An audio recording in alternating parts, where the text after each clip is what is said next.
давай этот кликер чекнем.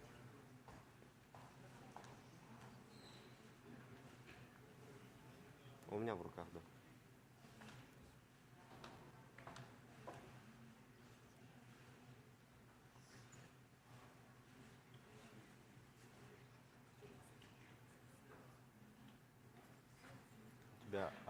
Слушай, у тебя здесь лэдом какая-то фигня. Да, но у нас какая-то зеленый квадратик какой-то, блядь, моргает. А? Преза нет. Суфлера тоже нет. Нет. Все крутится, вот я сейчас вправо нажимаю. Ну-ка, сейчас выключу, включу. А сейчас? Вот нажимаю.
Қолақтан кіріп файдалар, жақсын мен тәттікі, көңілге түрлі ой салар.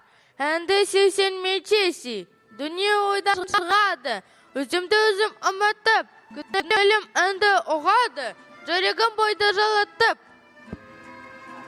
Без знания нос не сдирай, найди себя, потом играй.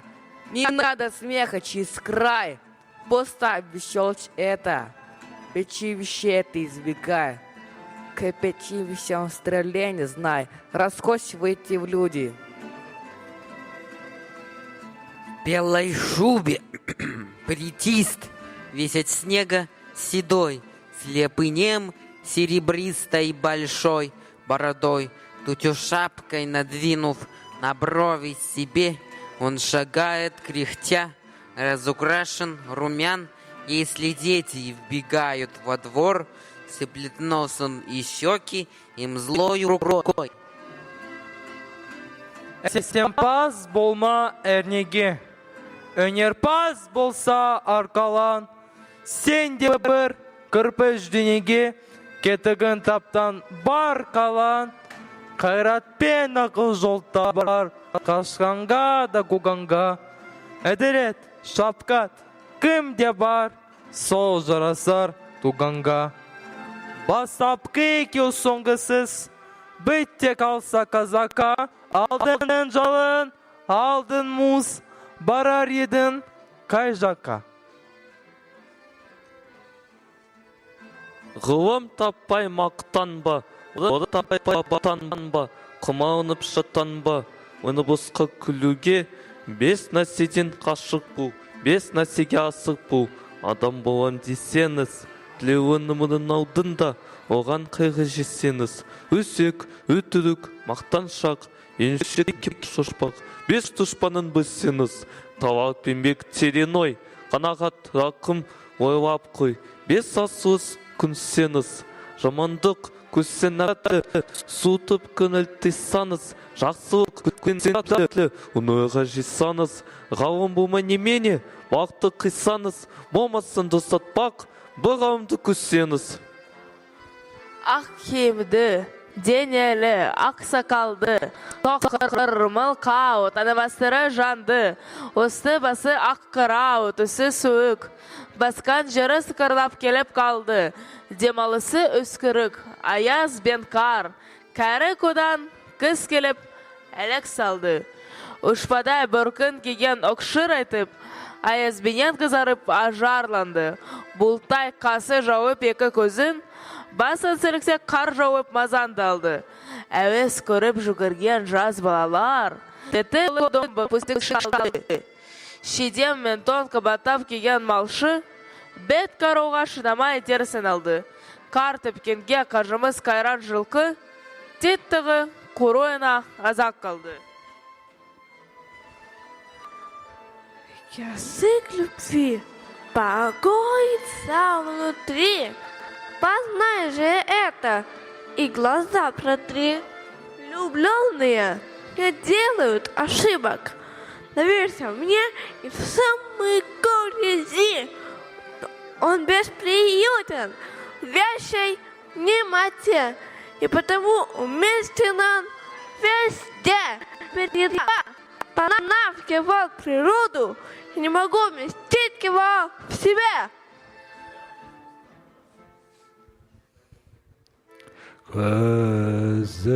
Gözümün karası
Аударма құрылғысын холл соңындағы үстелден ала аласыз. Оборудование для синхронного перевода вы можете получить на стойке в конце холла. Equipment for the synchronic translation is at the end of the hallway.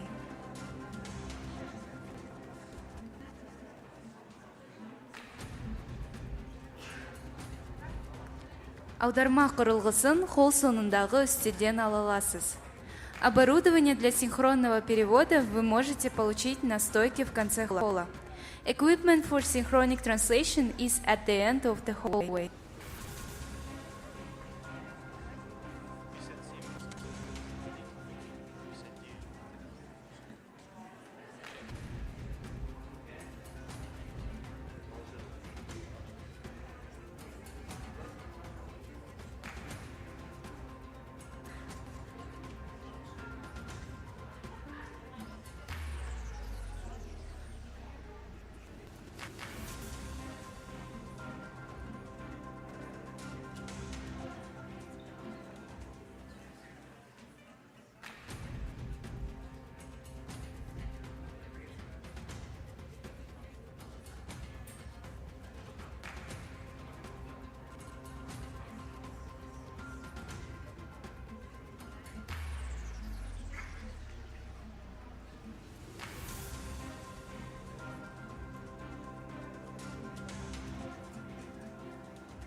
Ага, все, наверное.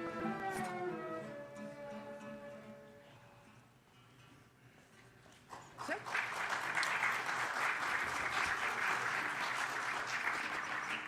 Құрметті қонақтар, залға кірулеріңізді сұраймыз. Дорогие гости, просим вас пройти в зал. Панельная сессия начинается. Dear guests, we are kindly invite you to come to the conference hall. Panel session is about to start.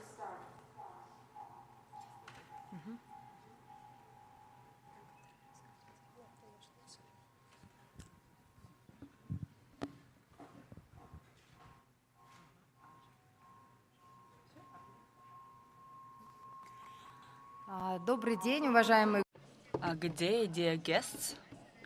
Our art advisory is providing a unique performance. Today, you'll see the performance of the Milosrdие Fund with children with autism.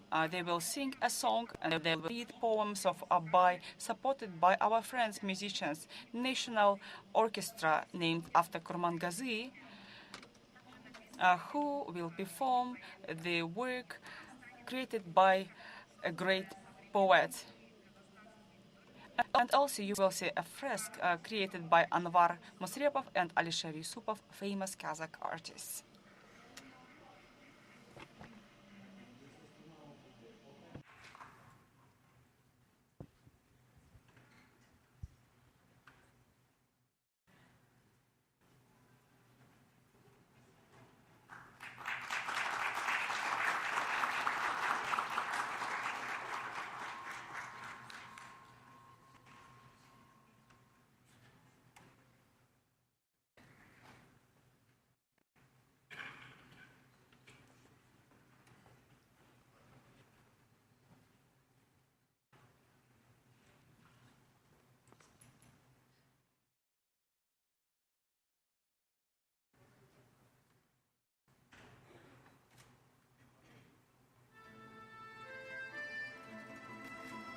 Қолақтан көрadalar, жақсы мен тәттікі, күнелге тілі ой салар, әнді сесен мен шексі, дүние ойдан шығады, өзімді өзім ұмытып, күнелем әнді ұғады, жүрегім бойда жылытып. Без знаний нос не сдирай, найди себя, потом играй. Не надо смеха через край, поставь веселость это. Пяти вещей ты избегай, к 5 вещам стреляй, не знаю, раскочивайте в люди. В белой шубе плетист, весь от снега седой, слепый нем,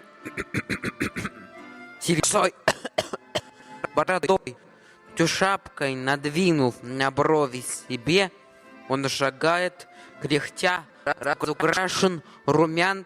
Если дети вбегают во двор, сиплет носом и щеки им злою рукой. Әсемпаз болма әнеге, өнерпаз болса арқалан, сен де бір кірпіш дүниеге, кетігін таптан бар алған, қайратпен ақыл жол таба, қашқанға да қуғанға, әділет, шапқат, кімде бар, сол жарасар туғанға. Бастапқы екеу соңғысыз, бетте қалса қазаққа, алдын мұз, барар едің қай жаққа.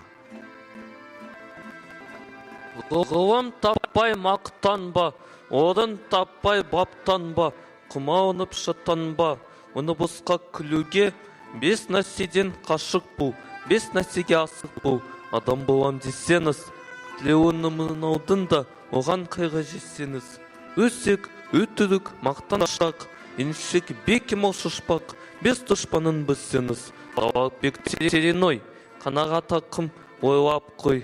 5 асығыз күнсеңіз, жамандық күсен әфтәтлі, суытып күніл тесаңыз, жақсылық күсен ғибратлі, оны ойға жесаңыз, ғалым болмай немене, мақты қисаңыз, болмасынды сатпақ, бұғамды күсеңіз. Ақ киімді, денелі, ақсады, соқыр, мылқау, танымастыры жанды, Үсті басы ақ қырау, түсі суық. Басқан жері сықырлап келіп қалды. Демалысы үскірік, аяз бен қар. Кәрі көткінсіліп әлі салды. Ұшпада бір күн кеген оқшыр айтып, аязбен ен қызарып ажарланды. Бұлтай қасы жауып екі көзін, басын сіріксе қырып мазан қалды. Әуес көріп көрген жаз балалар, беті қолы домбығып үсік шалды. Шидем мен тон қыбатап кеген малшы, бет қарауға жамай терсен алды. Қар түпкенге қажымыз қайран жылқы, теттігі құруы азақ қалды. Язык любви покоится внутри. Познай же это, и глаза проти. Влюбленные не делают ошибок. Доверься мне и сам не зри. Он бесприютен, вящей немоте. И потому уместен он везде.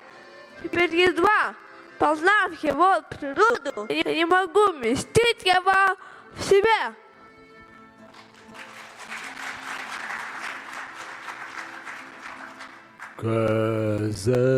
Gözümün karası, gönlümün sanası, bitmeydi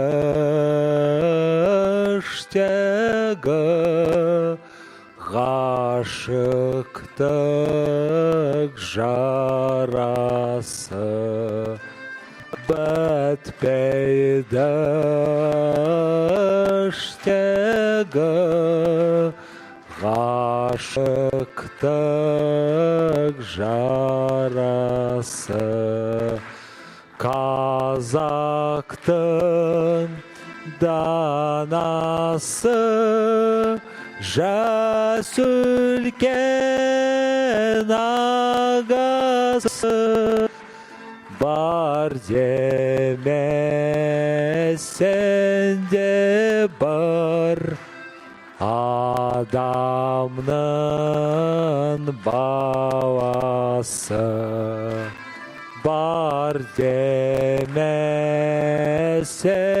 de bar, adamın balası.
Құрметті бүгінгі саммитке қатысушылар, көпте көп рахмет.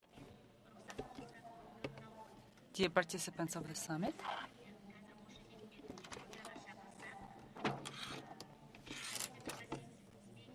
let me invite the speakers after this session that is dedicated to the just green recovery, women and youth empowerment to achieve SDGs. Please, dear speakers, proceed to the panel discussion. Kasia Moras, the CEO of Youth Climate Leaders. Brighton Kaoma will join online. Fatima Mohammadi, student from Afghanistan, beneficiary of the joint EU UNDP project in Kazakhstan. Jamila Isaeva, deputy speaker of the Parliament of Kyrgyz Republic. Malika Khadirkhanova, chairperson of the Committee of the Senate of the Republic of Uzbekistan. Serdar Arazov, deputy head of the Committee on Economic Affairs of the Milli Genyesh Mejlis of Turkmenistan. Khurshedai Koder, deputy chair of the State Committee, as well as chairperson of the Task Force on Women and Youth Entrepreneurship of the Republic of Tajikistan. Alexander Danilov, Vice Minister of Information and Societal Development of the Republic of Kazakhstan.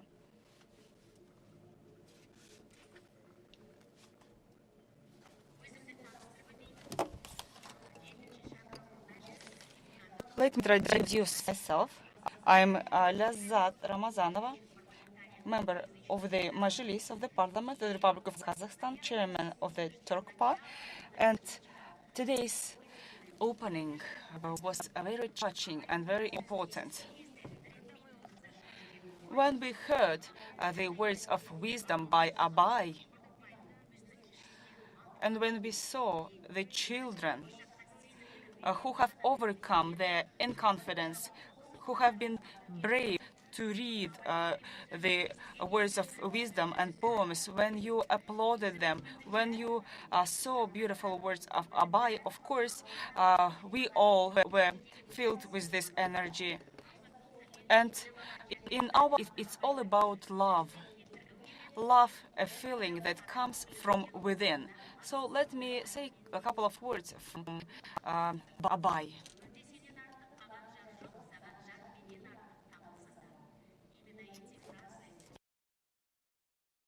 His words were translated into several languages of the world. So I'm thanking all the organizers who started our meeting with this melody. Today, our speakers will be asked questions. And the questions will be not just about Central Asia. We will talk about the global agenda. We will talk about what is happening today. And many countries have already included the agenda on women and inclusive society in their policies. And we will speak about that from the just green recovery perspective. And let me present our first speaker, Kasia Moraes.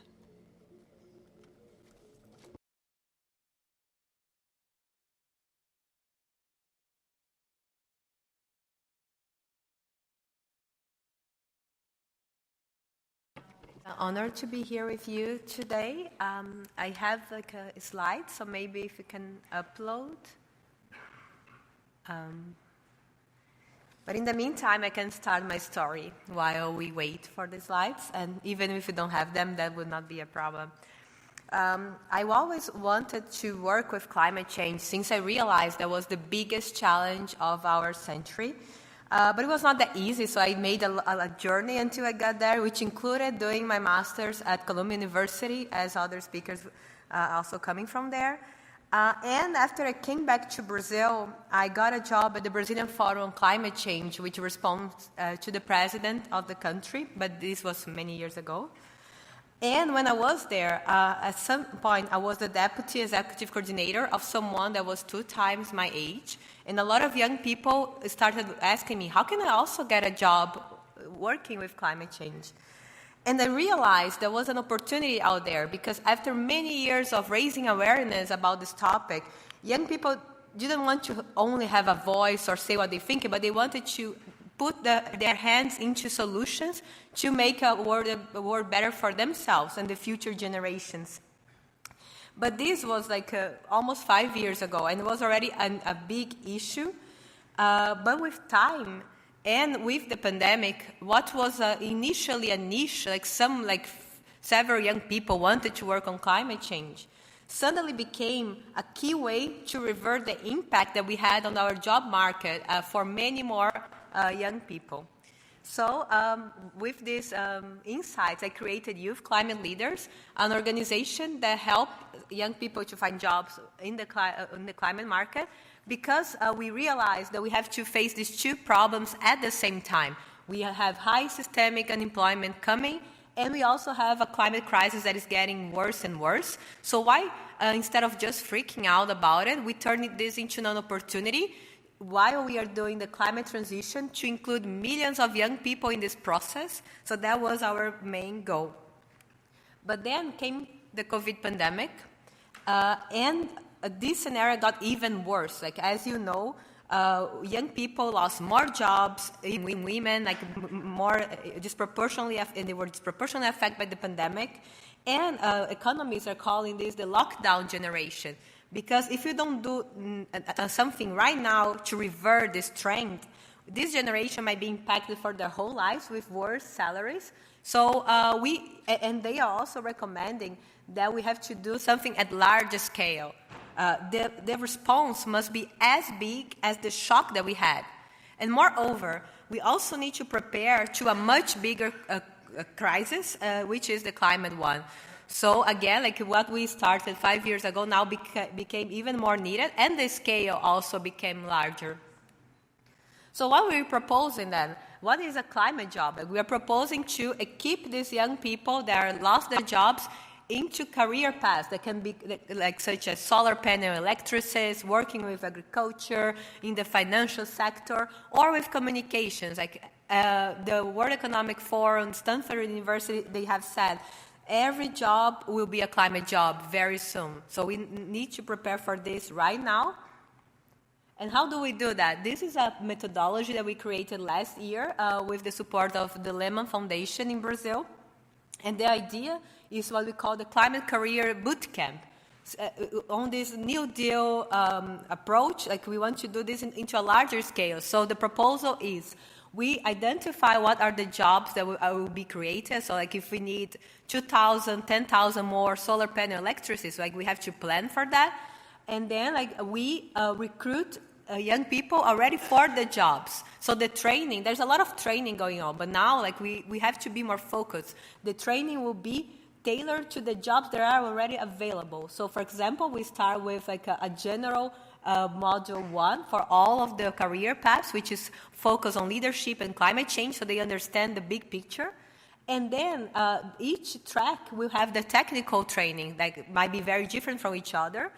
And while they are having the training, and this is even more important in developing countries, they will receive a stipend, very similar to a minimal universal wage. Like, so they will receive something, so for being able to have the training. And after, like, it depends on the track, but like 2-3 months or more of training, they will be allocated for at least 3 months into a paid position on the job. So they can have hands-on experience, because if you ask young people, like, what is the main challenge that they face to get a climate job, is that they don't have experience. And this is like a spiral, a vicious cycle that we want to break, giving them the first experience. And after that, ideally, they can be allocated for like longer time or higher. But if they don't, we would have like kind of a job platform, and they can submit their CVs and look for future jobs. And that's how we can do this into a larger scale.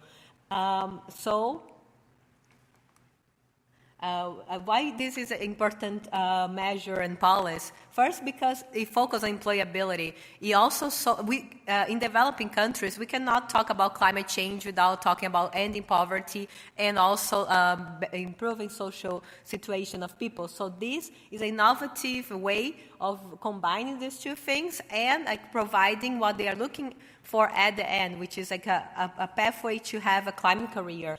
But it's not any kind of career. You focus on leadership. We are giving a real opportunity to people to break this cycle of poverty by entering into careers that are going to be promising in the future. Sometimes, like for example, a young person in a favela in Rio de Janeiro, as an electricist, will gain more money than his whole family. So like we are really making a difference. And of course, like these jobs are also improving the life of everyone. More than 7 billion people will be impacted by the successful climate transition that we need to enable. So between facing the climate crisis and youth unemployment, we decided to do both, and we invited you to also consider acting now for young people and for the climate. Thank you very much.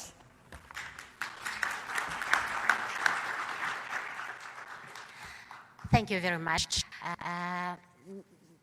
Менің ойымша осы қазір бас спикерлер сөйлеп болғаннан кейін тағы да қосымша сұрақтар да. If you have any questions after the presentations, you can ask them during the Q&A session, and I think many questions will arrive. The second speaker will join us online, Brighton Kauma, Global Director of the United Nations Sustainable Development Solutions Network. Dear organizers, give us his picture. We are listening to you.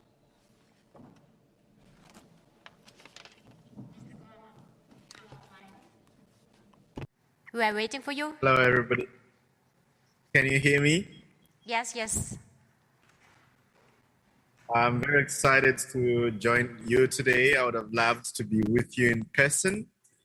Regardless, it's always exciting to connect digitally. My name is Brighton Kauma, as I've been introduced, and I have the privilege of serving as the Global Director for the United Nations Sustainable Development Solutions Network Youth in New York City. The UN Sustainable Development Youth mobilizes young people globally to accelerate solutions for the Sustainable Development Goals. Why do we do this? We believe that by giving young people tools and pathways to understand the challenges they are faced with and devise solutions, we can accelerate the pace at which we are working towards the UN Sustainable Development Goals. We have a number of global programs, including what we call the Youth Solutions Program, which works with young entrepreneurs and social entrepreneurs. We are working on urban sustainability through our Local Pathways program, but also most importantly, we are bridging the gap between leaders of today and leaders of tomorrow through what we call the Vatican Youth Symposium, which brings together young people to engage in productive dialogue on human rights. I think today's session is important because we are discussing the future. The future includes young people and as well as other key populations. And I believe that women and young people are going to create a fulcrum to achieving the development that we so much desire. And imagine if you develop and you leave 1.8 billion people behind. I'm convinced that development is incomplete without the engagement of young people. That's why it's not an issue of discussing whether young people should be engaged. It's a fundamental human right that young people should be at the center of sustainable development. Therefore, it's the role of government, the role of the private sector to create conditions to include young people.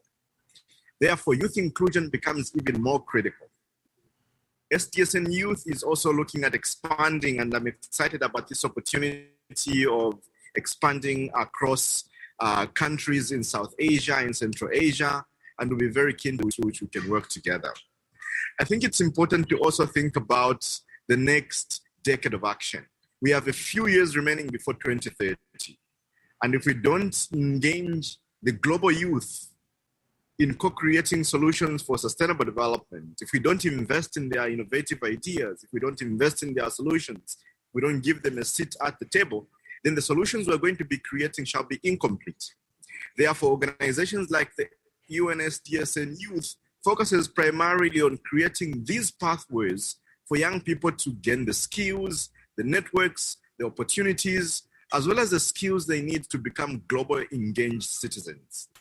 It's for this reason that even across our programs, we've seen young people creating massive ripple effects of change in their communities, all of them localizing solutions for the UN Sustainable Development Goals. I'm also convinced that we have a huge opportunity to harness this demographic dividend. There's never been a time in history than now when we've had the greatest population of young people. So harnessing their creativity, their idealism, their innovativeness can allow us to create a world in which people live in harmony with nature. And it's for this reason that I am very passionate about collaborating, co-creating solutions, and engaging in productive dialogue.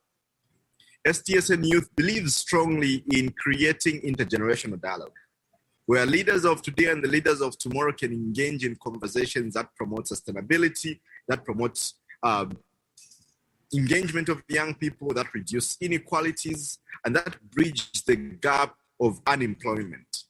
I think we have a huge opportunity, colleagues and distinguished ladies and gentlemen, for us to be able to create sustainable change if we engage young people. This engagement should not just be ticking the boxes. This engagement should be authentic. It should be genuine, and it should be collaborative, where we see young people as strong stakeholders, as strong partners for development. And I look forward to finding pathways through which STSN Youth can partner with institutions within South Asia and Central Asia, and where STSN Youth can also collaborate with most of you to create pathways of sustainable youth engagement in the Sustainable Development Agenda. I thank you, and I look forward to this panel discussion.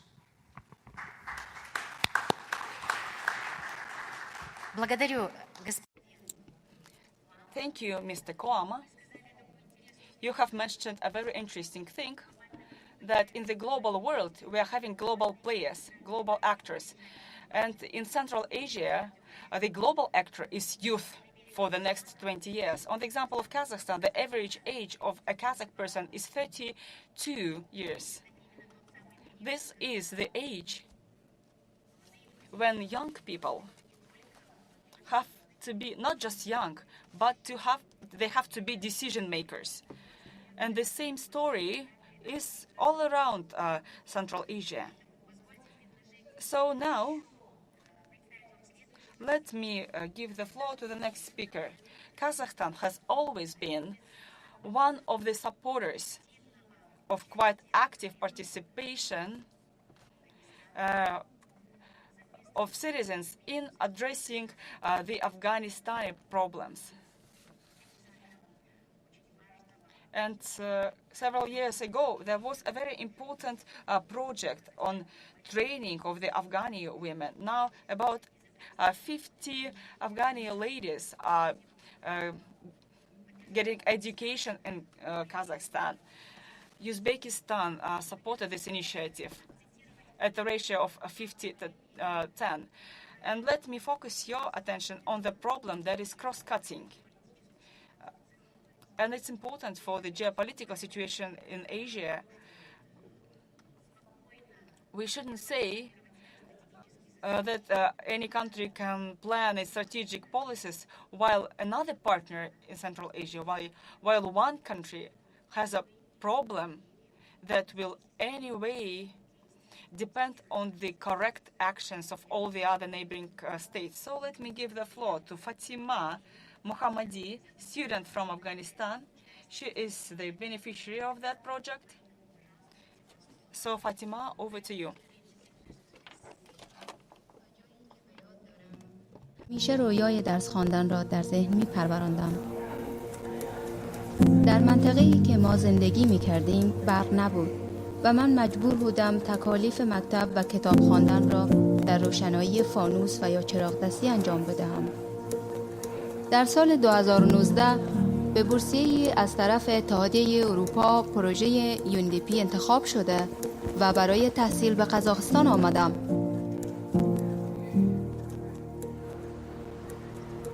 من در ایران بزرگ شدم. دوره متوسطه را در آنجا تکمیل کرده و در سال 2005 همراه خانواده به افغانستان برگشتیم.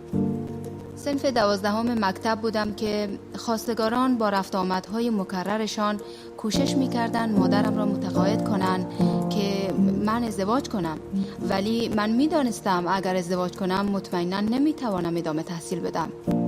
پس جواب من نخیر بود.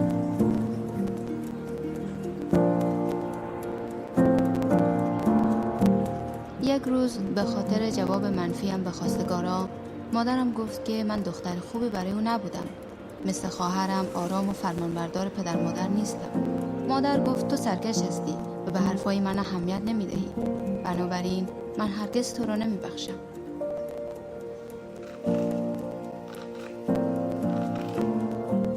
و من به خاطر آن همه میگریستم. من باید یکی را انتخاب میکردم. درس و تحصیل که خیلی ذوق و شوق آن را داشتم و یا رضایت مادر. خواهر کوچکم که صنف 7 مکتب بود و 14 سال بیشتر نداشت شوهر داده شد.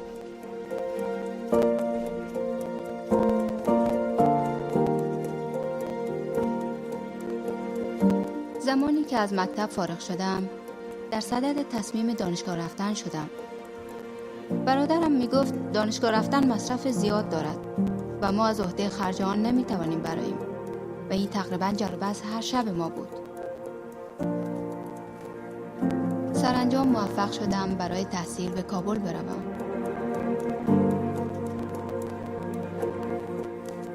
وقتی خواهرم ازدواج کرد از مکتب محروم شد. سالهای اول ازدواج بسیار براش سخت گذشت.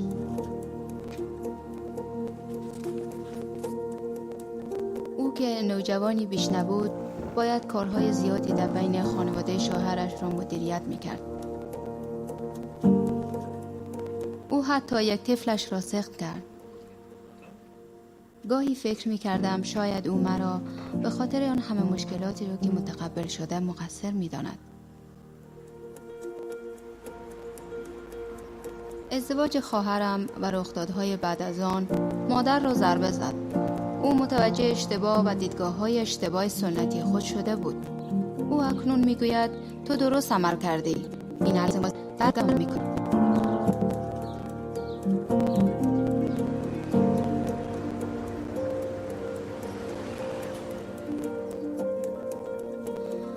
من از رشته مالی به درجه ماستری دانشگاه کبیتو فارغ شدم. من از زندگی کردن در آلماتی واقعا لذت میبرم. دوستان زیادی از میان مردمان مهربان حامی آلماتی پیدا کردم. من به وضوح احترام و تواضع خاصی بین زنان و مردان اینجا میبینم.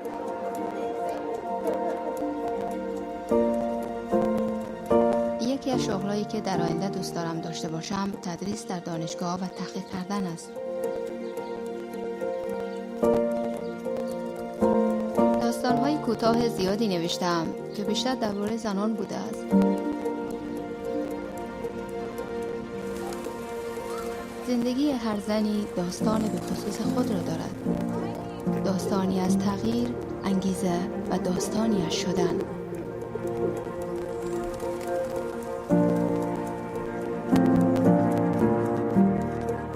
نام من فاطمه است و این داستان زندگی من است.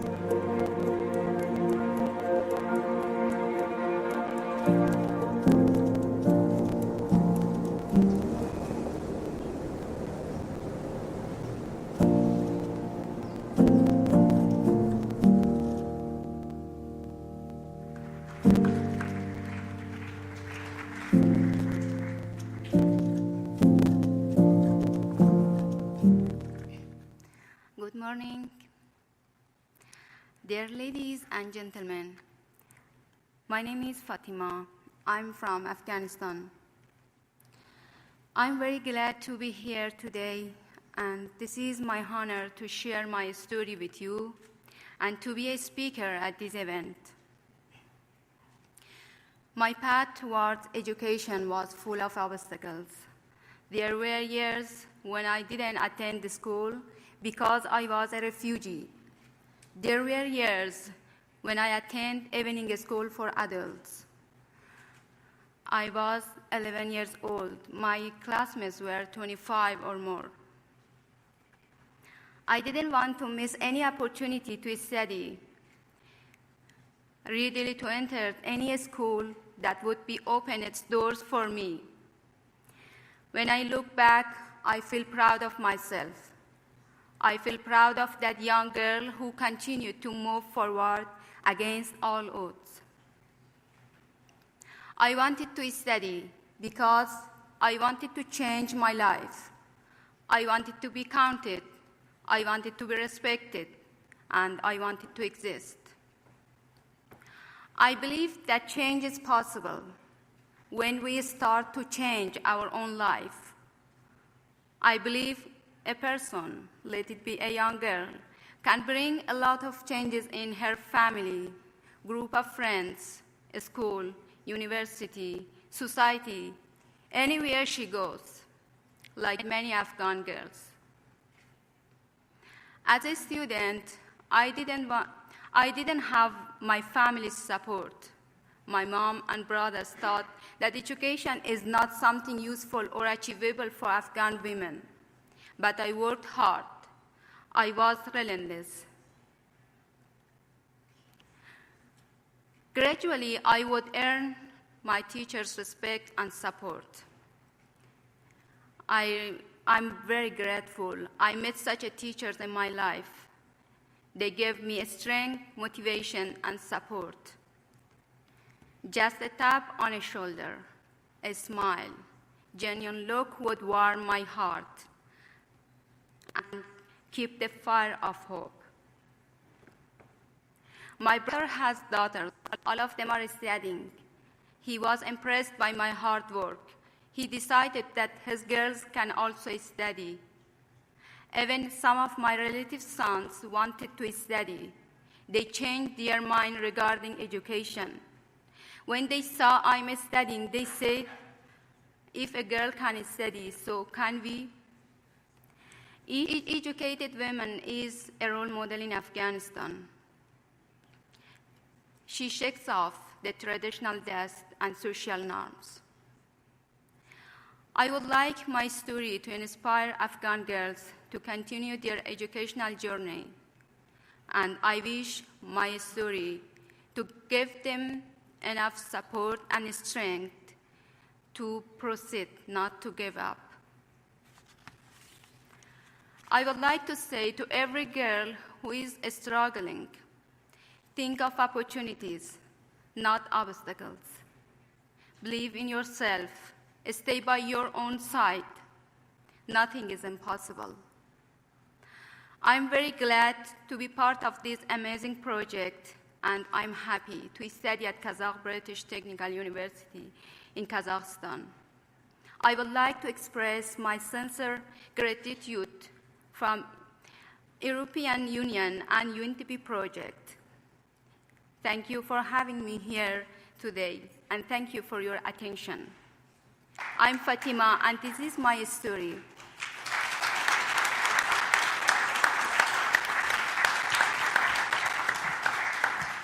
And I would like to add one more point, that still I have not been reached to any stable point. I'm a wanderer, and no hope to going back, and no chance to stay here. But I wish I would find a way to find a normal life and more stabilized. Thank you.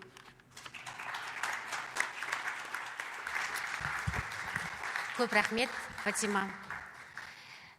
Фатиманың негізі. Thank you so much, Fatima. Thank you so much, Fatima. Life story of Fatima and everything that happened with her is an indicator of bravery and hopes. And the search or pursuit of your own is endless. It's endless not only for young ladies, it is endless for any individual who is targeted and open-minded person. I remember my saying, if you deem to be happy, you will be happy no matter what. Just don't stop. Let me give the floor to the next presenter of the session, Ms. Jamila Isaeva, Deputy Speaker of the Parliament of the Kyrgyz Republic, Jogor Kukenesh.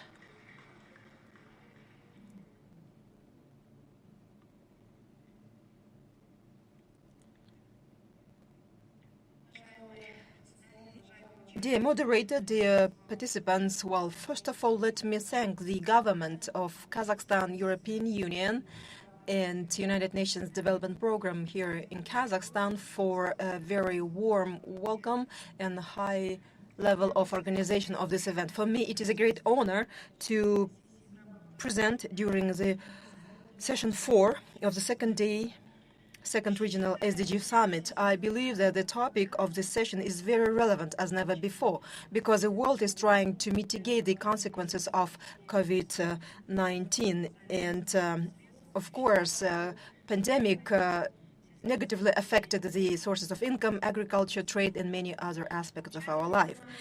The participants of this regional summit have to find solutions and identify priorities for individual countries on their post-COVID pathway. I would like to highlight that SDG is indeed the global guide for our joint efforts on national, regional, and global scale in order to ensure better, comfortable, healthier life of our people. Implementation of SDGs on the regional and national levels requires joint efforts of partners, every stakeholder in Central Asian countries, representatives of the state authorities, international and non-governmental institutions, academia, and civil society organizations in general.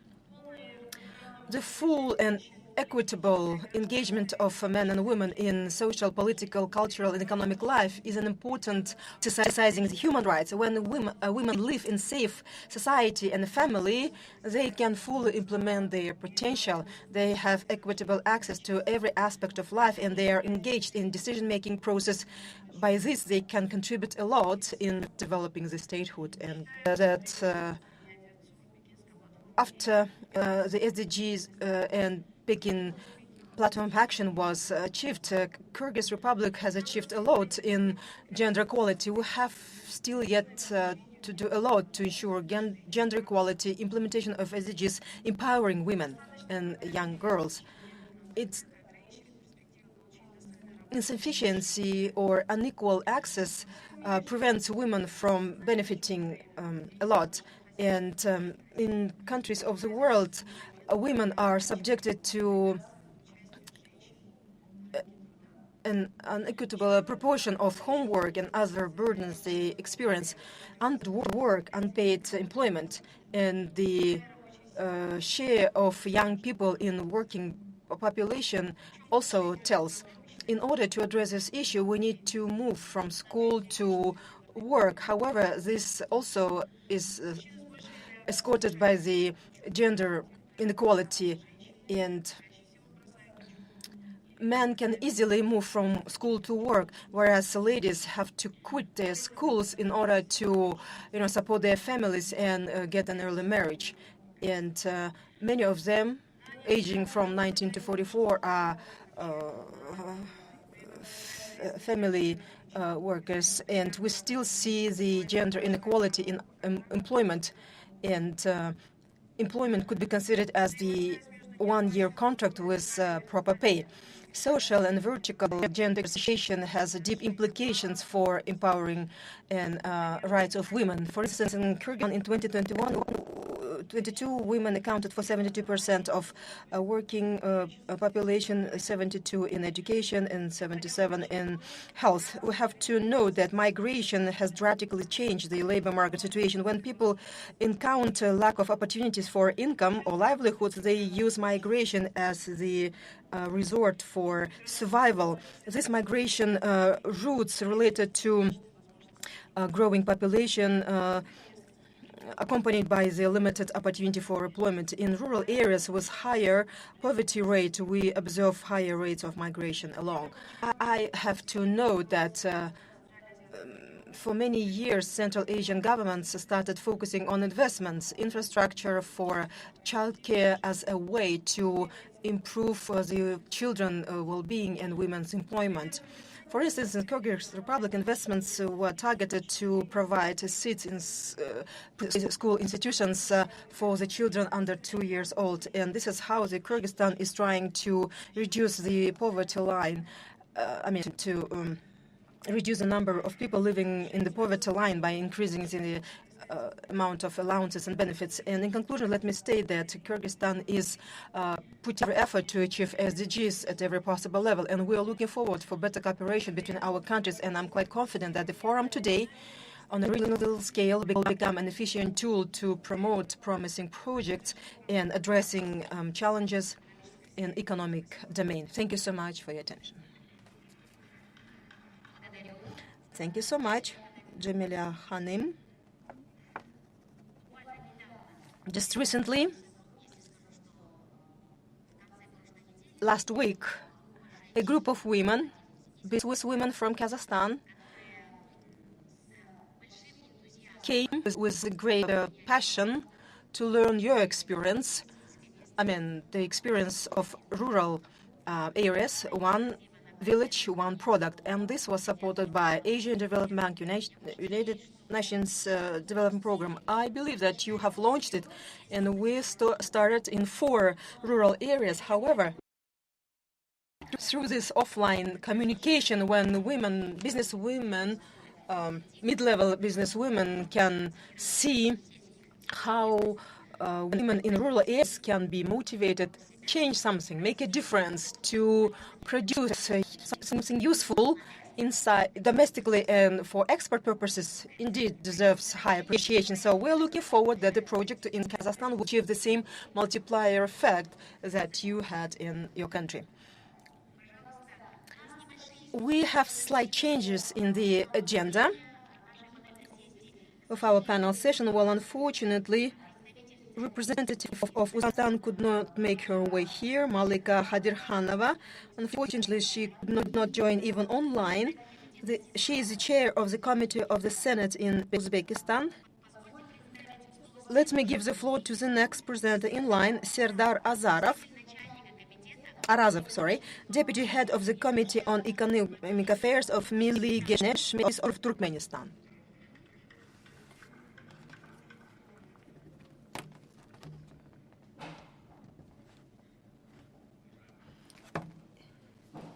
Dear moderator, dear ladies and gentlemen, dear friends, well, first of all, let me welcome you and express my sincere appreciation to the organizers of the second Regional SDG Summit for a very warm welcome and hospitality and high level of organization of this event, and wish you achievement of the targets that you set. Dear participants of the second Regional SDG Summit,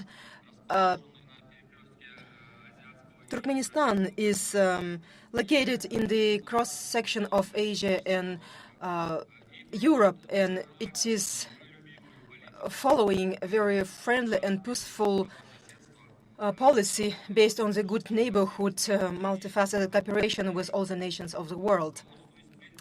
Guided by the status of positive neutrality, ensuring full political unity, we improve the living standards for the population of our country. Under the leadership of our esteemed President of Turkmenistan, our country is standing as the reliable partner for United Nations on different issues, including sustainable development of our region and world as a whole. And the special role is given to the UNDP Country Office and the Center for Preventive Diplomacy, with the headquarters based in Ashgabat, capital city of Turkmenistan, and it was established in 2007, December, by the global community through the support of all the countries of the region. And this has become another evidence that Turkmenistan is a reliable partner for United Nations in the matter of preserving and maintaining political stability across the region by developing good neighborhood, friendship, and cooperation through diplomats. Through the policies, we see the young people to be the the leitmotif of all our endeavors, and we are striving to provide all the necessary terms and conditions for the young people to strive and prosper. We want them expand their intellectual, economic, and social potential in the interest of the society and well-being, to promote cultural and moral values, popularize healthy lifestyle, bringing the feeling of humanism and patriotism, civil responsibility, and supporting and encouraging youth initiatives is a priority for our country. Every woman is living under the principle of responsibility for herself, her family, and future of her own children. And this means the future of the country and society as a whole.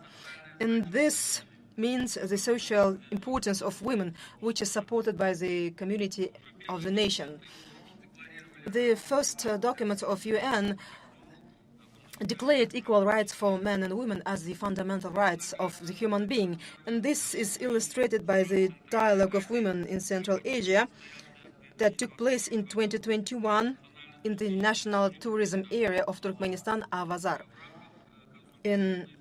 As part of consultative meeting of the heads of states, Turkmenistan, Kazakhstan, Kyrgyz Republic, Tajikistan, and Uzbekistan. It was organized by the Regional Preventive Diplomacy Center for Central Asia and Regional Bureau of United Nations for Europe and CIS. This women's dialogue has become an absolutely new informal consultative platform to implement regional cooperation to achieve more visible political, economic, and social role, expanding opportunities to influence the decision-making process on issues related to peace, stability, and development across the region. In particular, due to the sub-regional consultations that took place in Dushanbe for women's affairs, on the February 15, 2022, we discussed major challenges and obstacles that are aiming to address climate issues with genders mainstreaming.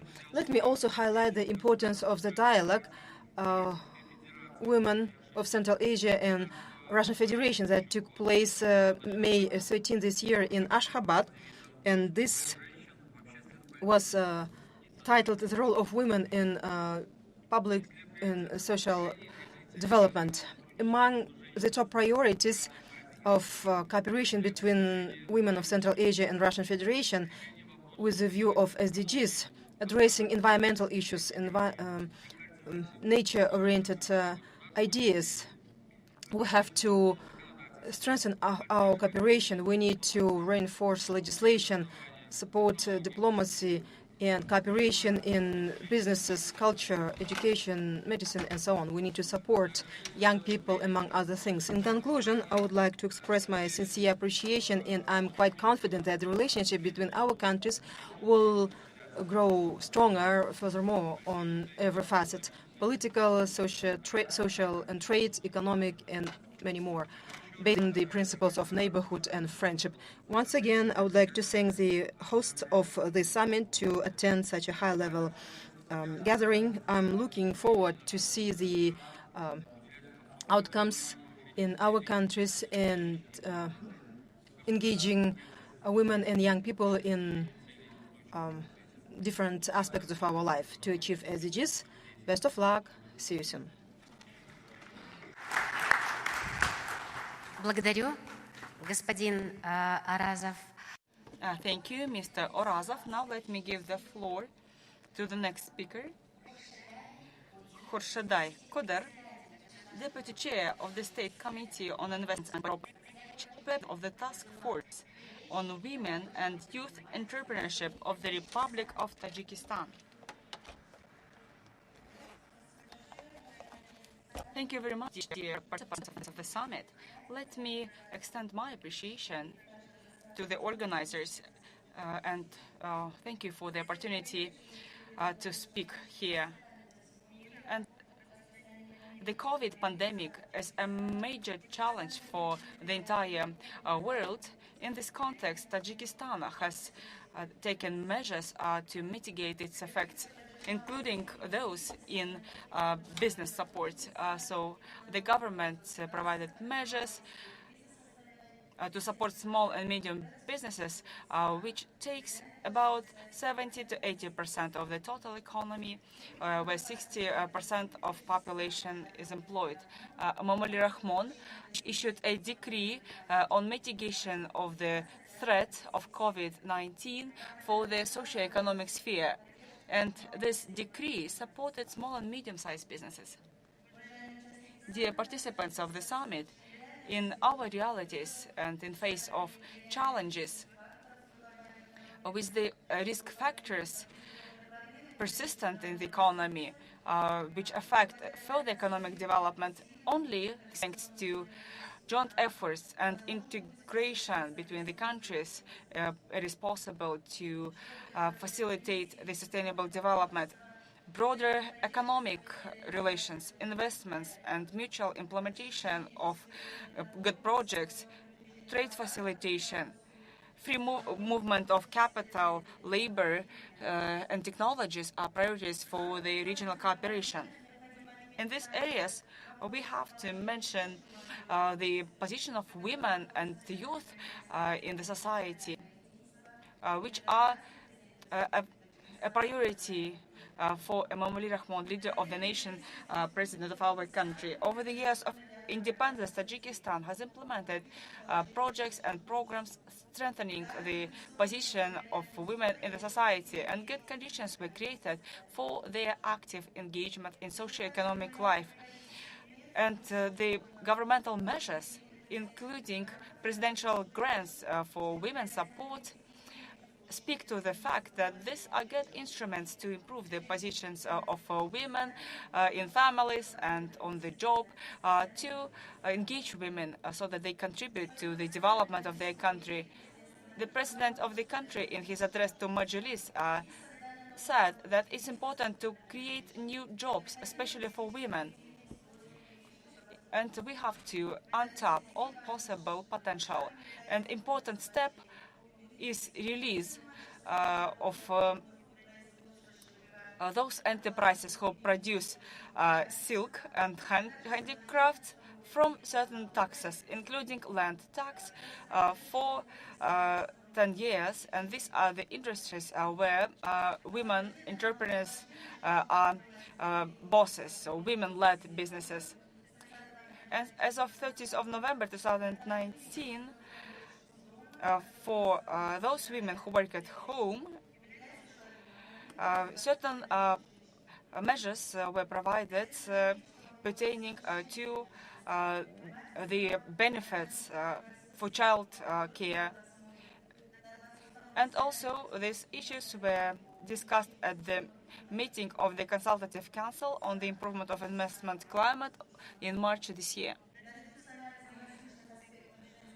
With the analysis of various aspects of women-led businesses, the president of Tajikistan gave a task to draft a program for women entrepreneurship development in Tajikistan until 2030. Also, at that meeting, the head of state talked about elimination of barriers for private businesses, including inspections from the authorities. And here we have to mention the decree of the Republic of Tajikistan president as of March same year on a ban on all inspections at those enterprises that are small and medium businesses, because it's a source of jobs and capital. Until 1st of January 2023, it's a ban, it's a moratorium on any inspections, and this will have a positive effect on women-led enterprises and youth-led enterprises. At the council meeting, it was highlighted that it's necessary to have a competition for those financial institutions who are best at supporting women. as part of additional measures to create better financial conditions for the women-led businesses. Better access to financial resources for women entrepreneurs always facilitates the development of industries which are led by women, such as food, medical, sewing, textile industries. Today, the share of women entrepreneurs is 23% from the total number of entrepreneurs in the country. 13% of small and medium businesses are led by women. And at the 22nd meeting of Consultative Council, the President talked about the key role of youth in sustainable economic development, creation of jobs, and implementation of innovative projects in the country in order to enhance financial skills of young entrepreneurs and to implement new ways of business. The business incubator was created in Dushanbe with its service centers in the regions of the country. Also, in order to develop entrepreneurship among women and in accordance with the program to support businesses in Tajikistan for 2012-2020, according to one of the components to support women-led businesses, the national strategy for the promotion of the women's role of Tajikistan in 2015 created the interagency working group to support women-led businesses under the State Committee on Investments and the National Property Management Agency. This group was created to support entrepreneurship among women via stronger mechanisms of cooperation between the state and private sectors. Also, the working group seeks to increase the awareness about the access of women to necessary skills and knowledge, professional training of women, as well as education, administrative management of business, and access to finance. Today, as part of the working group activities with close cooperation with private sector, states, associations, and development partners, we had more than 13 meetings of the national and international level. The working group meets regularly to discuss the issues of development of women-led businesses, as well as youth and people with disabilities, and certain suggestions are provided. Dear participants of the summit, on this new stage of economic and social development of the country, especially when implementing strategic objectives of the country, effective use of the creative potential of youth by supporting and encouragement are key measures to develop the youth entrepreneurship. And therefore, on request of the head of state, we are looking into creation of a fund to support innovative projects and new youth projects. And such a fund should attract investments. The activities of such a fund would help to implement innovative projects in the field of ICT, industry.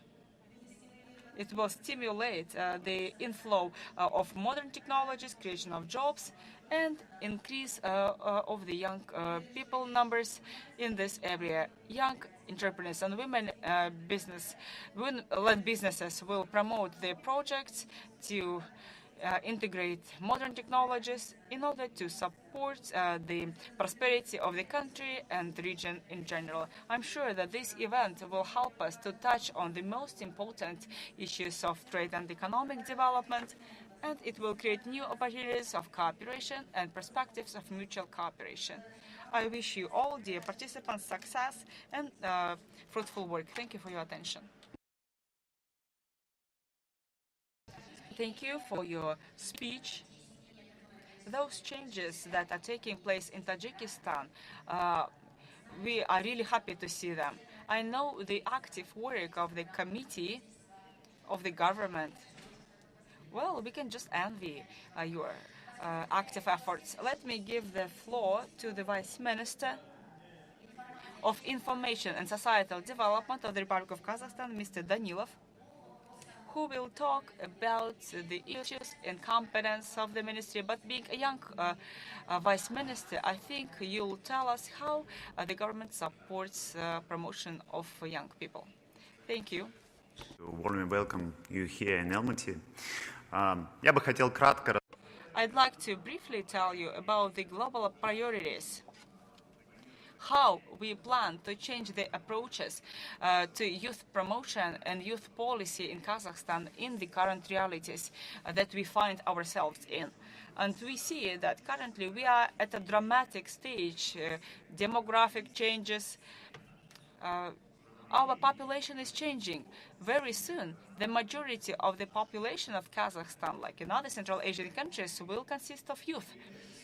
And this is a serious challenge for any industry in the society. It's a challenge for the politics of the country. It's a challenge for the civil sector, for the infrastructure, for businesses, and for many, many other industries. What do we need to do? Every time we see a situation that best practices are available on the market.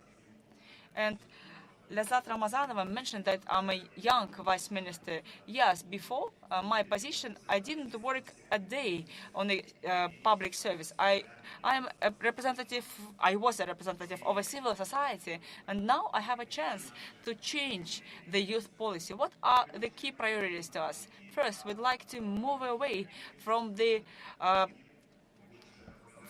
object focus. We don't want to see youth as an object. We really want to talk to the youth, and we really need to hear the youth how, in their opinion, the policy on youth promotion should be shaped. That's true. The people younger than me, I'm 30 years old, and those young people who are 22, 23 years old, they are most patriotic and most caring people. They care about the social problems of the population. This is the most interesting, most patriotic generation of our country. And it's very important to do anything possible for them to be engaged in the processes which I mentioned before. Therefore, we are planning to have flexible youth policy that is not top-down on the national level, but rather adapted to the local needs of the youth. It's very important to understand how to support the youth initiatives better. I'm here for 2 days in Almaty. We're having many meetings, including small initiatives of young people. You know that the young generation, it's not really inspired by formal big groups. They're interested in working in small groups of initiative young people. And our task is to find the new ways to finance their activities, to engage them in the processes of decision making.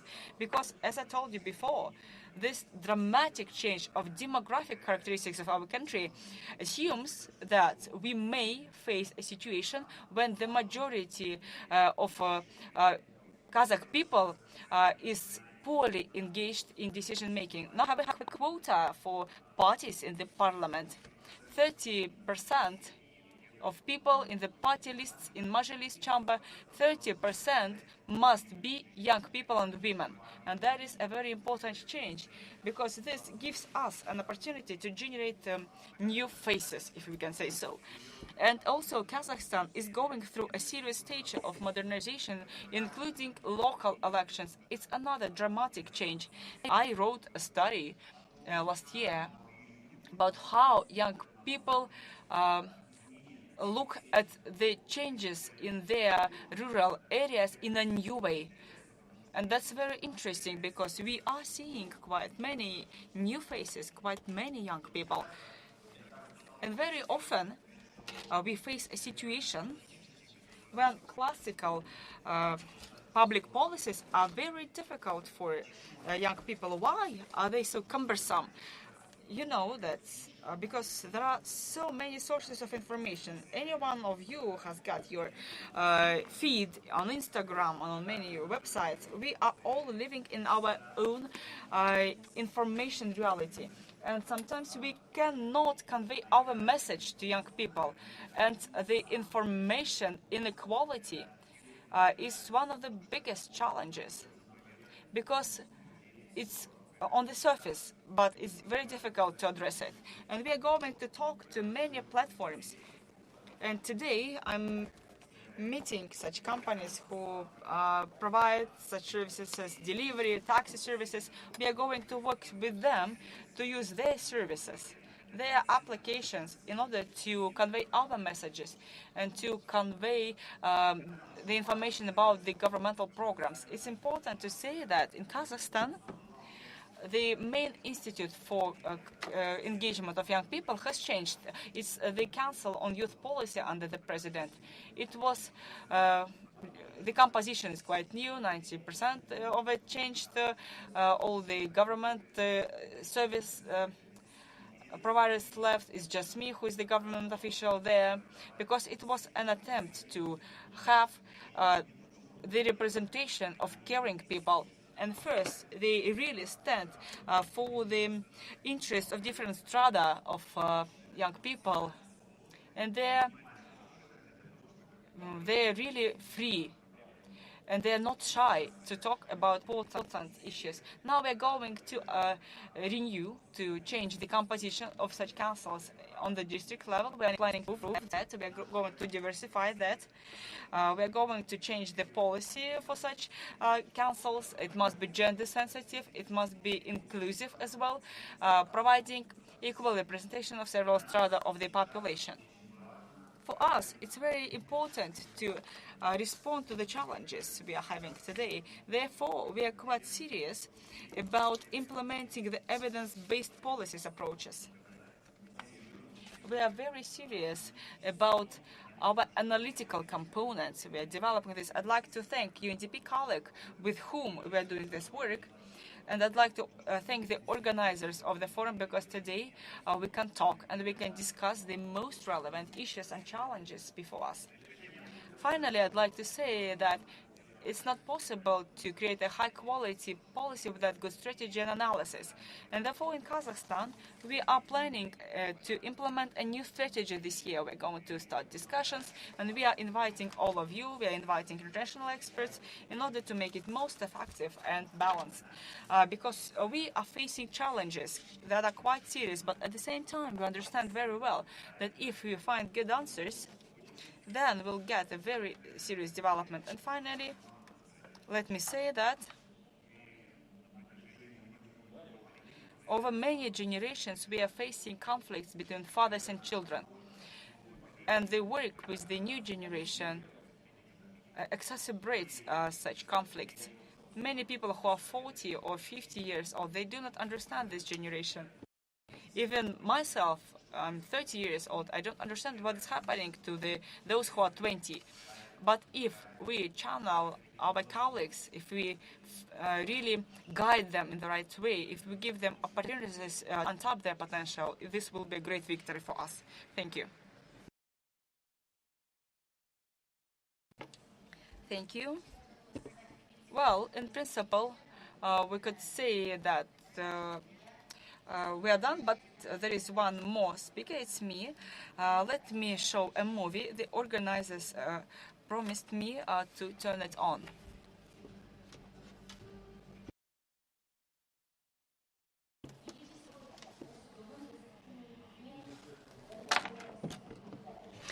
So this is the extended meeting of Drogba.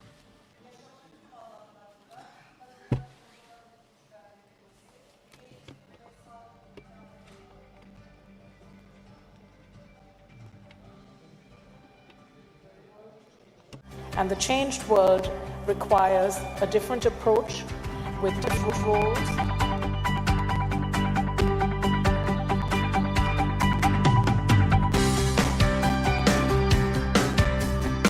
Приветствую вас от имени Азербайджан Ассоциации развития. On behalf of the Azerbaijani Association for the Support of Women Entrepreneurship.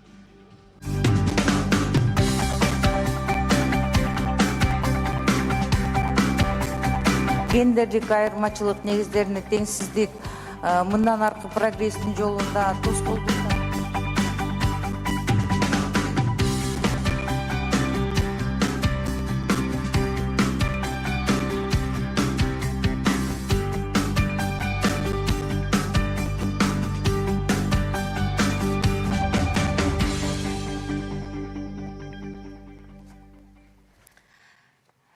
Не просто так я включила этот ролик.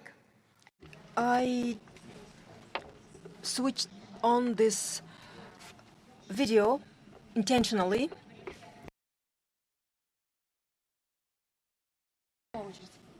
And, the question when the changes start has been there for quite some time. And this concerned people a lot, especially all countries after the Soviet Union collapsed. And 30 years already passed since the break of the Soviet Union, 30 years. It might be a certain anniversary. However, it's a very short period from the, world kind development point of view for any nation, for any country. So I really congratulate all Central Asian countries with this kind of anniversary, with the holidays that you celebrate this year. And the whole history look alike. We were developing in a similar vector. We have chosen a democratic pathway of development, and we had almost similar baseline positions. And I think that we are moving towards our goals in a similar way. But some could outpace, some could be even better. I would like to draw your attention to the fact that, I was invited to this session as a leader of the parliamentary group of Turkic-speaking countries.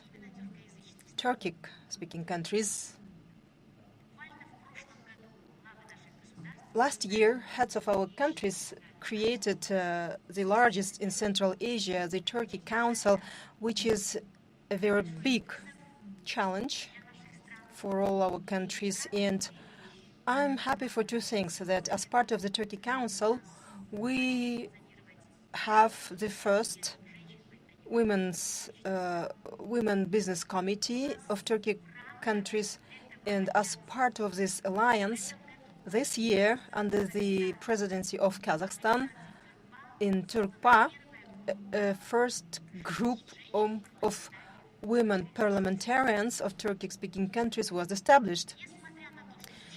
Despite we were launched recently, let me say that we had two global things already happened. First of which, this year, as part of the UNGA 66, we held the first with the Business Women Committee of Turkic Council, and we highlighted the agenda, which is very relevant for the whole community: ecology. So the panel today has a variety of topics: green economy, diversification of economy, new approaches, inclusive growth.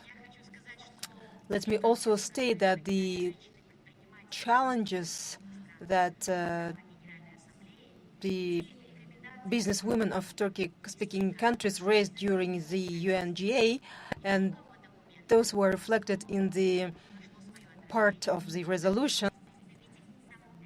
And I'm really thankful to the participants that raised their voices. And second bullet point: when I was told that why women represent the biggest share in the ecological organization of Kazakhstan, well, maybe because women care about the nature more, and there are many men owned, led, and run businesses, and Kazakhstan would be an exception to this rule.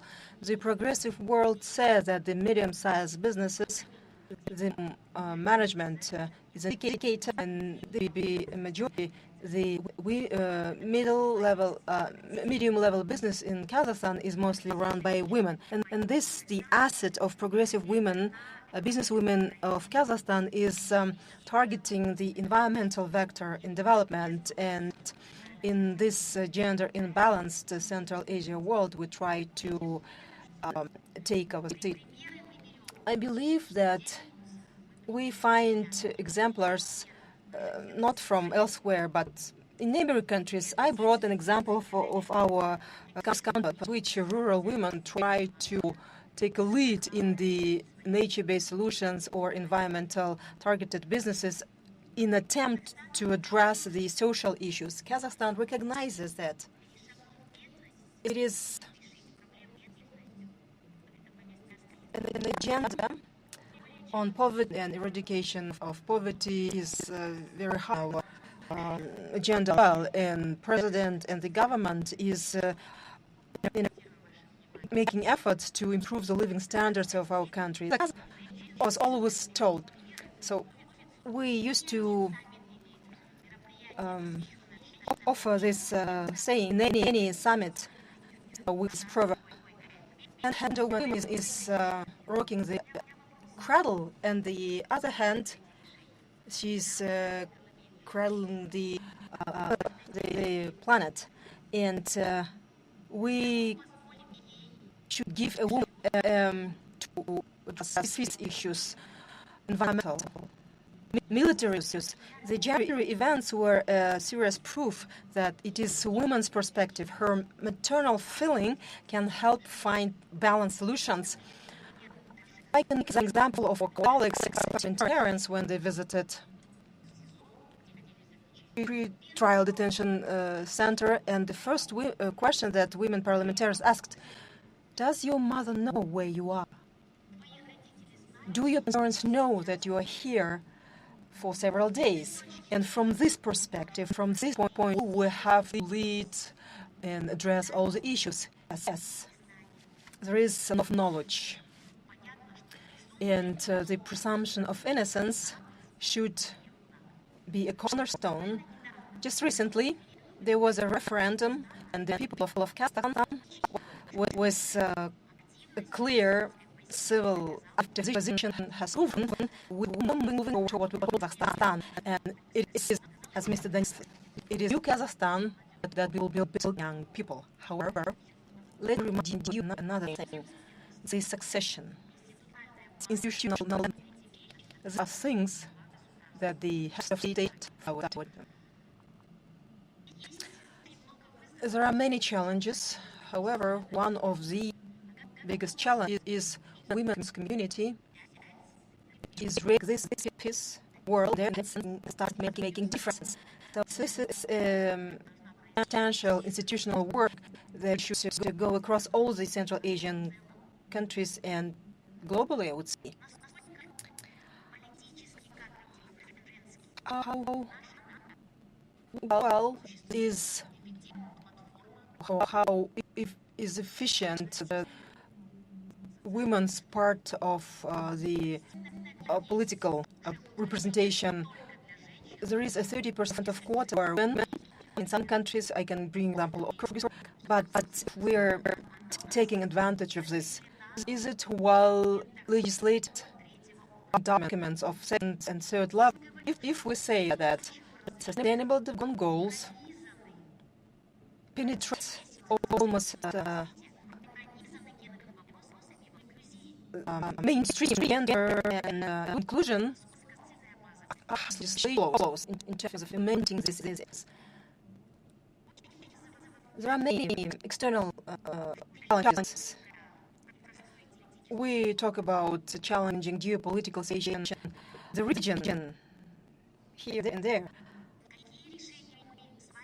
Find solutions and we can offer joining our how efficiently challenging geopolitical situation. So these are the challenges that we have high in our agenda, and this that I brought in the very beginning. The age of the Kazakh people, 52% of population in Kazakhstan are women. 60% of GDP is accounted to women-led businesses, and 40% in general of entrepreneurs in Kazakhstan are women. My hope that the decisions that the president has taken, the political lists that have 30% of quota for men use, they should be clearly mandates represented by deputies and individuals. And this message should give another impetus to transfer the political economic indicators. Well, unfortunately, in Central Asian countries, there are still prevailing gender stereotypes, not only here. We're not an exception. We can find those globally. But a negative story of one country can jeopardize the progress achieved by other countries. And any story can become a very good impetus and incentive for any country that is trying to overcome the stereotypes and give women more chances not to create a turmoil, but make it come down, making it creative, peaceful. Though I sound too solemn, however, women have their feelings in hearts, and they have their care in mind. We need to be resolute and very bold to make a difference in our countries for good. Thank you.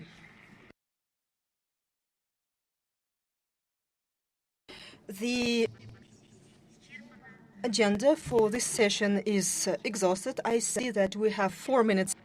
I respect time, and I'm a good time manager. So any volunteer from the audience to ask a question or comment something, please, the floor is open. Yes, of course, please. Good afternoon. My name is Dinara. I'm a journalist of Kazakhstan internet portal, orda.kz. Thank you so much for all your interventions. And I have a question to Turkmenistan. So you told in your presentation how Turkmenistan is going about gender equality in your country through the dialogue, national level, international level, among other things. And I have a question. This spring, we heard news that in Turkmenistan there are limitations to women for beauty procedures and so on. And how you correlate these restrictions as SDGs that are led by UN in your country, please. Thank you so much for your question.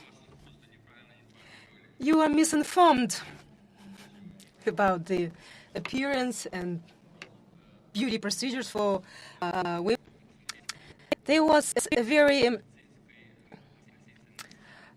debates about the medical or health-related part of these procedures. There was a very wide analysis made, following which we identified this findings such as anti-sanitary and illegal use of procedures, cosmetology, and you might be referring to things, but restrictions, constraints? No, you are absolutely misinformed. While we see a high representation of panel, Mr. Who is representing the high level of government. Kyrgyz Republic, please. Well, in Kyrgyz Republic, in the end of 2021, we had elections to Jogorku Kenesh, and we legislated the presence of women at a rate of 30%. And on the proportionate level, we have two-tier system, and on a proportionate basis, at least 2 people should develop lists. People with disabilities should have a representation as well. 1 should be at least 25 years or younger. And in reality, we have women both in Jogorku Kenesh and in the local Kenesh, and they received their mandate. The proportionate approach we have this 30% of representations on higher and local levels. And you prove that you are a vice speaker. So best of luck in all your future initiatives. So our agenda for now is exhausted. I would like to thank panelists for accepting this invitation by the Ministry of Economy of Kazakhstan, UNDP, to attend the 2nd Regional SDG Summit So, association to all the attendees, participants of this panel session, I would like to wish you best luck and very fruitful day till the end of it. Thank you.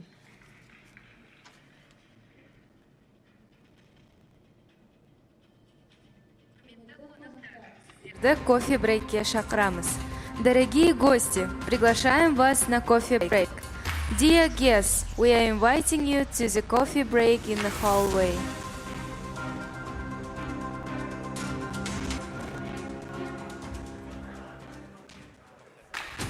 Құрметті қонақтар, сіздерді кофе-брейкке шақырамыз. Дорогие гости, приглашаем вас на кофе-брейк. Dear guests, we are inviting you to the coffee break in the hallway.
Раз.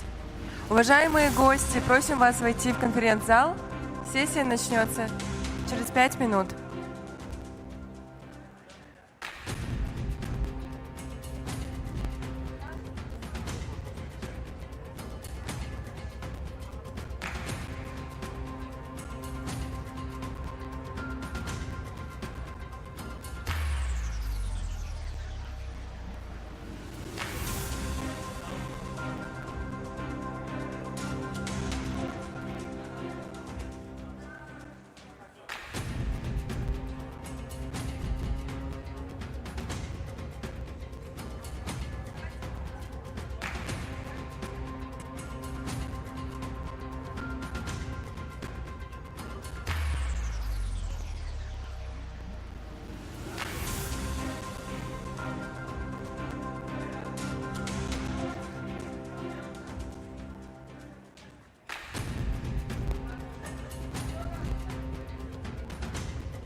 Наши, да, есть?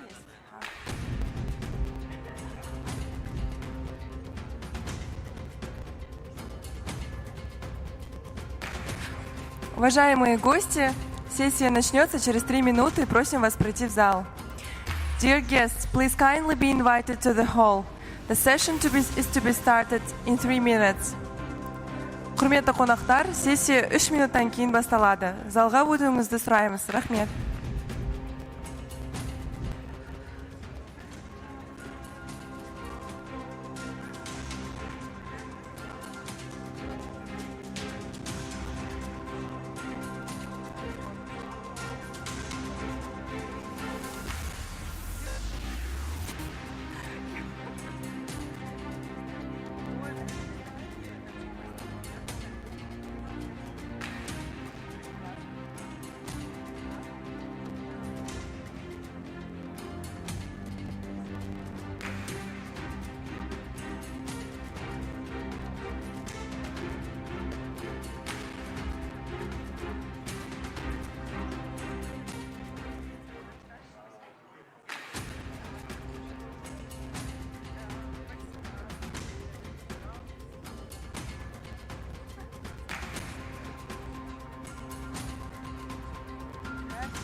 Уважаемые гости, просим вас пройти в зал. Сессия начнется через 3 минуты.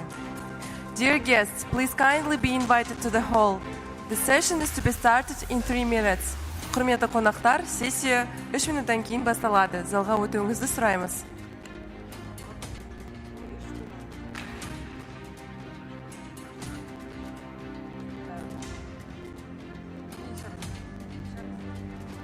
Уважаемые гости, просим вас пройти в зал. Dear guests, please kindly be invited to the conference room. Құрметті қонақтар, конференц-румға өтуіңізді сұраймыз.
Уважаемые гости, просим вас пройти в зал.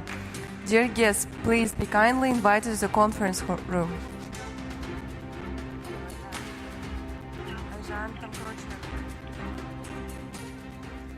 Презентации можно поменять?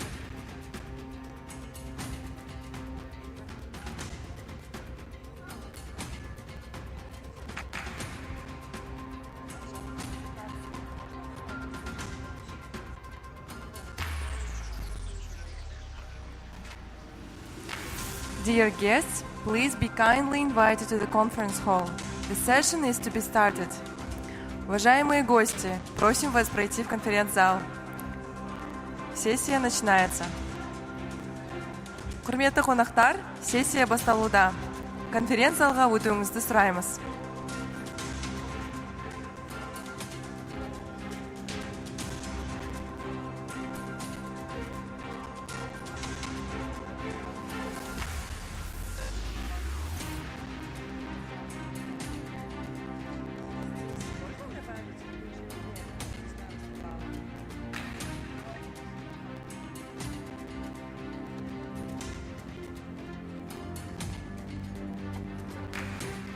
Hello, good morning. May I invite the speakers, panelists for the session to come up on the stage? Thank you.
Уважаемые гости, оборудование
Кого-то хотя бы тебе отчет распечатала?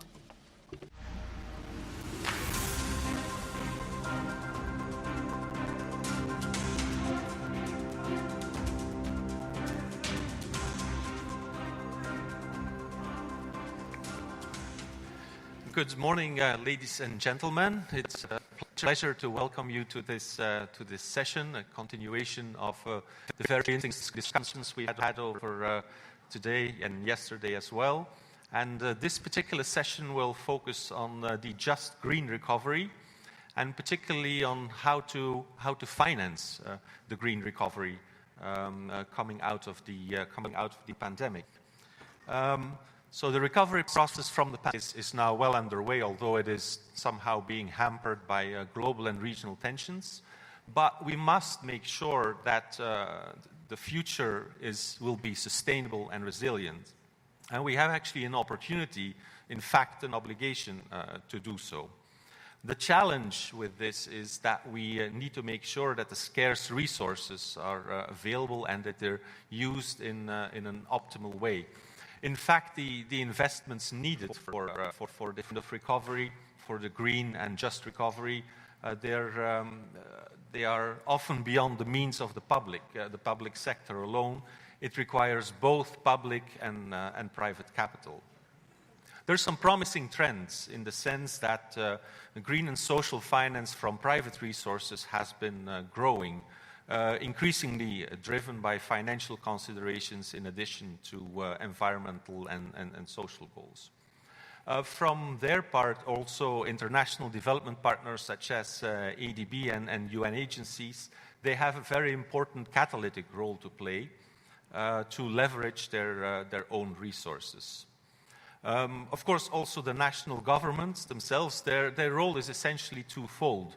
Not only do they have the ability to raise the domestic resources for financing the green and just recovery, but perhaps more importantly, it is within their power to create a conducive policy, governance, and investment environment for the recovery. The integrated national financing frameworks help the countries in bringing together the various financing sources in a strategic way to help finance the recovery.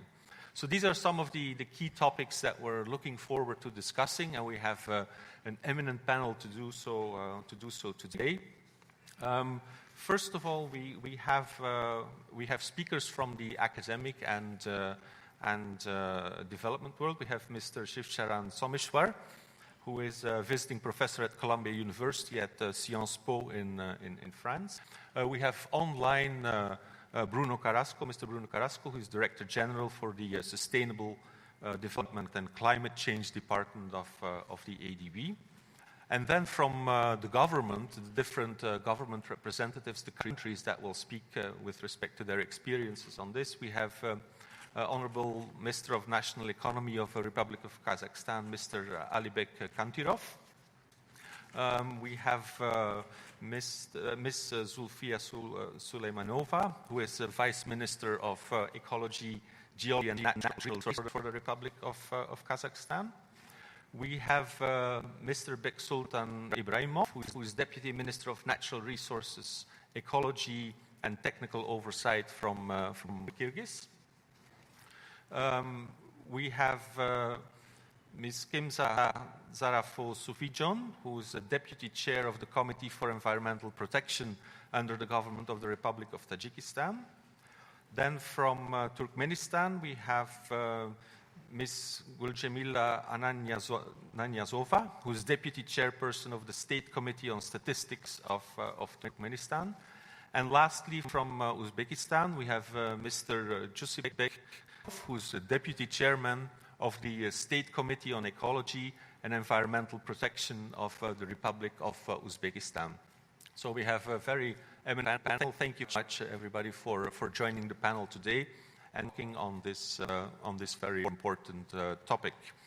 So to start off, let me give the floor to Mr. Shivcharan Someshwar, who will share his insights particularly from the academic perspective on these issues. Thank you.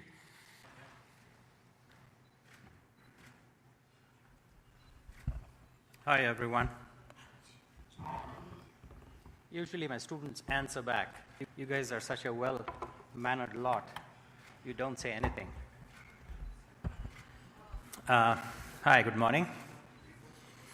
I have had many an occasion since yesterday to listen to eminent panelists in many sessions, which invariably ran over. And so I've really decided to kind of not belabor and to go get quickly to the point. And rather than lay out the trends on finance, I'm going to be focusing more on the institutional aspects of managing development, managing environmental issues, and especially concerning climate change. It would be good to actually bookend how far we have come by looking at two publications, very different kinds of publications. One is the 1971/72 Pune report. It would be really good for many of you to take a look at that. It's a little-known report that actually enabled the 1972 Stockholm Environmental Conference. It was not a given, and how the Pune report made it possible. And of course, fast forward 50 years, we have Kim Stanley Robinson's The Ministry for the Future, which is a rather dire, dynamic, and passionate take on what happens when change destabilizes countries, regions, and the planetary system. So it's important to kind of keep that in mind. So what I'm going to do is just focus on this issue of what we call just transition. In policy circles, at least, the term just transition has a distinct European antecedent, given its extensive usage in the European Green Deal, policies, and funding mechanisms. Assessing progress on preventing and correcting of macroeconomic imbalances, the European Commission back in 2020 noted that the transition to a sustainable and climate-neutral economy needs to be fair and socially just. That not all population groups, regions, and member states within the European Union, that is, have the same capacity to respond in the short term. That the EU budget would help ensure that no one is left behind by providing additional support to regions and people most affected by the transition, especially those relying on solid fuel extraction and use of energy for energy purposes, such as lignite, peat, oil shale, and greenhouse gas intensive industries. This is the European Commission's work in 2020. And for the member states of the European Union, the so-called Just Transition Mechanism, JTM, is a key tool to ensure that the transition towards a climate-neutral economy happens in a fair way. It provides targeted support to around just within JTM, $55 billion over the period 2021 to 2027. Within this instrument, within this institutional package, you have $55 billion, the most affected regions across Europe. The JTM is not the only one that's focusing on inequitable development that has historic dimensions, and we need to keep that in mind. Within the EU, the JTM has at least two additional major development funds. One is the European Regional Development Fund, ERDF, to strengthen economic, social, and territorial cohesion in the European Union by correcting regional imbalances. And the other, even larger one, is the European Social Fund, that is ESF+, which is the main instrument for investing in people, with a whopping budget of close to $100 billion, that's $99 billion, period 2021 to 2027. That would support economic, territorial, and social cohesion in the EU, reducing disparities. So they've gone about it carefully, not just saying that we're going to have a European Green Deal, climate neutral, first continent by 2050, but then also looking at the political dimension of what that would entail and the reactions and the responses, which is sometimes missed in most parts, especially of the global south, when they make these kind of promises of climate neutrality, net zero emissions, and so on. So for at least 4 reasons that I outline, policy and decision makers outside of Europe, especially in Central Asia, South Asia, Sub-Saharan Africa, Southeast Asia, Latin America, need to recognize key issues that are being left out when we go about planning and designing for a just transition that is just focused on climate change. Then when we talk about just transition, now it's about climate change. What do we leave behind? What is not considered? And there are 4. One is the historic imbalances in attention and funding of second issues such as education, health, urban and SME development that has resulted in significant social and economic inequities within and between countries, within and between geographies. That has nothing to do with climate change. Second, the social and economic imbalances that in almost all geographies have widened due to COVID, both due to the pandemic as well as to the policy responses of the pandemic. That in turn also has contributed to inequities in many parts of the world. And the third is the impacts of climate change will very likely destabilize livelihoods and global and regional supply chains, further widening social and economic inequities. And lastly, policy responses to climate change that are very meant to help mitigate or adapt to climate change. These are the policy responses. Those aiming to decarbonize the economies, such as part of the European Green Deal, part of the legislative package, is CBAM, the Carbon Border Adjustment Mechanism, that could well impact economic sectors in Sub-Saharan Africa unintentionally, but could have dramatic impacts. And I've been in discussion with AU, African Union officials, who are quite concerned about this. And so there is a robust exchange going on between the EU and African Union about this important, how it's going to be played out. So focusing just transition solely as a response to climate change is hence not advisable for most countries. As we heard in the opening session yesterday of the government leaders, just transition needs to be framed for a whole SDG approach. But I would go a little bit further. The framing has to be mindful of the histories of inequities and their drivers, some of which have little to do with climate change. What the European drive for just transition is worth emulating is the recognition of what I call as win-lose. That is, an acknowledgement that policies and programs are not always going to be win-win. More often than not, over the last 35 years, I've observed a development. Wide swaths of society will not be better off. Instead, they may be relatively worse off by some policy prescriptions, and that needs to be recognized. Too many times, policymakers are fed on a win-win diet. Everywhere we hear about this win-win, and you wonder if everything is going to be win-win, how come we are in this lose-lose position? The recognition of win-lose also brings into focus issues of power and powerlessness as to why some regions and geographies are worse off, what institutions are responsible, and what are the drivers of such dislocating imbalances. Such an inquiry would help policymakers to be involved in a conversation as to that is mindful of climate change, but goes well beyond it into the roots of social and economic inequities. In the absence of such a deeper inquiry, calls for participation, bottom-up design, planning, and so on, will remain fairly superfluous. So I just have a couple of paragraphs. Don't mind, Alan. You're not breathing too hard. Where the European Green Deal, however, would be hard to emulate for Central Asia especially, republics, is of course in the nature of partnerships across countries. The EU is a great example, a unique one of countries voluntarily giving up certain aspects of their sovereign rights, national currency, for example, to come together for a deeper partnership.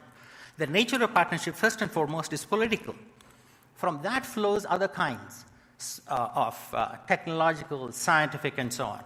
When people mention partnerships in the context of Central Asia, so far, it is mostly in the technical sphere of a variety of data and information exchange or projects, which are important but I think we need to go kind of far beyond that. There is not yet a move to deepen the partnership more broadly on the social and political fronts.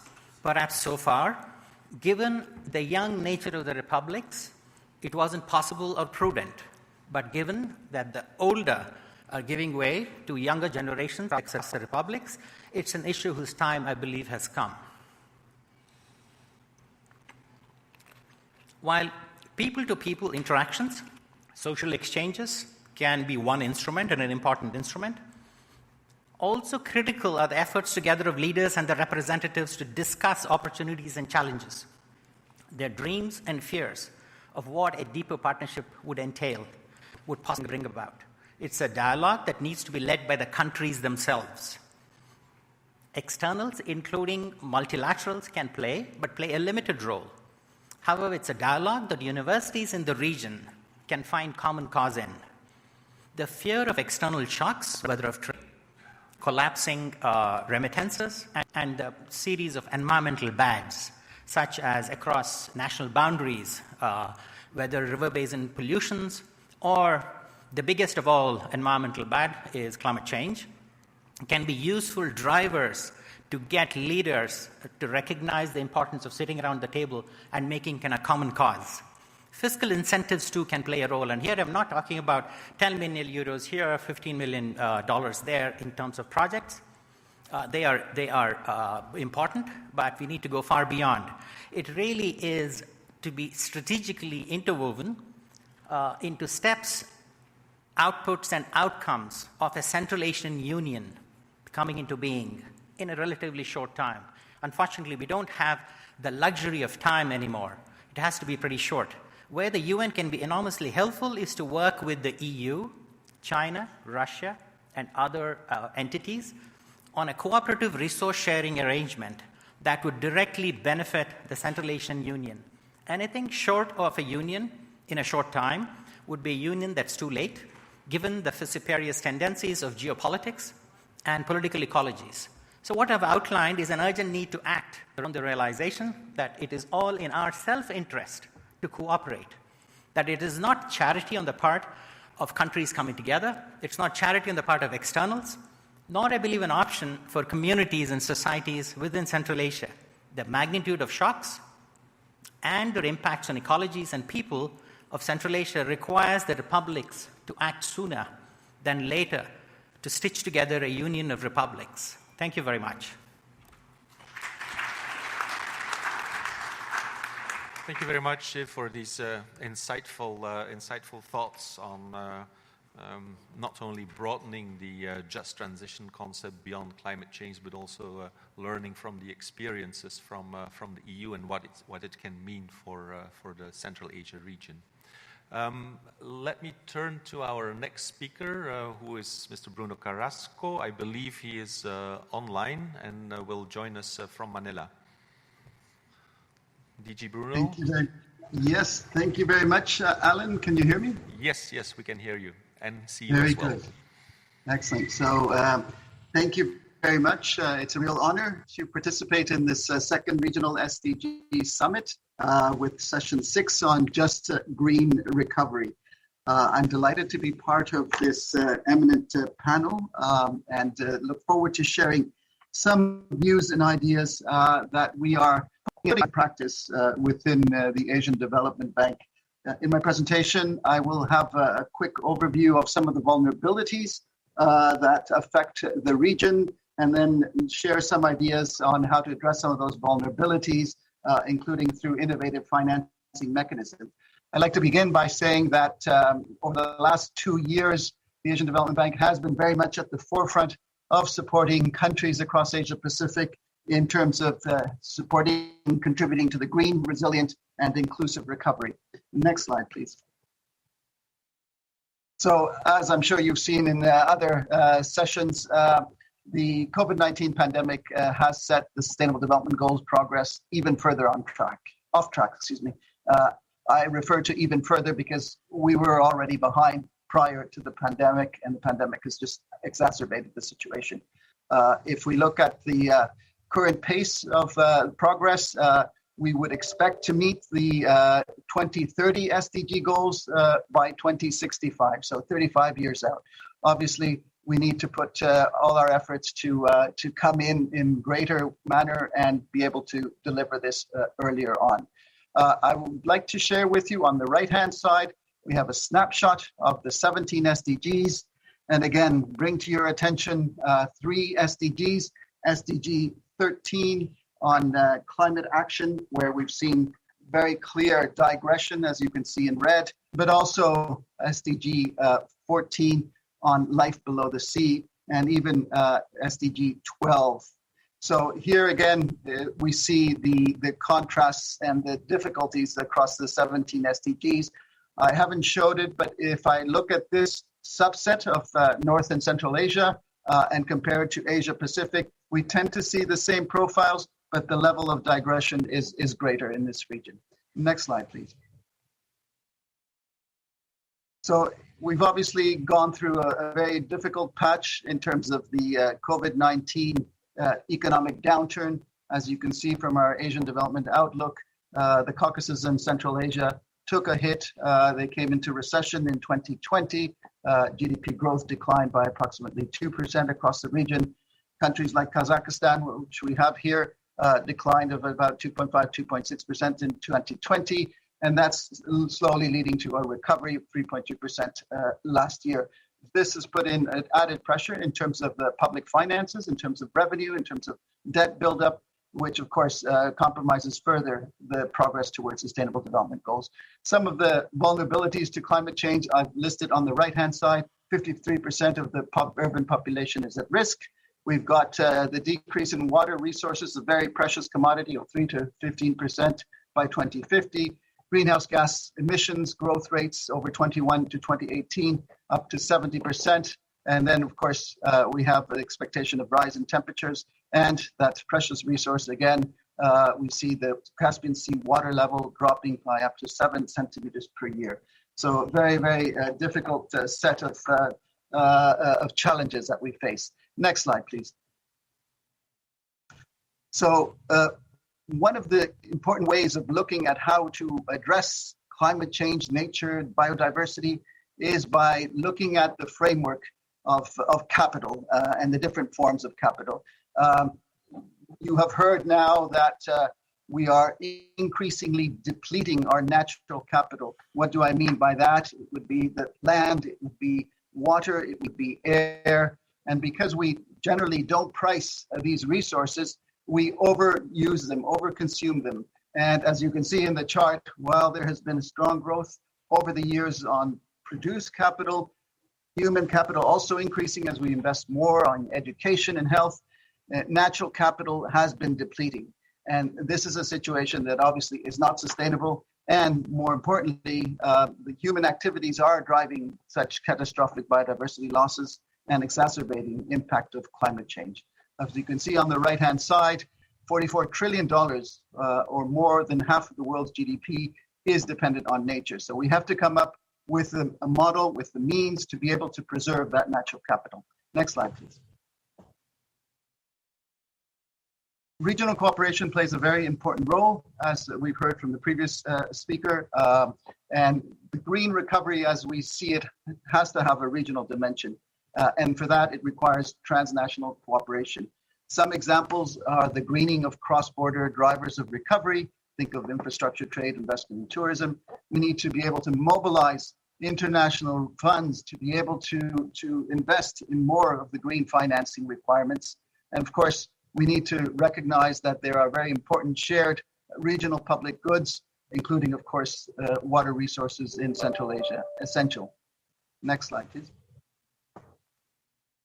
In terms of how the Asian Development Bank has been supporting sustainable development goals, we are very much committed to supporting and contributing to our country's efforts to address the SDGs.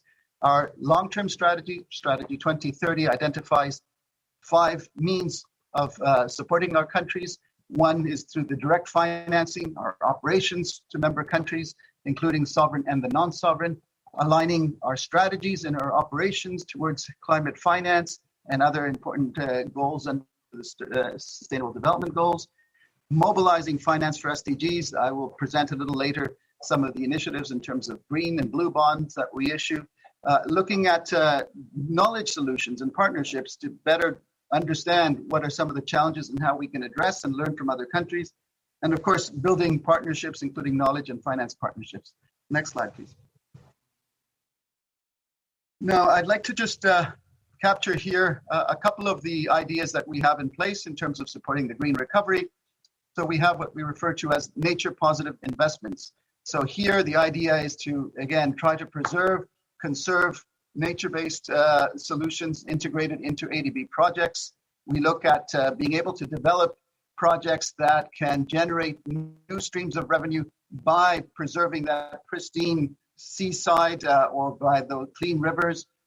We obviously want to make sure that we do so at the lowest of operational costs possible. And very importantly, we have a nature positive investment roadmap where we try to guide and mainstream nature in all our operations. So if we do that right, we will be contributing to preserving and strengthening natural capital. We also have what we refer to as a natural capital lab. And here again, it's looking at better accounting for natural capital. So again, as I mentioned, if there's no price to natural capital, we deplete it. If we can start recognizing that, then that makes a big difference.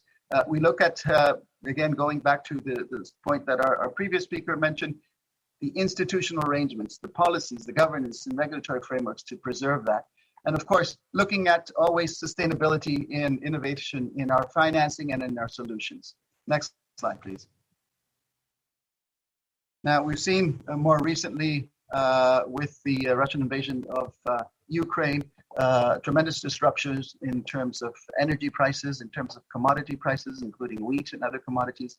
And of course, through global and regional supply chain disruptions, creating even more constraints on global supplies.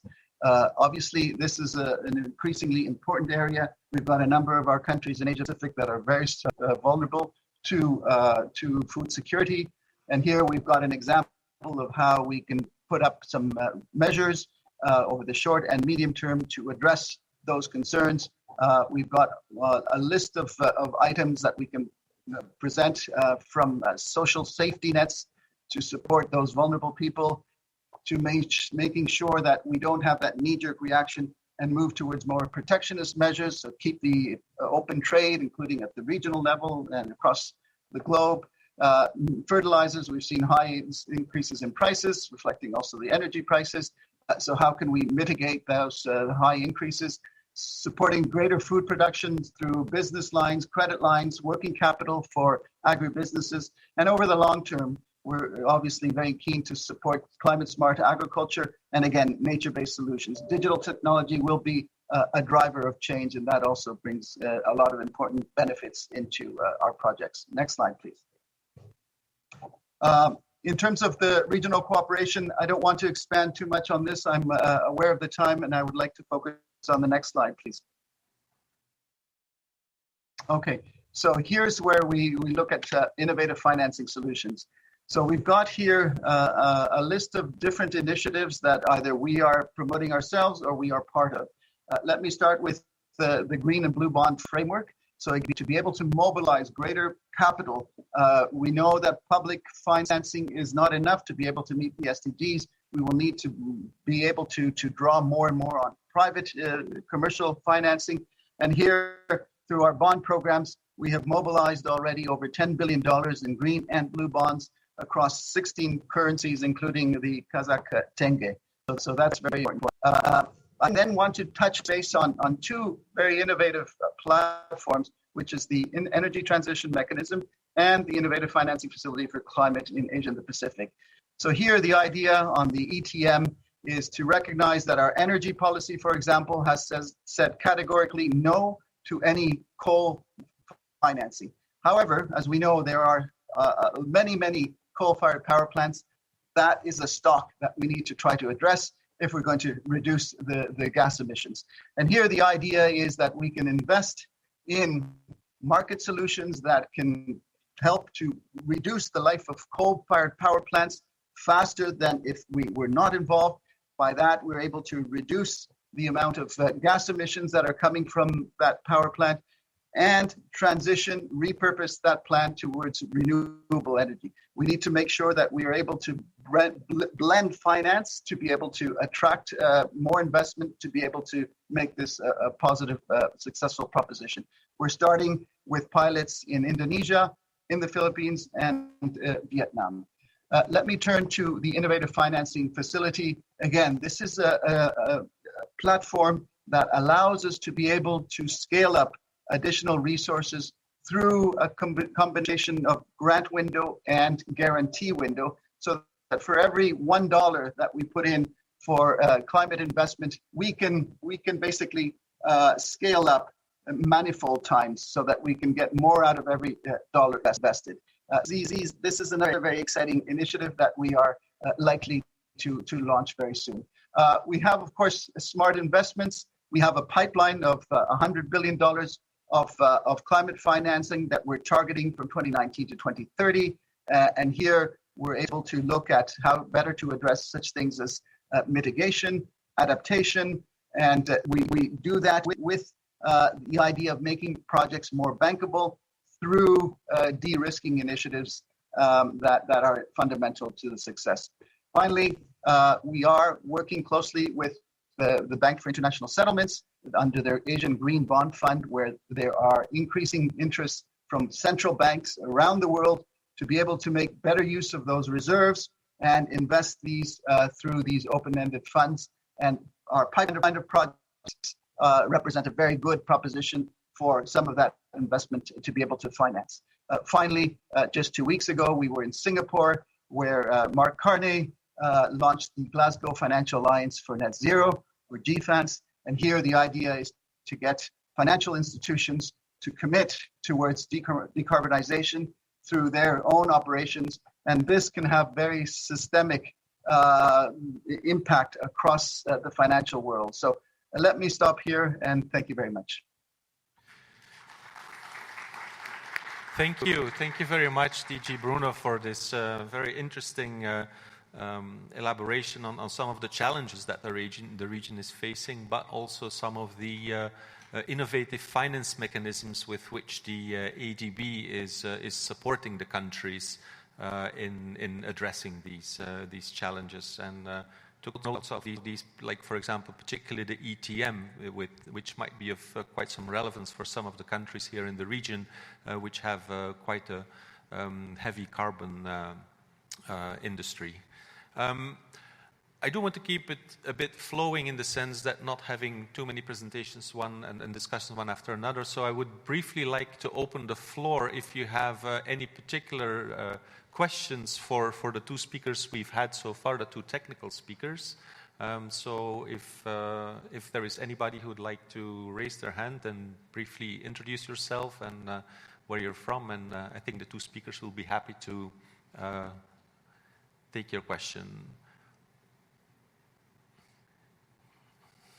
Yes, we have. Is there a microphone available for?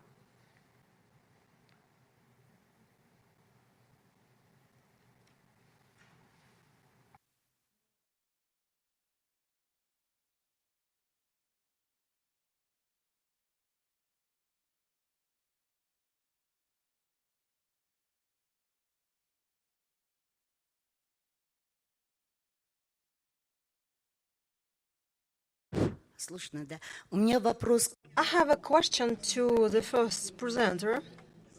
You know, talking about just transition, it was marked that there are countries which develop, particularly Kazakhstan, 80% is coal-fired generation. So what do you think? How, from social perspective, we can support jobs and follow the development both from human capital point of view and ensuring transition to carbon neutrality? I hope I made it clear to you.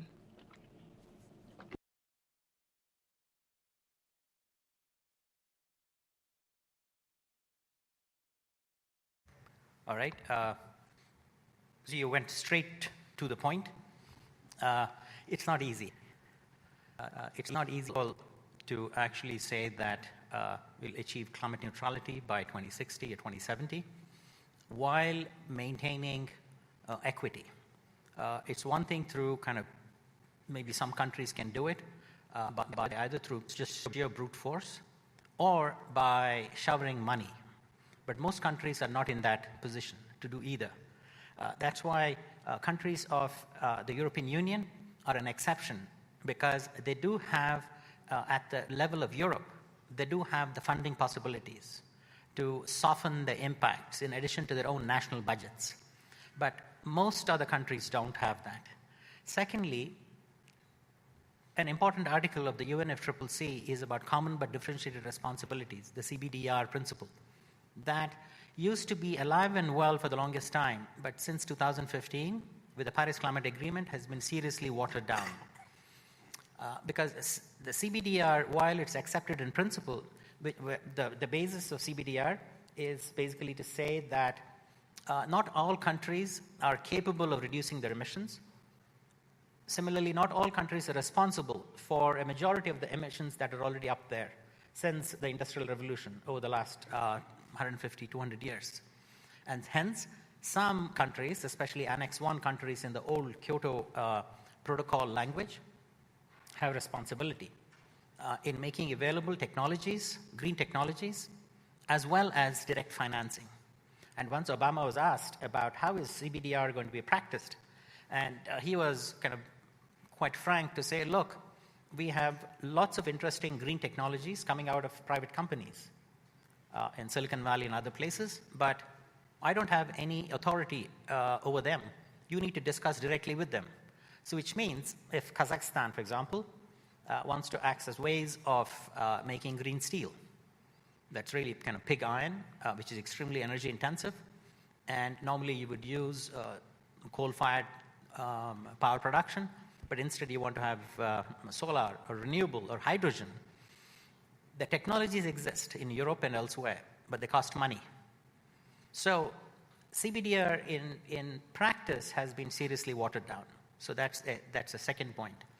The third would be for a country like Kazakhstan is to be mindful of the social and economic impacts.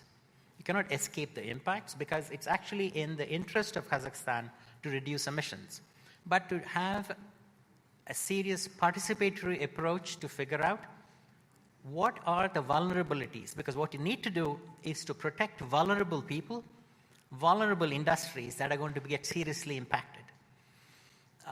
Wealthy industries, wealthy communities that have lived off, even in Kazakhstan, say the fossil fuel industry, can take care of themselves. But this is where power and powerlessness comes into play. That's why my emphasis that any issue of participation really needs to recognize these kinds of long-term drivers.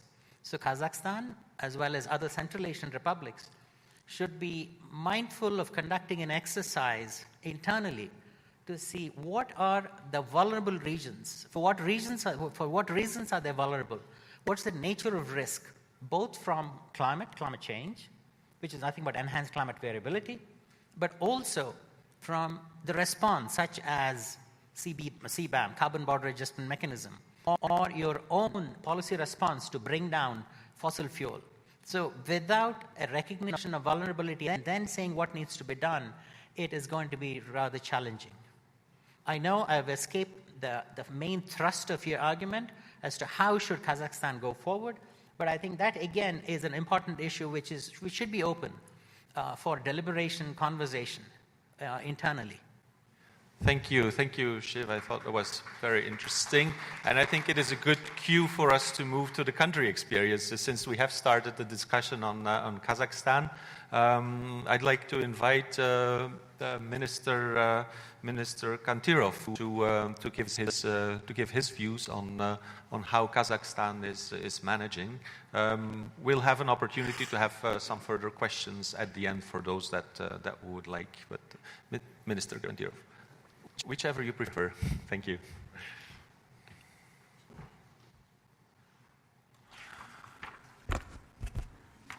Yeah, thank you, Alan. Thank you, everyone, all the participants and distinguished guests, ladies and gentlemen. I will switch to Russian if I So,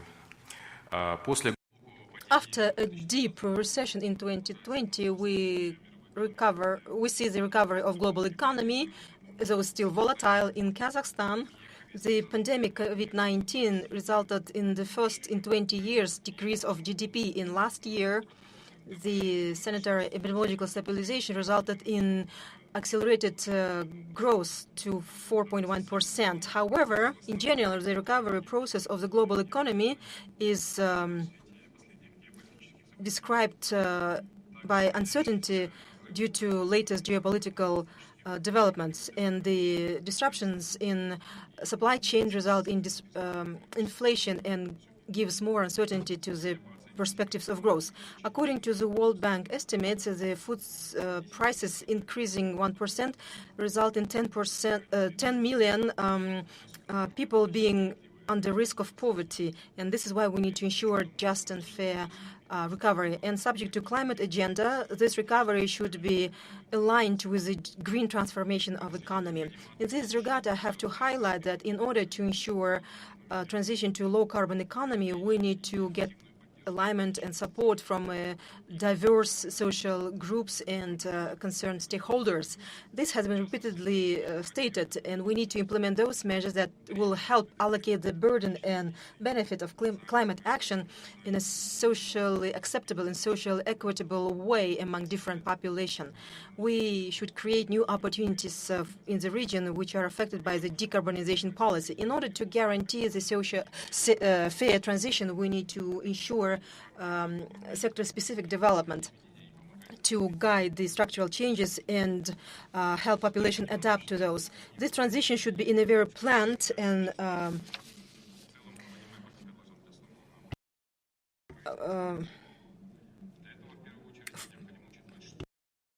it should be done in a very planned manner, and this transition may incur decrease of jobs, especially in coal mine industry, and so on. There was a question: around 30,000 people work in mines, so we have to do something about it. And the workers of this sector should have more opportunity for alternative employment.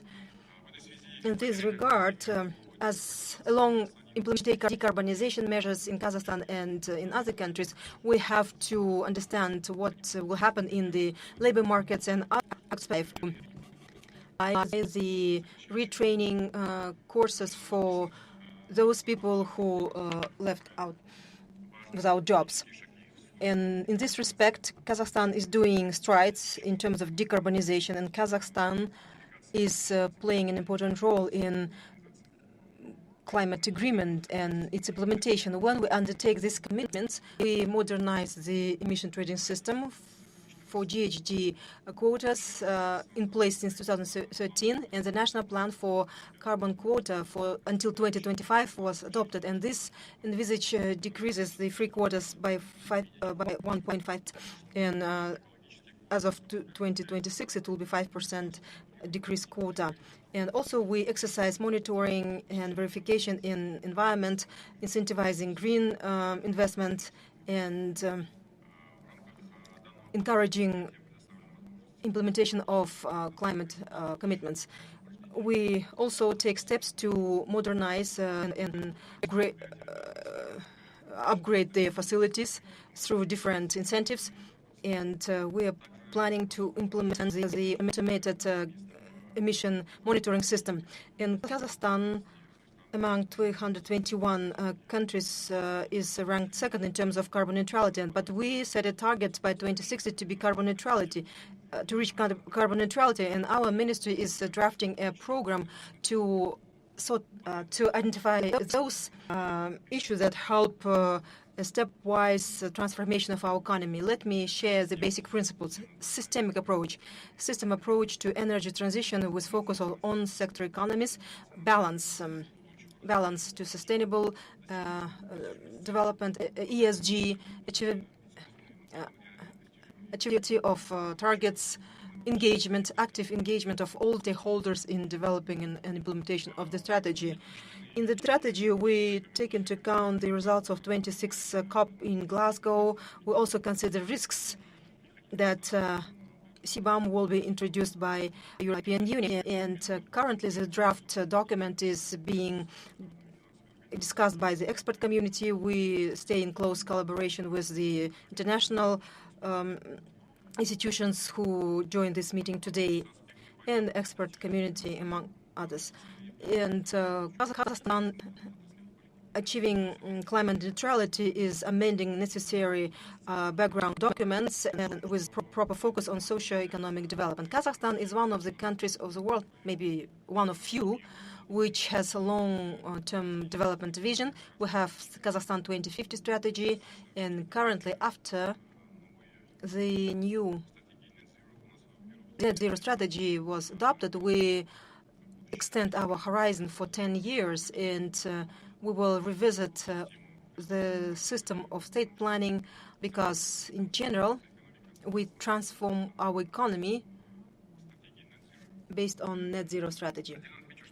Let me also highlight that the government incentivizing ESG implementation in quasi-public and corporate sectors of the economy to reduce investments to companies who have risky businesses.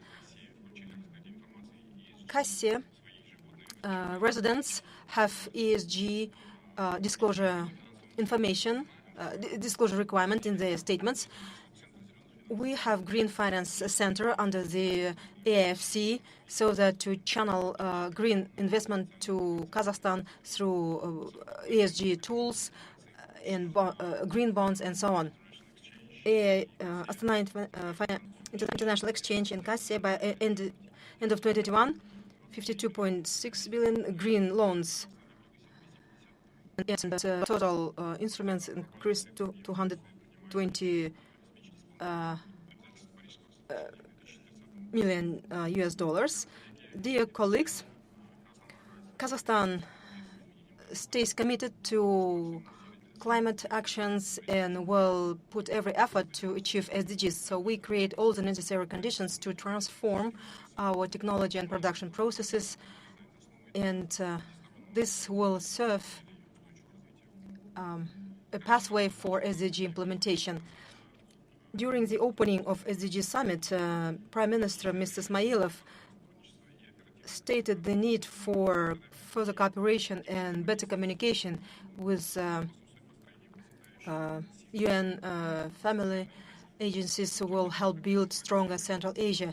And I'm urging you to join efforts in implementing SDGs. Thank you.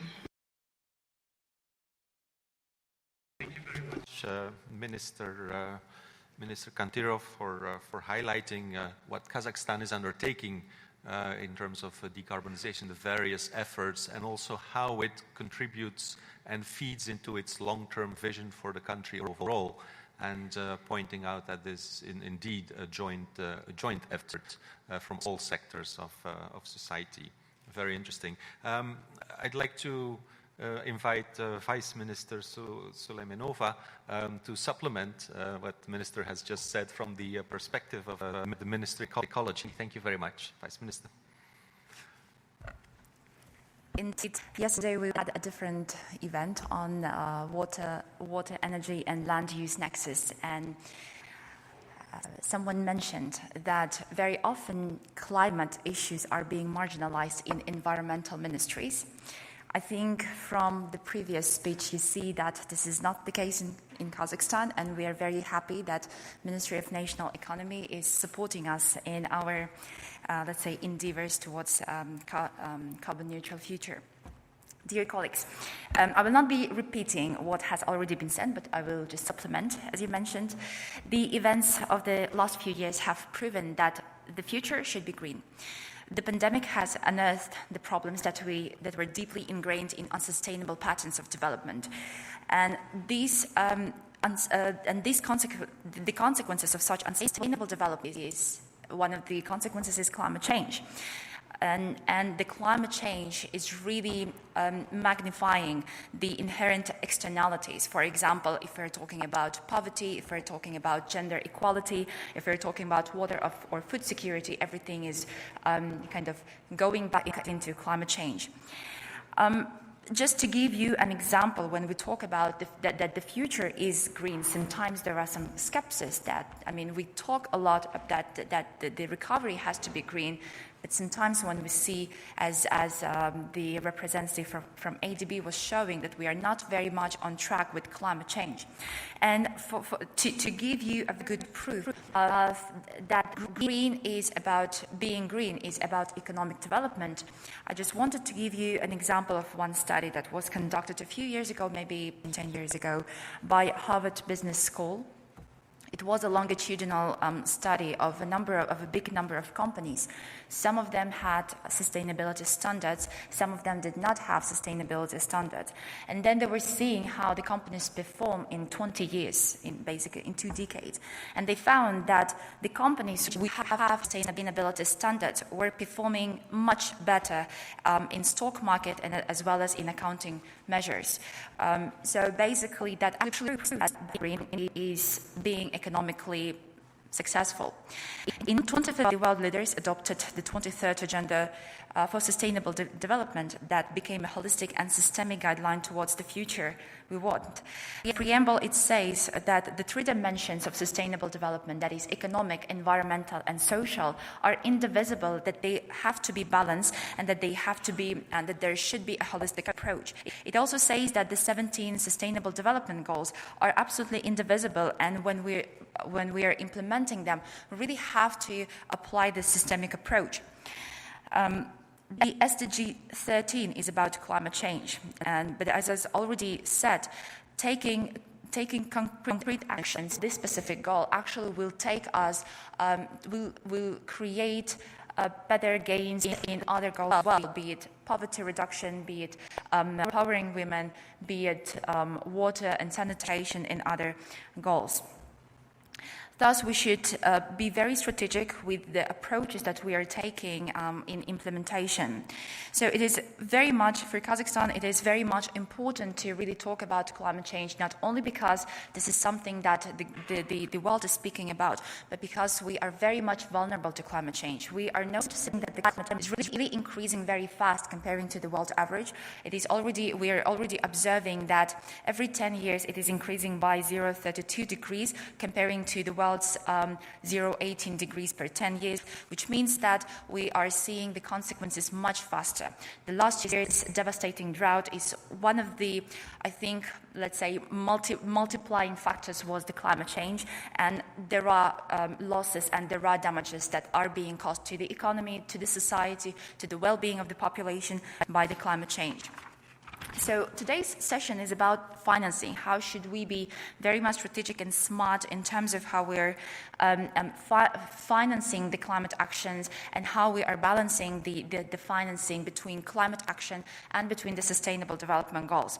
So I actually would like to say that we are in 2020 when the president announced announced the pledge to move towards carbon neutrality by 2060. I think the internal reaction was great, but how are we going to do that? How much does it cost? With the great support from our partners from Germany, we're currently conducting a study in terms of how much will the transition cost. And we're seeing that, it is still a work in progress, but the preliminary results show that the situation is not too bad. It's actually, we can do it, and it doesn't cost too much money. In terms of climate financing, where do we get the money? It should be public finance, of course, as we discussed, and it should be private finance. Coming to public finance, one of the biggest problems with the public finance is that it's always, there is not always enough money. It's always limited. We have too many things to balance. But there is one thing that I think we should understand. When we talk about reducing the carbon footprint, we're talking about investing in increasing, for example, efficiency. And efficiency means that we are investing in infrastructure. Infrastructures are very path dependent. And once we create one infrastructure, we get locked in certain pattern for a very, very long time. Today, Kazakhstan is doing, and we are investing in many infrastructure projects. And one of the ways to be smart about our investments is to actually integrate the climate goals and climate actions into existing investment decisions. And that is something that I think we would be working on, and as Ministry of Ecology would be promoting, because we don't want to get locked in for the next 30 to 50 years in unsustainable patterns. And that is one of that is about public finance. Speaking of the private investments, again, His Excellency Minister of National Economy mentioned that we have an emissions trading system. Indeed, this is one of the mechanisms, market-based mechanisms, to create incentives for the companies to reduce their emissions, to invest into green projects as well. Because we have within our ETS system, we don't have only the mechanism to reduce their emissions, but also we have offset projects. The offset projects might be, for example, the restoration of lands. It might be energy efficiency projects. It might be renewable energy projects. So it is actually about thinking in terms of how can we create the incentives so that for the sector it is interesting and very attractive to invest. The third one, which I would like to mention, is Article 9 of the Paris Agreement. The Article 9 of Paris Agreement says that there should be a mobilization of the global funding to climate action. And there was, unfortunately, the goal to mobilize $100 billion is currently being postponed by 2025. But we are hoping, as a country, as a developing country with a very carbon-intensive economy, we are hoping that this goal can be reached by developed countries and the private sector as soon as possible, and that we can move on really progress in discussions towards setting a new goal, because as it was mentioned earlier, the emissions that we are talking about, Paris Agreement is not about the emissions, it's about the concentrations of those emissions in the atmosphere. And most of these emissions were not caused by developing countries. And of course, we would be within the Article 9 mechanism of the Paris Agreement, we would be expecting the leadership from the countries whose economic development over the last many decades have caused the situation in which we find ourselves. Of course, this is not to blame anyone, but this is rather, when we're talking about climate action, we're talking about partnership, and if someone is in a leadership position to help someone else to be better in their climate ambitions, I think we should be really taking that leadership position, and we should be really helping others in the path towards a climate neutral future. So I think I will stop here, but I will be, if you have any questions, I think after all the speakers, I would be happy to answer. Thank you very much. Thank you very much, Vice Minister Suleimanova. Very, very interesting points. Particularly, I very much like the term you coined, smart financing, and the way you're approaching, particularly your approach to the private sector, because indeed we have to recognize that the private sector will not voluntarily do so, or out of altruism, but that there needs to be financial incentives for them. So very, very interesting point. Thank you. With your permission, I would like to make a slight change in the order for logistical reasons. I'd like to next invite Ms. Gujelmila Ananyeva, Deputy Chairperson of the State Committee on Statistics of Turkmenistan, to share her thoughts. Thank you.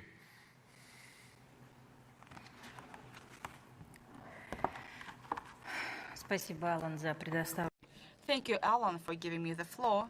Dear participants of the meeting, ladies and gentlemen, once again, I'd like to thank you for the opportunity to take part here.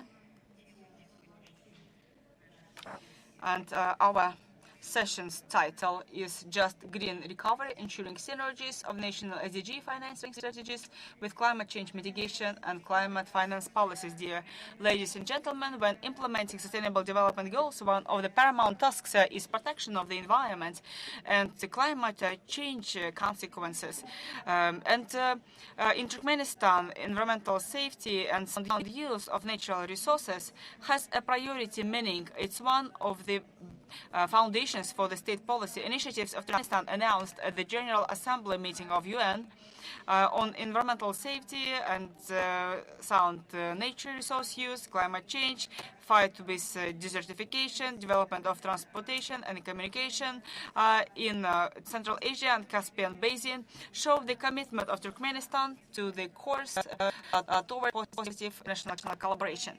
In the context of implementation and organization of environmental dialogue as a foundation for sustainable development, we have to make sure that we have a balance between the state interests and environmental balance in order not to damage the environment. And it means that we have to do the development of green economy, use the environment-friendly technologies and develop innovative solutions. And we are sure that we need to join efforts with the global community on the international, regional, and national levels. Given the importance of the modern technological solutions for the green economy development in the context of global climate change, in the year 2012, Turkmenistan proposed an initiative to create the Regional Technology Center for Climate Change.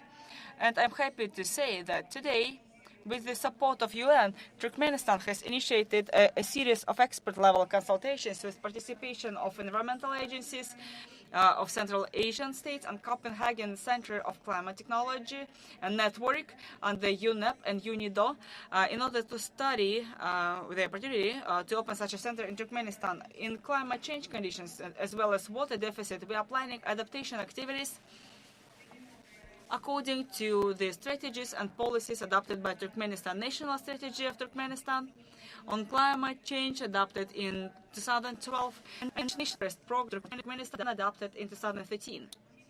In September 2019, an updated version of the National Strategy on Climate Change was adopted. The goal of the strategy is to ensure sustainable development of the country, including economic, food, water, and ecological security, and resilience to climate change by creating favorable conditions and to develop the effective mechanism for climate change adaptation in priority sectors, and development of effective measures to avoid climate change in order to accelerate low-carbon development of the country. Also, timely implementation of commitments, the UN Framework Convention on Climate Change, Paris Agreement, and relevant global sustainable development goals. Of the tasks mentioned in the National Strategy on Climate Change was updating the National Forestry Program of Turkmenistan in June 2021. The National Program on Forestry for Turkmenistan was adopted until 2025, updated version. Aerial problem is still very relevant globally, regionally, and nationally. Turkmenistan is doing a lot as part of the International Aerial Saving Sea and at the national level. In 2021, we adopted a national strategy on aerial sea until 2030, which considers certain mitigation and adaptation measures in order to mitigate negative effects of the aerial sea drying, especially effects on the social and economic life of neighboring regions. Being the country with very sensitive arid ecosystem, Turkmenistan is paying lots of attention to sustainable use of land resources. Being the country party to the Desertification Convention, Turkmenistan is making a lot to save natural resources, to preserve unique landscapes and flora and fauna of the desert. And high technical complex Altyn Ahır Lake, by that we are resolving the process of agricultural and pasture lands, which are quite problematic in Central Asia.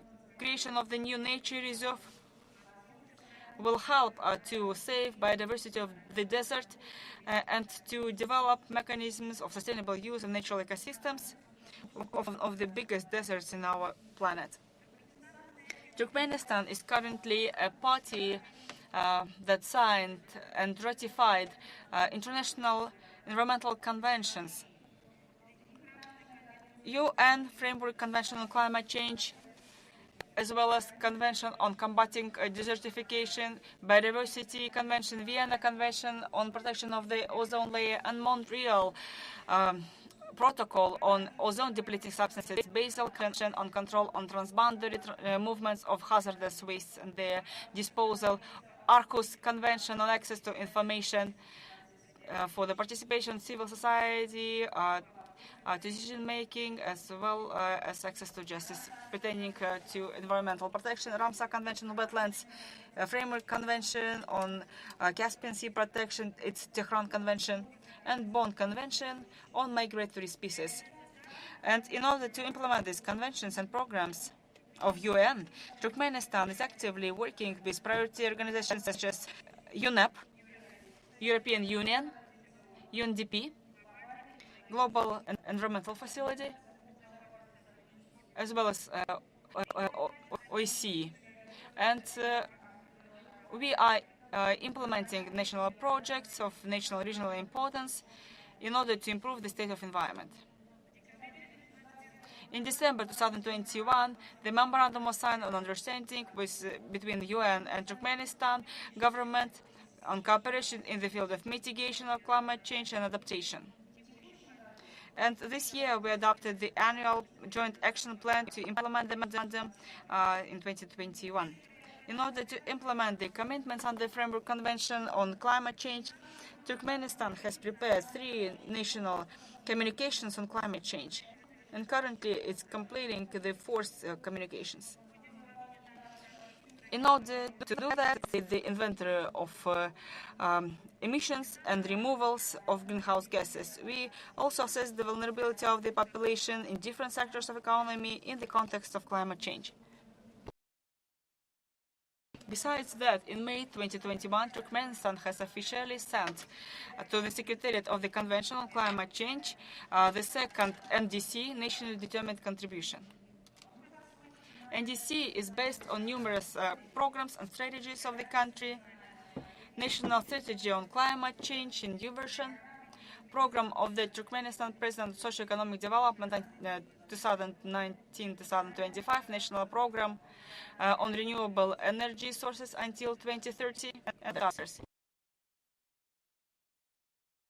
NDC implementation is demonstrating the commitment of Turkmenistan to fulfill its obligations under the Paris Agreement. Turkmenistan is going to do even more to prevent climate change. So climate change mitigation and adaptation in line with the national circumstances. Dear colleagues, finally I'd like to mention that Turkmenistani policy in the field of environment protection is always about expanding the international cooperation. We are very serious about implementation of SDGs and further development and deepening of environmental cooperation with all the stakeholders. Thank you for your attention. Very much for highlighting Turkmenistan's initiatives, particularly also picked up on the importance you highlighted of technology in achieving this. Let me just check if Mr. Beksultan Ibrahimov from Kyrgyzstan is online. If so, then I'd like to give him the floor. He's Vice Minister for Natural Resources, Ecology and Technical Oversight. Perhaps also for the next few speakers, unfortunately it's a very interesting discussion, but we're running slightly out of time, so if we can keep the interventions to about 5 minutes each so we can wrap up by 1:15, that would be great. Thank you. Vice Minister Ibrahimov, the floor is yours. Thank you very much.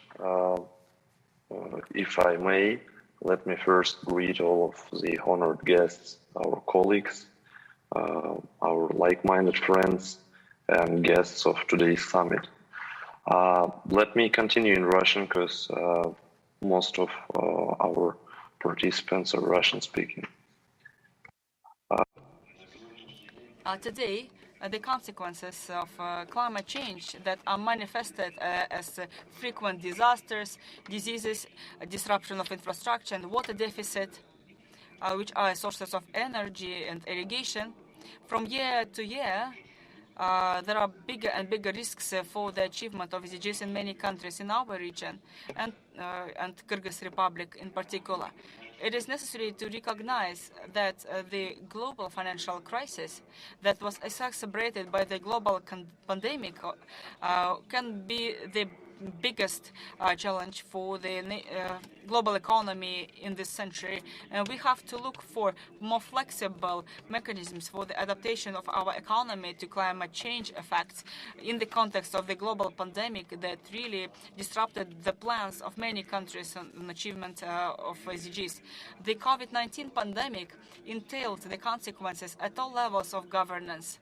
That had to act in such a big uncertainty and very difficult social and economic pressure. And with this new infection and other new infections, we have seen the biggest economic downturn in the history of our country. So the downturn was like 8.6%. And in these circumstances, green growth and ecological protection, they have not been a priority.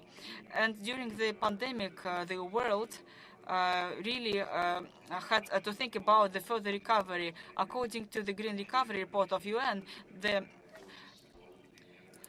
budget that was given to green recovery was just 21% from the total amount provided, of the sum provided for the economic recovery. It means that 79% of funding does not consider the environmental aspects.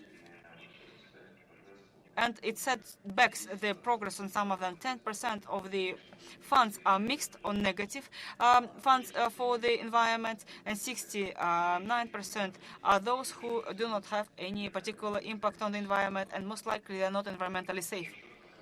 And this calculation is showing that the recovery is going to take a conventional path, and that it's not necessarily green recovery. And therefore, there is an urgent need to speed up the process of green recovery.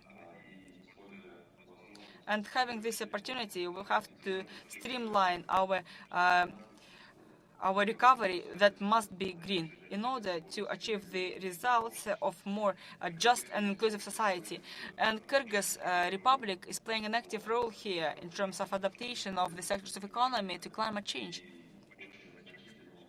And we are strengthening the role of the green development. At the same time, the Kyrgyz Republic is planning to strengthen its role as one of the most active countries in promoting the sustainable agenda of mountainous countries that are very vulnerable to climate change.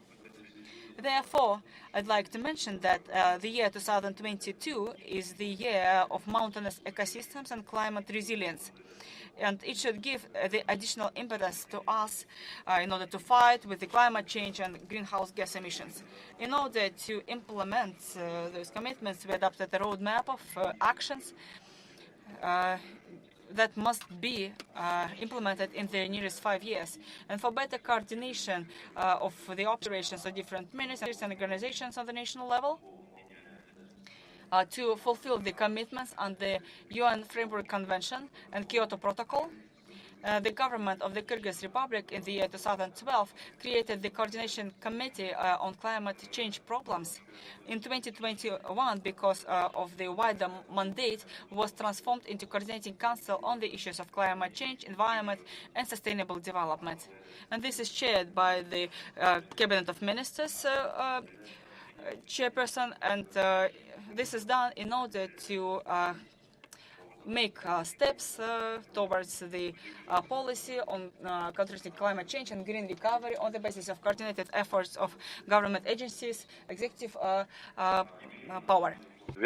And this Coordination Council adopted in September 2021 the updated NDC of Kyrgyz Republic, in which, despite we are on the stage of active economic development and we are issuers of 0.03 issuers of emissions, we have taken ambitious commitment to reduce GHG emissions by 44%, and we're looking to invest $6.3 billion for different sectors, and this may include the transfer of green technology and acceptance of mitigation and adaptation initiatives. So we also are striving to achieve carbon neutrality, and this was stated by the president of our country during UNGA. And also we designed the taxonomy of sustainable projects, or the green taxonomy, which is the unified classification for projects on sustainable and resilient human development. And this assumes unified terminology and will help us identify eco-clean activities and develop ecological preferences and incentives for the development of green agenda. We also plan to launch this year what we call the carbon labs that would include carbon farms, among other things. And this is where we would love to monitor the distribution of carbon across the country, and this will help us trace the pollution of air and soil and plan some disasters in order to monetize and ensure carbon sequestration through the plantings. We want to make proper measurements on the consumption of different utilities, and also we have the so-called coordination center, under which we will have the above-mentioned carbon labs. And we seek your support in promoting public-private partnership initiatives based on the investment attractiveness of this sector. In order to create the comprehensive national financing framework, we are working to establish special facilities, financing facilities, and a special revolver fund will be created for climate projects, and the functions will include raising and using special tools for different sectors of economy to address climate change implications. Also, different ministries will create special funds for renewable sources, energy efficiency, energy saving, and so on. We believe that these instruments will serve as the comprehensive tool to finance this agenda. Among other things, let me highlight that climate agenda should be implemented through the regional approach, and this is how, on a regional ecological center basis, we develop the regional adaptation measures for Central Asian countries, and in the nearest future, through the support of Green Climate Fund, this project will be launched. In order to achieve sustainable development goals like climate sustainability, climate resilience, climate finance, we are planning to keep actively working by mobilizing both government and private funds and engaging multilateral institutions, development partners, and so on. Thank you. Vice Minister Ibrahimov. May I invite next to the stage from Tajikistan, Ms. Kimsadah Sufijon, to give her perspectives on the issue. She's Deputy Chairman of the Committee for Environmental Protection for the government for Tajikistan. Thank you.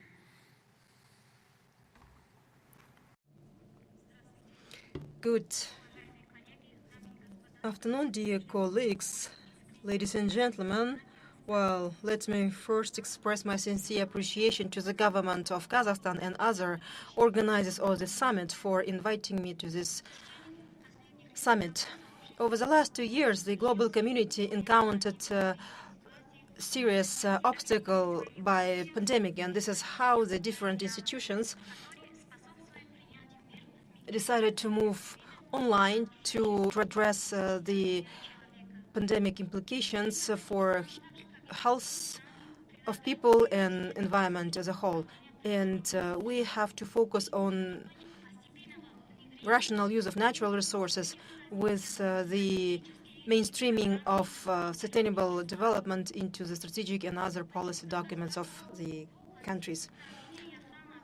Environmental policy of our country is aiming to ensure multifaceted and holistic approaches to address these issues both on a global and national scale. The government of Tajikistan developed a new national strategy for the period until 2030,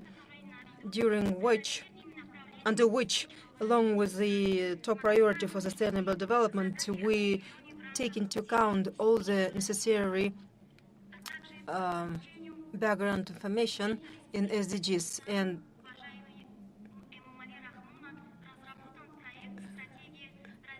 President of our country, Emomali Rahmon, has supported the sustainable development policy, which is pending the approval.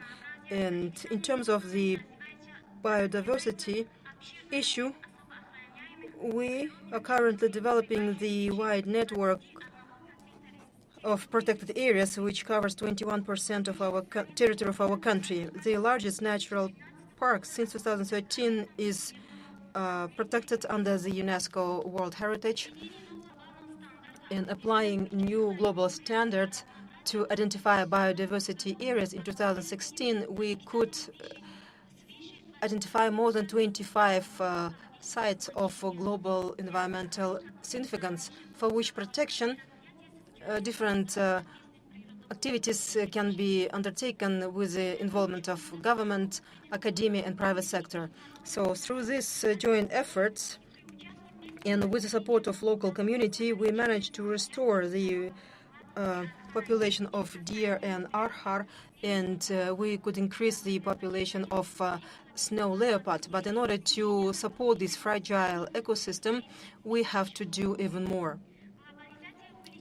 Globalization and increase of income in population created enabling environment for the tourism sector development. Tourism has become the global, rapidly developing sectors of the economy. Sustainable tourism is aiming to ensure that local communities could benefit from the revenue generated by tourism, and the growth of tourism will help support cultural and natural wealths of these regions without jeopardizing those. And in order to protect natural resources and climate change, this may be affected by inappropriate tourism development, and having low adaptation potential, Tajikistan seems to be most vulnerable to climate change in Eurasian region, and mountains is an important part of ecosystem, and they play an important role for socioeconomic development, sustainability of our country and the region. According to estimates of experts, glaciers of Tajikistan lost almost 30% of their coverage, and this trend tells to the change of water resources. In order to decrease GHG emissions in Tajikistan, we developed the legislative institutional framework of action aiming to address climate change, and we ratified UN FCC and Paris Agreement, among other things.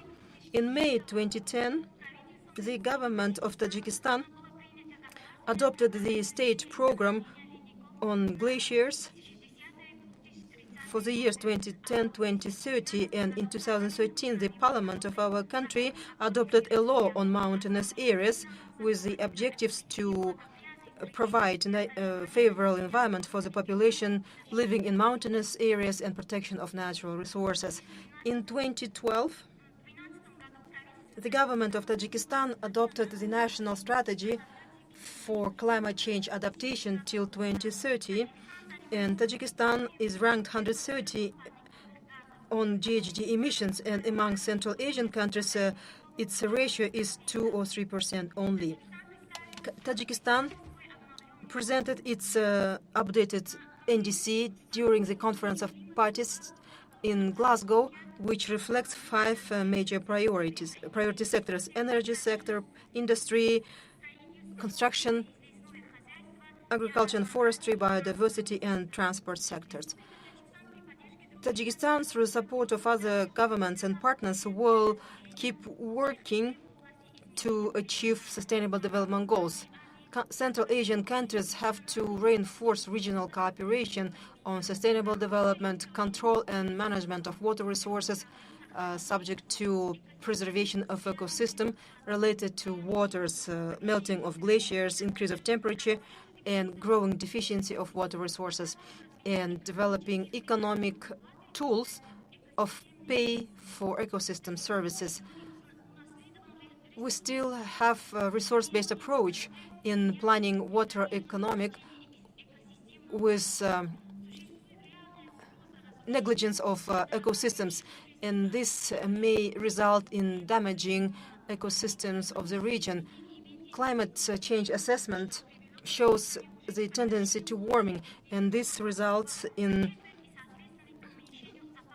water decrease of glacier areas, and this may result in increased frequency of disasters and different natural calamities.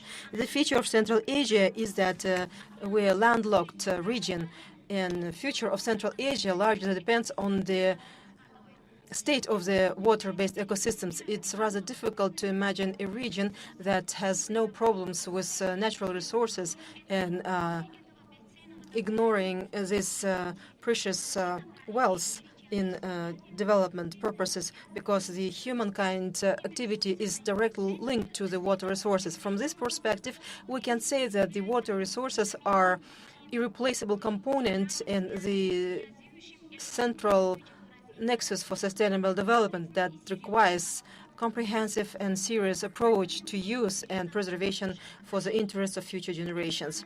The International Conference of High Level on International Decade of Action, Water for Sustainable Development in 2018-2028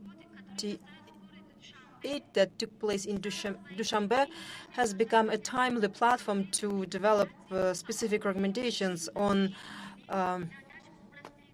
accelerating SDGs, including that of water resources. So let me state in conclusion that timely actions to improve the environment may help protect it, achieve sustainable development goals, and improve the well-being and health of population in the long run. I'm quite confident that this summit will serve as a foundation for future cooperation for the benefit of greening of the future. Thank you. Ms. Sufijan, for sharing your perspectives. Thank you. To wrap up this session, I would like to invite our last speaker, Mr. Chusipek Kazbekov, who's the Deputy Chairman of the State Committee on Ecology and Environment and Environmental Protection of the Republic of Uzbekistan. Mr. Kazbekov, please go ahead. Thank you. Thank you very much. Dear ladies and gentlemen, I would like to thank for organizers of this second Sdg Summit. Let me update you on regarding the activities in Uzbekistan. First of all, I would like to mention recently the event Stockholm 50 Plus. The slogan of which was the healthy planet for prosperity of all people. And the main conclusion was that all these 50 years, we were exploiting natural resources, damaging our environment. So now what do we have to do is we have to, in order to develop, we have to consider the health of our planet and in balanced way and economically develop. So in these terms, I would like to mention that recently Uzbekistan adopted the new Uzbekistan development strategy, which is for the first time in its history puts the environmental issues on top priority, even higher than the national security issues. And it has like a dedicated section on the environment, but I call this new strategy as the most green strategy which we ever had, because there are a lot of the indirect activities which contribute to the greening of our nation. So the examples are about building green cities, digitalization of our economy, the transfer of to green transport, and also transition to green economy, and also like increasing the share of renewable energy by 20%. So that's why it is very. So we are on the green growth path. Thirdly, our government established SDG intersectoral coordination group, which is managed by the head of the Parliament of Senate of Uzbekistan, which helps us to discuss SDG matters very constructive manner with all the different ministries, Ministry of Economy, Finance, and others, including our Committee for Environment. And besides that, Uzbekistan recently adopted a number of strategic framework documents, development documents related to the transition to green economy, strategy for biodiversity conservation, solid waste management, setting up the system of environmental monitoring, and other key documents. So in last year, in fall, in November, during the COP26, Uzbekistan has updated its NDCs, and the examples are to decrease the CO2 emissions by 35%, in addition to the commitments as per unit of GDP. Increase the efficiency of the energy use by twice, and also, as I mentioned, 20% increase of the share of the renewable energy in our energy sector, and some other matters. As you know, the colleagues previously mentioned about the RLC issue, and our president in 2017, during the 72nd session of the UN General Assembly, he showed the map of the RLC and put the attention of the international community and asked, like, it is not a local issue, it is not a regional issue, it's a global issue. It is becoming a source for the global or contributing factor for the climate change. So he called to join the efforts to solve this RLC. So since that, in 2018, the government of Uzbekistan started major pragmatic activity on the bottom of the RLC to forestation activities, to plant saxaul trees. Nowadays, after 4 years, we reached 1.7 million hectares of saxaul trees.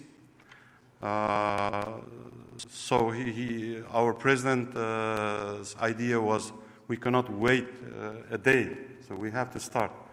So last year, the delegation from Kazakhstan came, because we share the bottom of the RLC. It's more than 5 million hectares. 3.2 million hectares are located in Uzbekistan. So a delegation of Kazakhstan came to see our experience, and now we are working jointly to coordinate our activities. And last year, our president also initiated the major Yashil Makon initiative. Yashil Makon means like a Green Nation initiative.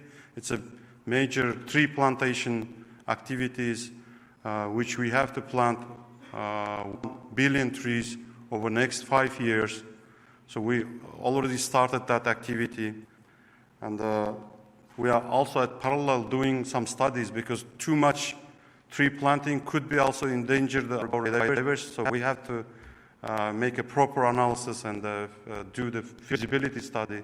So we are working with our international partners to study this well.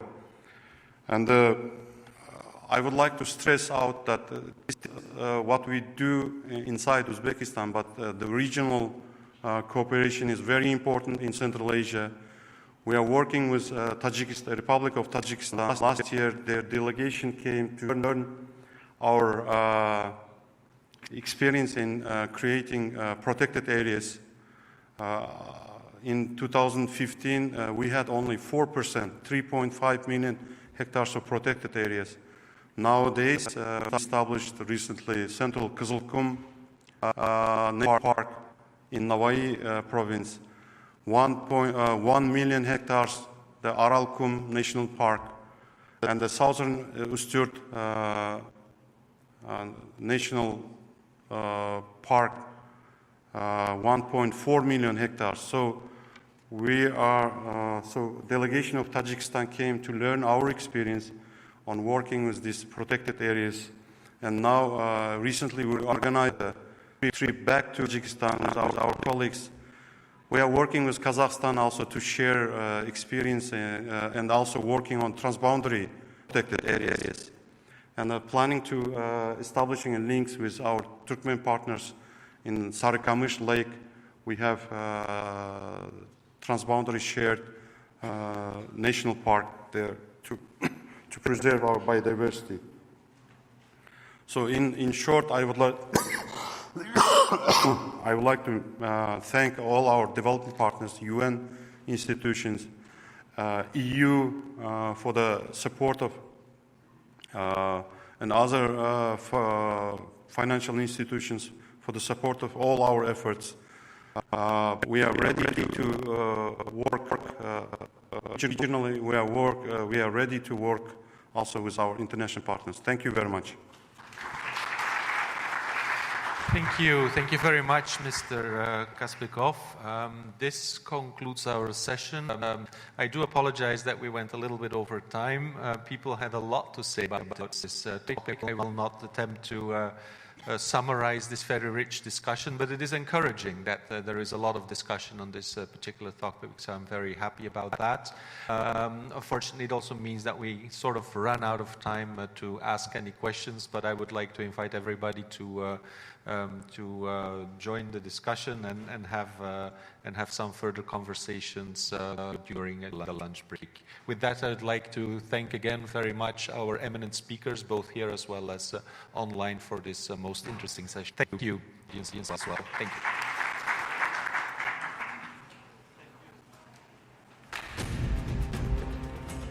Құрметті қонақтар, сіздерді түскі асқа 30-шы қабатқа шақырамыз.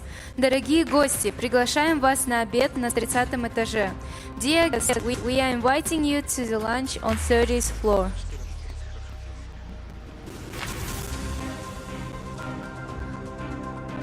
Следующая сессия начинается в 14:30. Келесі сессия 14:30-да басталады. The next session starts at 14:30.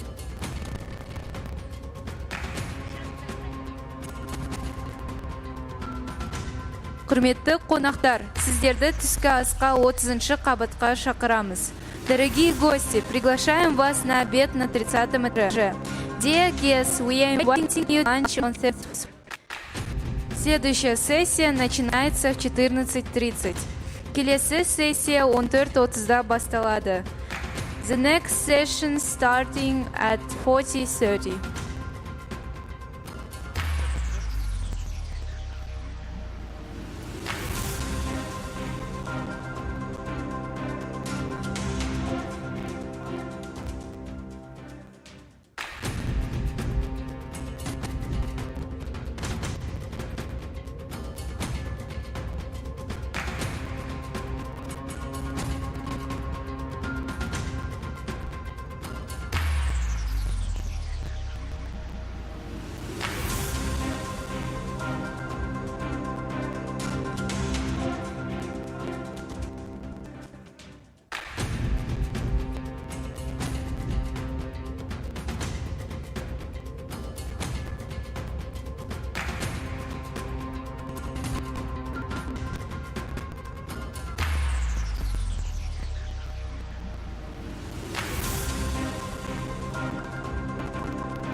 Раз.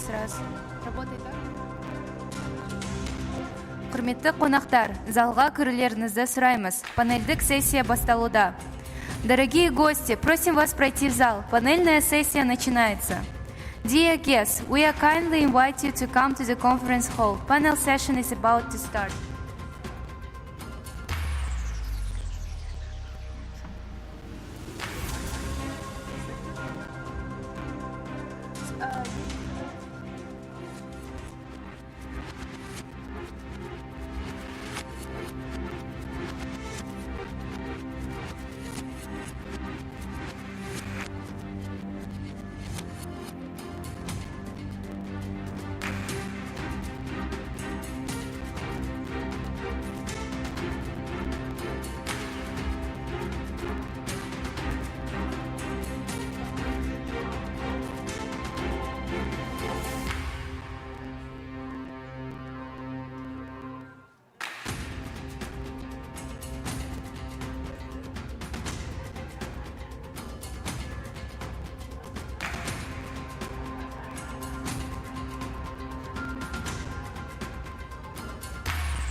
Құрметті қонақтар, залға кірулеріңізді сұраймыз. Панельдік сессия басталуда.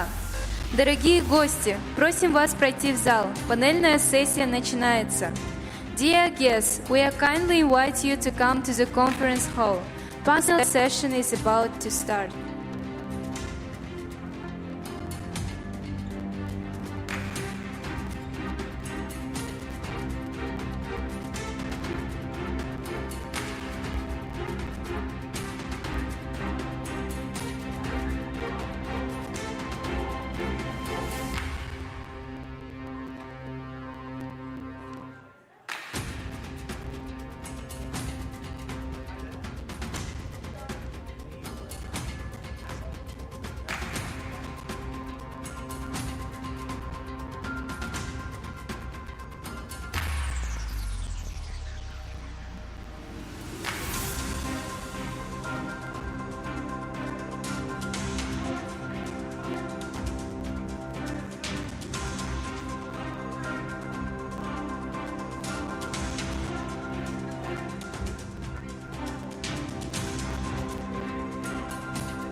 Құрметті қонақтар, залға кірулеріңізді сұраймыз. Панельдік сессия басталуда.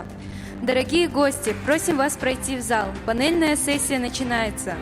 Dear guests, we are kindly invite you to come to the conference hall. Panel session is about to start.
Құрметті қонақтар, залға кірулеріңізді сұраймыз. Панельдік сессия басталуда. Дорогие гости, просим вас пройти в зал. Панельная сессия начинается. Dear guests, we are kindly invite you to come to the conference hall. Panel session is about to start.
Құрметті қонақтар, залға кірулеріңізді сұраймыз. Панельдік сессия басталуда. Дорогие гости, просим вас пройти в зал. Панельная сессия начинается. Dear guests, we are kindly invite you to come to the conference hall. Panel session is about to start.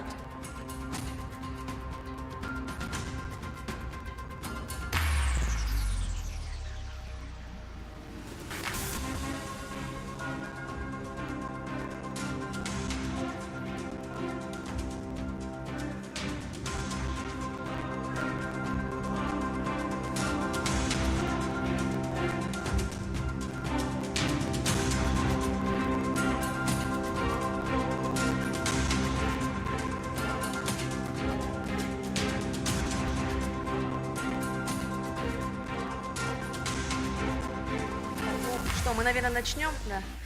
Все наши спикеры на местах. All of our speakers are here. Dear ladies and gentlemen, dear participants, I'm happy to welcome all participants at the second regional SDG Summit Beyond COVID towards just recovery in Central Asia. And we will talk about financing the SDGs and building partnerships for sustainable development. $1 trillion USD is the amount forecasted for SDG implementation, and it is quite relevant for countries with any level of incomes.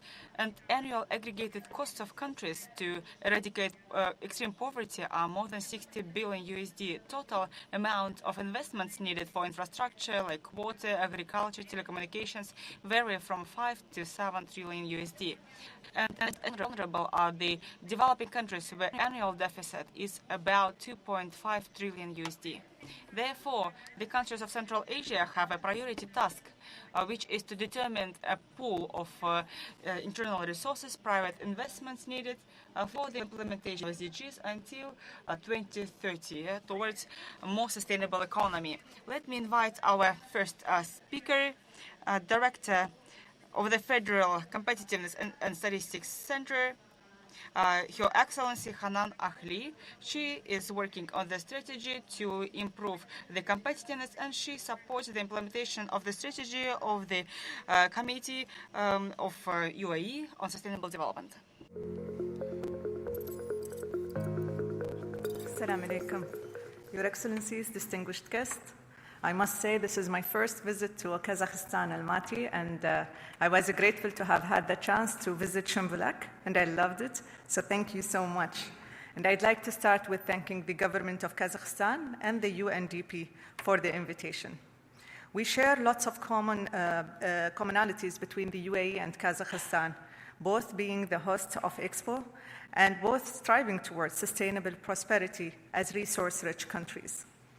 Partnerships for the goals, SDG 17, is indeed of utmost importance. As Professor Sachs noted yesterday, partnerships in Central Asia are key, and we are happy to have a strong collaboration with the government of Uzbekistan across multiple sectors. Today, I will share with you the United Arab Emirates model for implementing the SDGs.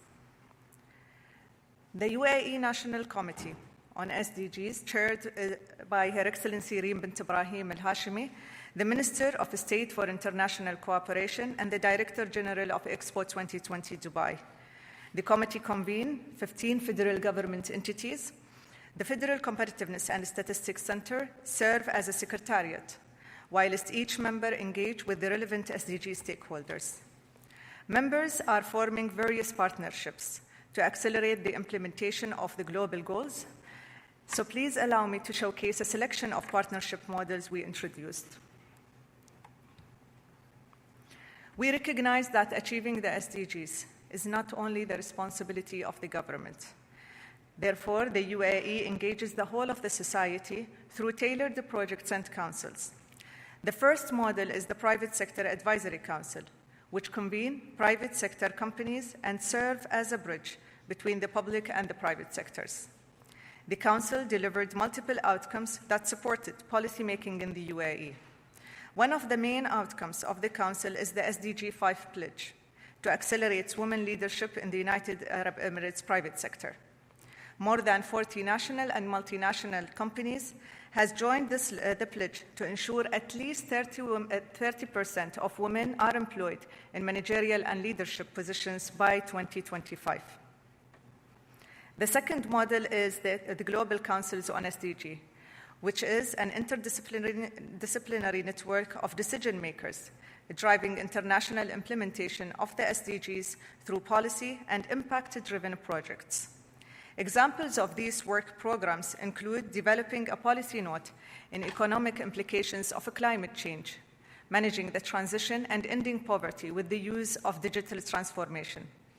This policy will be linked with COP27 and COP28 agendas. The third model of partnerships is the SDG Young Leaders Program. It ensures youth participation in the SDG journey through 3 councils. Each of these councils drive its own agenda and intersects through youth dialogue to ensure knowledge transfer, capacity building, and policy-making procedures. Through these engagements, the youth voice is embedded into the decade of action and into our national development. The 3 councils can be briefly explained as follows. SDGs Youth Council, working on the local youth engagement in SDGs. SDGs Youth Media Council, working on campaigns to educate, captivate, and accelerate youth involvement in the SDGs by utilizing the power of the digital media. SDGs Global Council's youth representation. Each of the 2021-2023 Global Council have a youth member to ensure capacity development for future global decision makers. The fourth model is the UN Regional Platform to address our mature global challenge, and that is data for SDGs. The UAE hosts one of the 4 UN regional platforms governed by the UN Committee of Experts on Big Data and Data Science for Official Statistics. The platform is a cloud service ecosystem that aims to support international collaboration and acceleration of the 2030 Agenda through harnessing the power of big data and data science. I am proud to talk about the SDG Photography Award and SDG School Awareness Campaign, driving awareness about sustainable development through tailored storytelling and activities. In conclusion, our goal is to collectively move forward by making actions towards the SDGs. We look forward to share lessons towards the path of carbon neutrality and knowledge economy. We salute the Prime Minister, Ali Khan Ismailov's idea to build the Central Asia SDG Center of Excellence and wish all the best on its work. The UAE is always ready to build stronger connections with the Central Asia countries to create more sustainable, resilient, and prosperous future for our people. Rehmet and spasibo. I'll leave you with a short video of an inspiration to enjoy.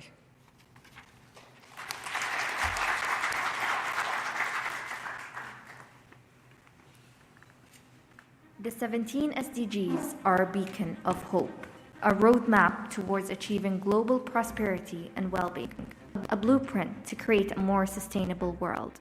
We have come so far through robust partnerships, cross-knit collaborations between governments, private sector, international stakeholders, global leaders, SDG advocates, and the youth. Collectively, we have transformed the global mindset to compassion, passion, and action for a better tomorrow. In the past 2 decades, humans have achieved the unachievable. We entered the CRISPR era, measured the cosmos, discovered the mysteries of Mars, changed the course of diseases through vaccines, rang climate alarms louder than ever. We are only halfway there.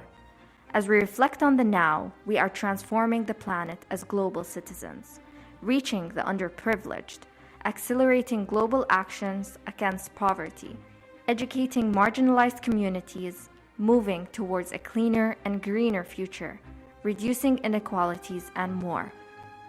There is more to be done. Together, we can ascend from the base camp to the summit. The future lies in our hands.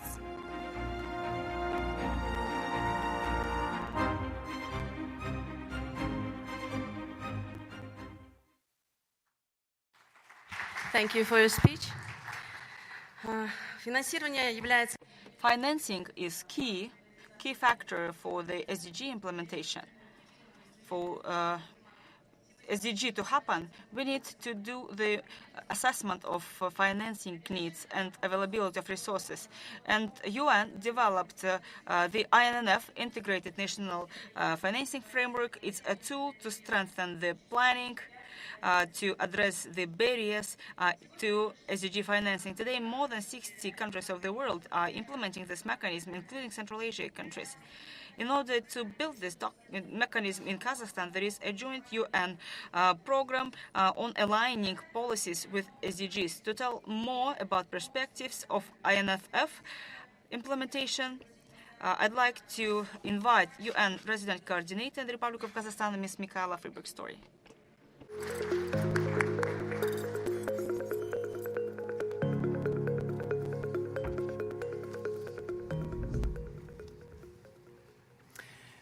Good afternoon. Thank you very much for that, Madame Burybayeva. Your Excellency, distinguished delegates, ladies and gentlemen. First of all, being here today as the UN Resident Coordinator for the Republic of Kazakhstan, I have the honor, to behalf of the UN Secretary General, Mr. Antonio Guterres, lead the UN country team and coordinate UN support in Kazakhstan in implementing the 2030 Agenda. Here in Kazakhstan, we are 27 UN agencies, and I am proud of the work delivered by the UN country team, of which UNDP is a strong and integral part. This summit underscores that. The UN country team in Kazakhstan, like all other country teams across the world, jointly support their respective host governments in the implementation of the 2030 Agenda for Sustainable Development through joint partnerships, through what we call a cooperation framework for sustainable development. And allow me, therefore, on this note, to congratulate the representatives of Kyrgyzstan and of Tajikistan, who in the past few days signed such development cooperation frameworks. Just for reference, ladies and gentlemen, both Kazakhstan, Uzbekistan and Turkmenistan have had their new ones since 2021. The second point I would like to make, leading me to my main topic, is that I would also like to take note of what was said yesterday by the Deputy Minister of Economic Development of the Government of Kazakhstan, as he spoke about upgrading the SDG Council and merging it into the Council for International Financial Institutions here in Kazakhstan. This is key, linking the financing mechanisms to the SDGs. And this is my segue into the topic that I will touch upon. When the world agreed on the 2030 Agenda for Sustainable Development and its SDGs, states also agreed on the overarching ways to finance this transformational agenda. As such, states called for integrated national financing frameworks, INFFs, to strengthen planning processes and overcome existing impediments to finance sustainable development. Now, 3 months in since the start of the war in Ukraine, people globally are facing a cost of living crisis not seen for more than a generation, with escalating price shocks in the global prices of food, energy, and financial markets. And this is in a world already grappling with the COVID-19 pandemic and climate change. We estimate that as much as 3 to 5 trillion annual US dollars is needed to fill the financing gaps for achieving the Sustainable Development Goals. We need all hands on deck and the finances that we need to have. Every single dollar that is attainable needs to be budgeted, focusing on the SDGs. We need partnerships more than ever, and we need the integrated national financing frameworks. Because the INFF lays out the full range of financing resources, both domestic and international sources, both public and private finances, and it allows countries to develop a strategy to increase the investment, to manage risk, and to achieve the priorities that they have put in place themselves. Here in Kazakhstan, UNICEF, UNESCAP, and UNDP are coming together with the ministries to verify that we are working collectively on supporting the governments on their INFFs. Let me also just mention that even the session, the last of this very successful summit, is the only session which has the word partnership in the title. I would still, however, really like to emphasize that we have spoken about partnerships in every single session. And that is clear because the SDGs are not for someone else to work on. The SDGs are for each and every one of us. And we need, as was said by the previous speaker, a whole-of-government approach, a whole-of-society engagement, and a whole-of-budget understanding as we move forward. We need partnerships that cut across borders and address issues of connectivity and sustainable trade, especially in this region that is frankly a region with less interconnectivity and interregional trade than many other regions in the world. That is why, for example, the Special Program for the Economies of Central Asia, SPECA, is central for moving forward to enhance trade and connectivity, supported by UNESCAP and UNECE, but of course led by the member states of SPECA. There are also other programs that have indeed a global impact, and I would like to actually highlight one thing that is happening right now. We are launching something called the UN Global Compact here in Almaty this month. Many of you may be familiar with the UN Global Compact, which is focusing on promoting partnership with the private sector. And here they aim to mobilize a global movement of sustainable companies and stakeholders by supporting businesses to align their strategies and business operations to advance the SDGs. And talking about this private sector, I can just say that when we heard about MasterCard's engagement yesterday, they are indeed a member of the UN Global Compact. And I hope that when I stand at the third summit, I will have more members of the UN Global Compact attending. But there can also be smaller initiatives. Here I would like to mention the World Food Programme initiative in Kyrgyzstan, for example, together with Pepsi, that is looking at hot meals for school children. And right now, they are looking at how to scale this up, how to make this sustainable, how to make sure that it is budgeted for in the long term, just like Mr. Jeffrey Sachs was talking about yesterday. But it's also about building the awareness.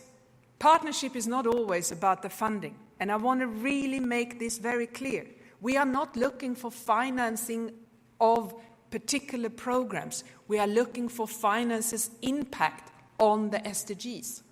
So in Turkmenistan, for example, we have engaged with UNICEF in a program that focuses on advancing children's understanding and recognition in the SDG compacts.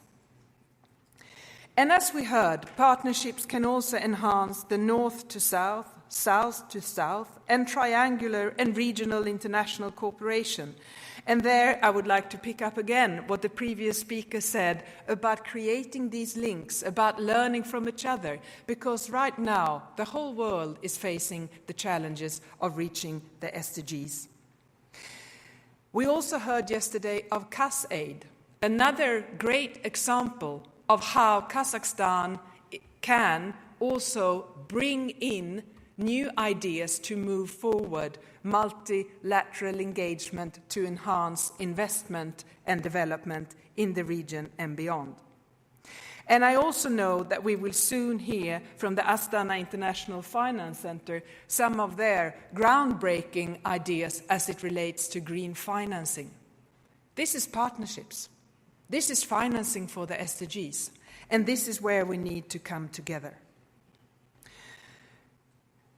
There is no discussion that we need the partnerships, but we need to identify how to move forward. And on that note, let me just end by thanking the government of Kazakhstan for hosting this summit in partnership with the European Union and UNDP.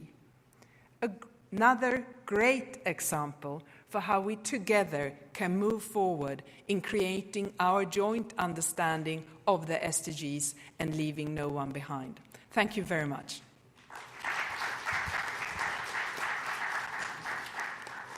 Thank you, Ms. Friedrich-Story. Следующее слово позвольте предоставить руководителю. And now the floor goes to Thomas Below, Chief of Program, UNDP Finance Sector Hub, and he has been supporting countries in improving policies, engagement of civil society and private sector in Asia and Pacific, Africa and Latin America. Please. Thank you so much for this opportunity. My name is Tom Below. I'm Chief of Program for UNDP's Sustainable Finance Hub. And this isn't just my first time to Kazakhstan, this is my first time to Central Asia. And I must say that in a day and a half, I have learned a huge amount about the region. So it's been a real privilege to listen to each and every one of you about the experiences around social policy, around social SDG-oriented policy and planning, and around SDG financing. And when I say I've learned a lot about the region, I also have learned a lot which I think the rest of the world, the other regions, would benefit from knowing about. And I certainly, when I leave this evening and go back home, I will be thinking about how can we fix the global knowledge infrastructure in ways in which we can learn lessons from Central Asia more effectively and feed lessons and knowledge from the rest of the world back into the progress which is being made here. And it is really significant, the progress that is being made. So congratulations to everyone involved. I'm going to say a little bit about UNDP's approach to SDG financing. And as I do that, I'll try and bring in some of the examples that I've learned from your region, just through talking to those who are involved on the ground. And as I do that, I hope also to pick up on our resident coordinator's remarks.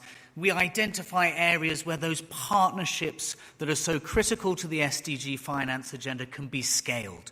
And I think that's a theme running through the day. Let me say a little bit about how we see the problem. And this is a global slide, which I hope has some resonance to the context of the region. You'll see, of course, from that slide, again, the reference to the SDG finance gap, which has increased as a result of COVID quite significantly from $2.5 to $4.2 trillion per annum. And of course, that has got exacerbated further by the political tensions and the conflict in Ukraine. But despite all of that, already the financial system was not working towards the SDGs. You'll see that even pre-pandemic, there was only 30%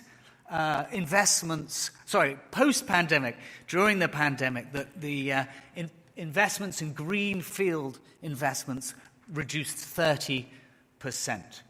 But you'll see that even pre-pandemic, that foreign direct investment flows were concentrated 75% in developed economies. So money was not going to the countries that needed it most to achieve the SDGs.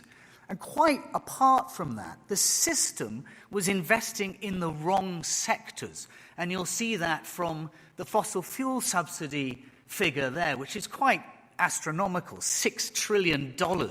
That's more than's needed per annum to achieve the SDGs. You'll see even since Paris, commercial banks have continued to invest in fossil fuels, again, to a figure that's commensurate with the financing gap for the SDGs. And finally, you'll see a figure which again is spectacular in its quantity, $418 trillion of global assets. Now, only 1% of that would be needed to fill the financing gap. So it's not that there isn't money there, it's that the decisions about the flows of money are not being made in a way which has sustainable development at its heart. So, moving to the next slide, what do we need? What's the solution? And I think we've heard this over the last couple of days. What we need is not just a financial architecture, but a sustainable financial architecture, which is deliberately designed to ensure that any calculation of risk and return includes a calculation of profit, but also a sustainable development dividend. Only when we have influenced financial decision-making in that way will we have a sustainable finance architecture. And we need to be able to account for the use of money in respect to that sustainable development dividend. Now, there are positives out there. I'm painting a challenging picture. But there are positive trends to move with. We're hearing a lot about green bonds, for example, and I guess you'll be aware now it's popped over the $1 trillion mark, which is very significant. But it's still only 1% of the bond market. So it's good, but it isn't enough. We hear a lot about impact investment and the ways in which businesses are bringing development dividends into their calculations, but it's a tiny part of the market. So what we need to do together is move at scale and move quicker than we currently do. And that's why UNDP in its new strategic plan has established this moonshot of promoting the investment of $1 trillion in the SDGs by 2025. Now, you're all aware that the UN, UNDP, we're not financial institutions. We're not going to do this by financial transactions. We're going to do this by working with the finance sector and bringing the SDGs into the decision-making structures of the financial sector. That means working with all of you to achieve the $1 trillion moonshot. Let me just, again, briefly go through some of the ways in which we think that can happen. And you'll see here on this slide the 5 areas of intervention that we think are critical to ensuring we have a sustainable finance architecture. Obviously, we need to align both public and private capital with the SDGs. But as we do that, we need to do it with authenticity and credibility. And that's certainly a feature of the sustainable finance architecture which is lacking at the moment. And I'll come back to that later. But that's what SDG impact management is all about, bringing integrity to businesses and the public sector as they claim SDG impact. We've heard about integrated national financing frameworks. These enable a sustainable finance architecture to be embedded behind country leadership at the highest levels. And finally, with UNDP, we have an academy of capacity building around SDG finance.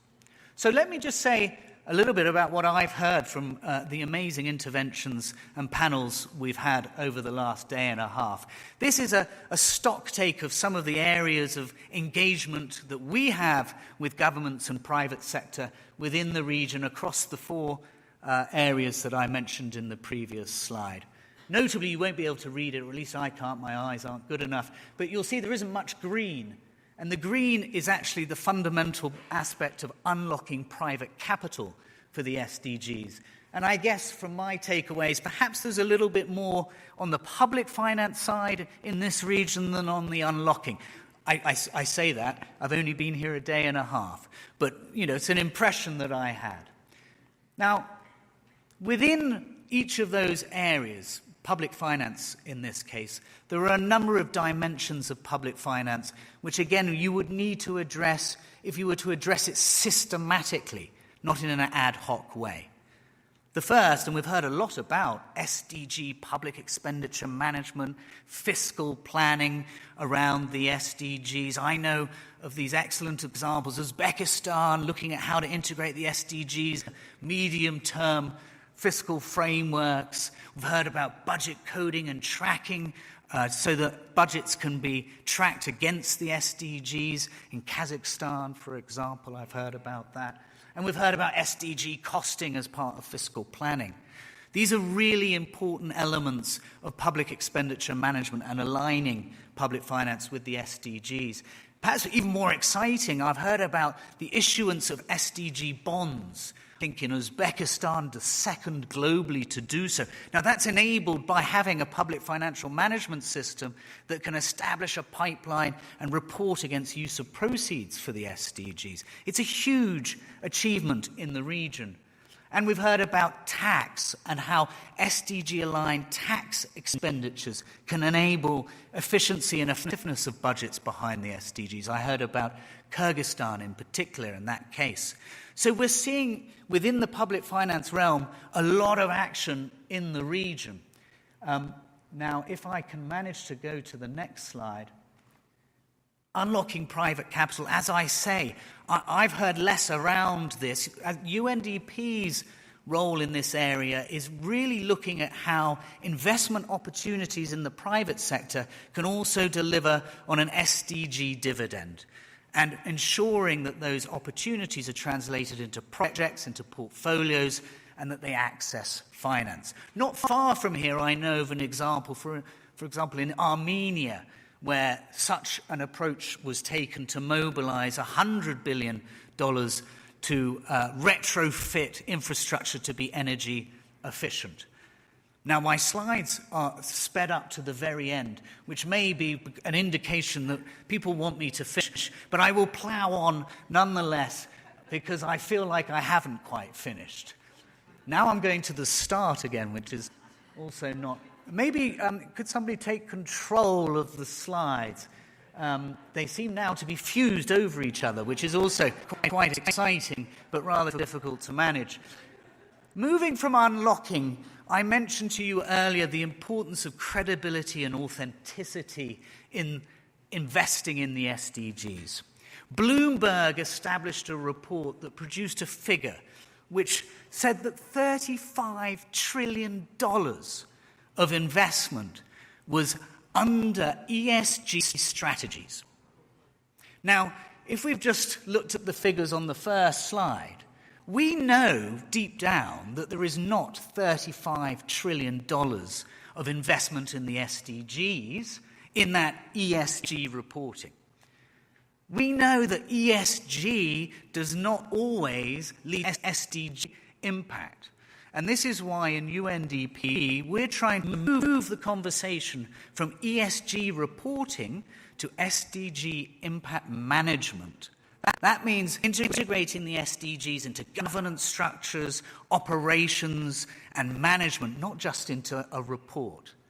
This is a really important area of work. We've established standards. Again, I don't know of any examples in the region, but we recently supported the Asia Infrastructure Investment Bank issuing a $250 million bond under the SDG standards.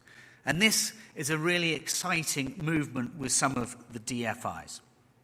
So I'm going to finish on the INFFs, and this is really where we started the conversation, because integrated national financing frameworks bring all of what I've said already together behind a government-led financing strategy for their medium-term development plans. I know in this region all 5 countries are taking forward integrated national financing frameworks and accelerating some of the reforms that I've already referred to.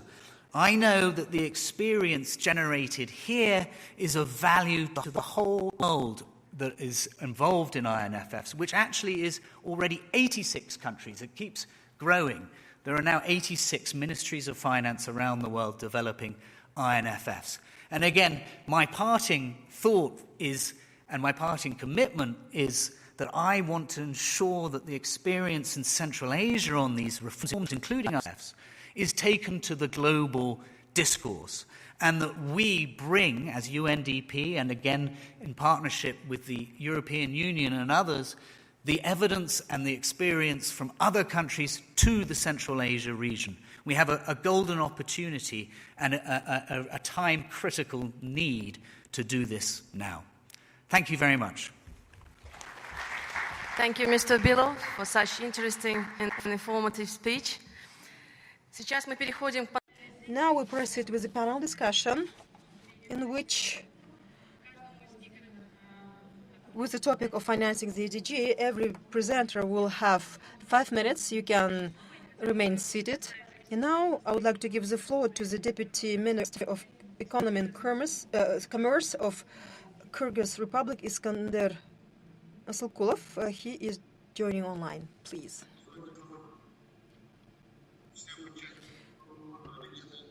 I would like to welcome all the participants of the second regional SDG Summit.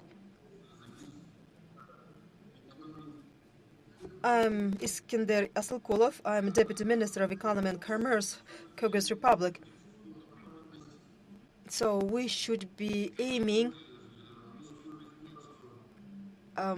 may I have my presentation uploaded, please?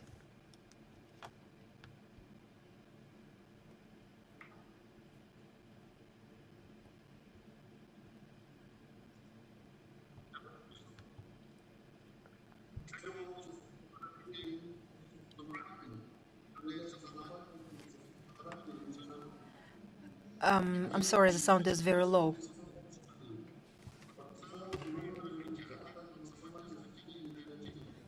So SDG should be reflected in national strategies and priorities. SDG include social, economic and political dimensions with assessment of progress. In Kyrgyz Republic, SDG is aligned with the National Development Strategy for 2018-2040, and it is aiming to develop human capital innovation in harmony with the environment, and they are mainstreamed in the important strategic documents of the country, such as the National Strategy for 2040, Kyrgyz Republic Development Strategy till 2022, and National Development Program of the Kyrgyz Republic till 2026. The conceptualized strategy is aiming to improve the well-being of the population by creating enabling environment for socio-economic development, implementing anti-crisis measures, and building foundation for successful long-term achievement of SDGs. The national development strategies, as part of the fiscal reform, incorporate new developments on taxation, including tax reliefs. This should become as one of the efficient tools from the Cabinet of Ministers and achieve top priorities that are set in these documents. As for the tax privileges, is a way to achieve some of the SDGs, because these are aiming to exercise the regulatory and monitoring function of the tax authority. The government is affecting the productivity by softening or strengthening the capital flow and affecting the well-being and the solvency of the population. We should also create necessary infrastructure and promote foreign direct investments. Currently, in Kyrgyz Republic, we provide benefits both for the development of particular sectors of the economy and individual taxpayers. In the end of 2020, the tax privileges and exemptions in tax codes of our country, according to estimates, resulted in 5.4% of GDP, which is a significant amount, and this is why the improvement of performance is very high in the agenda. In order to provide this benefits, the Ministry of Economy and Commerce, together with the UNDP, as part of the comprehensive SDG financing framework, carried out the assessment of efficiency of tax benefits in 2016-2020 to assess their impact on SDG implementation. So exemptions preferences in tax area in 2016-2020 resulted in the findings that 40% of resources to achieve SDG 8, 33% aim to achieve SDG 4 to ensure economic growth and decreasing poverty by providing tax benefits, healthcare, SDG 3, development of industry, SDG 9, resulted in 9.8% of benefits in total. Healthcare benefits increased in 2020 significantly because of outburst of COVID-19 pandemic. Other SDGs received less than 14% over this period. Creating the integrated system to assess the tax benefits help provide the benefits only those who meet the priorities of national development. And eventually, the tax code that was enacted as of January this year creates a framework for regular assessments of financial tax benefits. According to Article 14 of the tax code, these benefits are provided to ensure sustainable development of the economy of our country and raise investments and finance into the priority sectors of the economy for sustainable development in achieving top priorities of the national strategy, social support to the population, and encouraging community works and charity. For successful and full-fledged implementation of tax benefits performance will help do it regularly based on the specified principles. Thank you very much for your attention. Thank you very much for your intervention, Mr. Asalkulov. I'd like to give the floor to the Deputy Minister of Finance, Republic of Uzbekistan. The government of Uzbekistan is deepening its social reforms for further improvement of social well-being and achievement of SDGs. Over to you, please. Thank you, and hello, dear participants. You rightly mentioned Uzbekistan has started implementation of unprecedented program of reforms. During the previous panel discussions, my colleagues already talked about those reforms. Recently, we adopted the strategy for development of Uzbekistan 2022-2026 in order to lay the grounds for the growth in many domains: human, social, economic, environmental, and this speaks to our strong commitment to achieve SDGs. And our main goal for the next 5 years is to increase GDP per capita 1.6 times, and by 2030 to be the high middle income country. We understand that implementation of reforms and achievement of SDGs requires financial resources. So currently, the government is spending 70% of the budget on SDGs to achieve SDGs. But in order to reach those goals, that it requires additional funding. And with the effects of pandemic, it really exacerbated the funding gap. But the government has a priority of channeling the additional funds, additional money for the Sustainable Development Goals achievement. I already mentioned that there are effects of shortage in remittances, lower investments from Russia, disrupted value chains, and all these factors will exacerbate the inflation and economic indicators of Uzbekistan. So keeping that in mind, we are creating the INFF in Uzbekistan, together with UNDP and other agencies. We are expecting that INFF will help us develop the society approach to mobilize public and private finances. And in this process,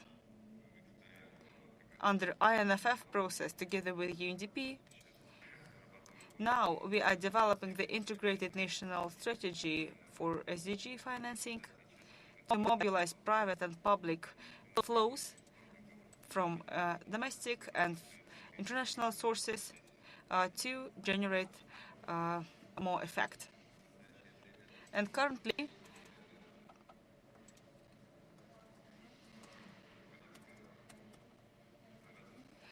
the government has a policy, and it really undertakes lots of efforts to channel financial resources towards achievement of SDGs.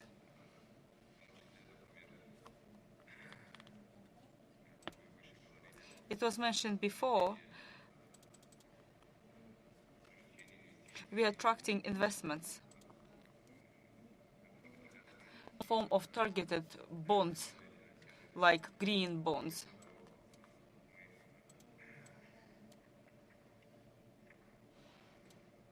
At the same time, we are developing private-public partnerships. In the field of preschool education, over the last 5 years, we created 20,000 kindergartens. And thanks to that, we increased the coverage of the preschool education 3 times. And the social sphere receives lots of attention and financial resources. In the year 2016, the social protection got funds in the amount of 0.9% of the GDP of the country, but now it's 1.7%. At the same time, we do know that the goal is not just to attract the resources, additional resources to SDGs, but it's equally important to ensure the targeted use of the currently available resources. The program-based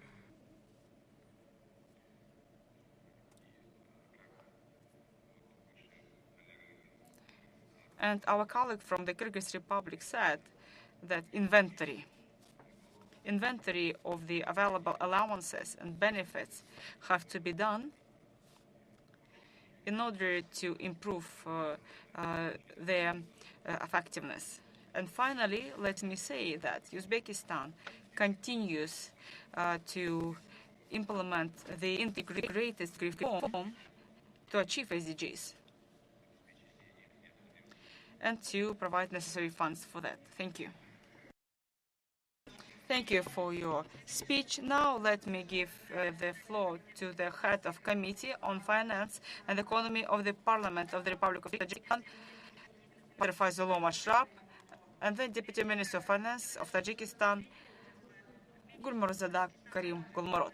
Tajikistan has developed its strategic roadmap to achieve SDGs. It has this strategy for development until 2030 that is aligned with SDGs.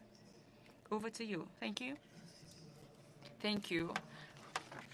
Thank you for introducing me, and I'm thankful for the opportunity to speak in front of such a high-profile audience.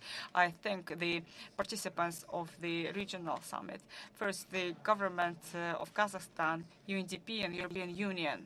Thank you for organizing this summit. It's so good to be here and to listen to so many speakers about sustainable development goals. the question of financing is key to achieve SDGs. And it's good to have this session as a final one. I have a small presentation to make. I will tell you about collaboration of the Parliament and the role of the Parliament in SDGs achievement, as well as our role in SDGs budgeting. It seems to be a wrong presentation. So I'll talk about the role of the Parliament.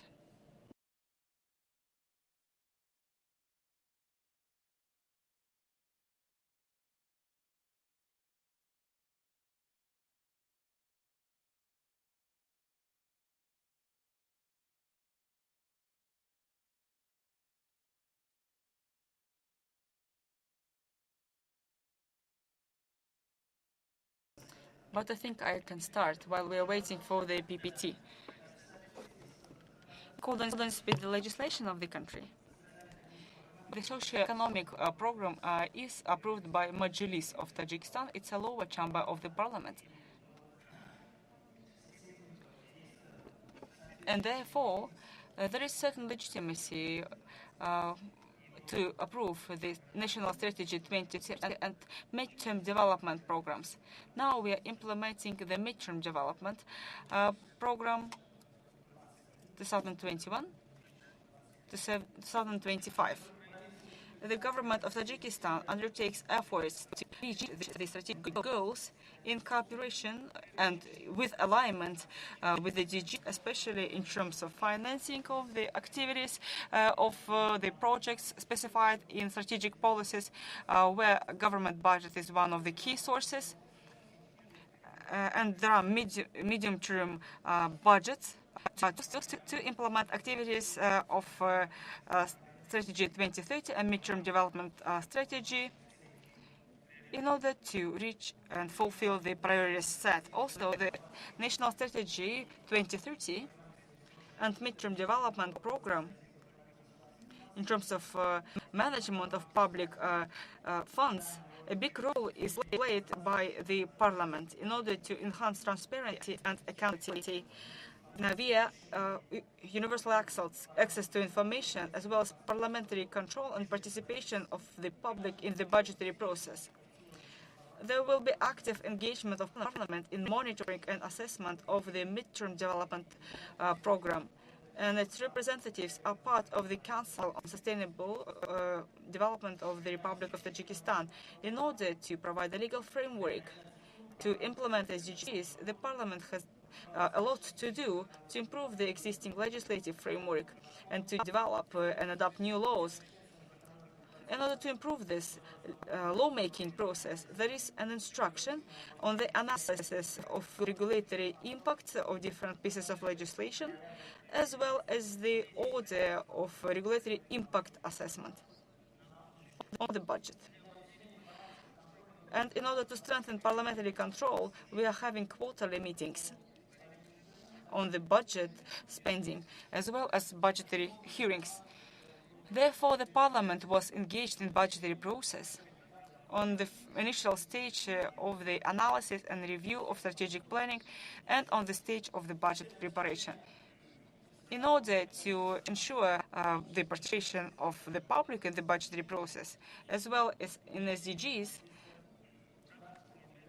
we are implementing the parliamentary hearings in the regions on site.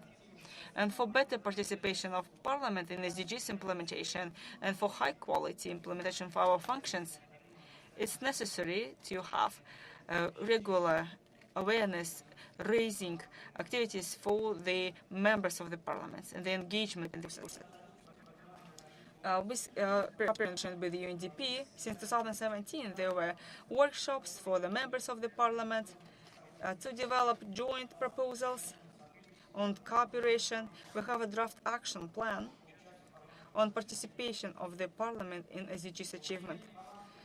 Strengthening the parliamentary control and monitoring over the budget spending It's important to enhance the capacities of the members of the Parliament and continuous independent analytical support. It's necessary to implement the staff capacities and potential in the Committee on Economy and Finance. Being the key committee, we as a committee of the Parliament must think about establishment of the analytical department in the Parliament of Tajikistan to be financed from the budget money or other external support.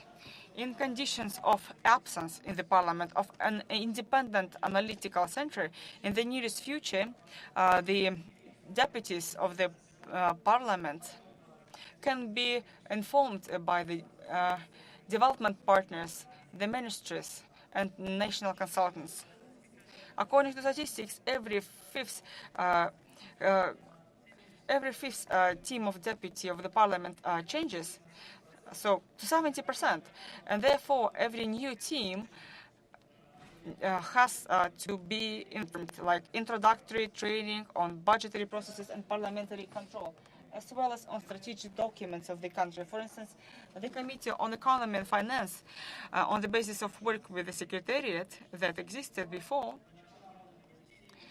can first have the express survey of the deputies of the committee on the topics of necessary trainings and to prepare a request for trainings and awareness-raising workshops for the deputies, members of the Parliament, and to send them to donors to engage international consultants as needed.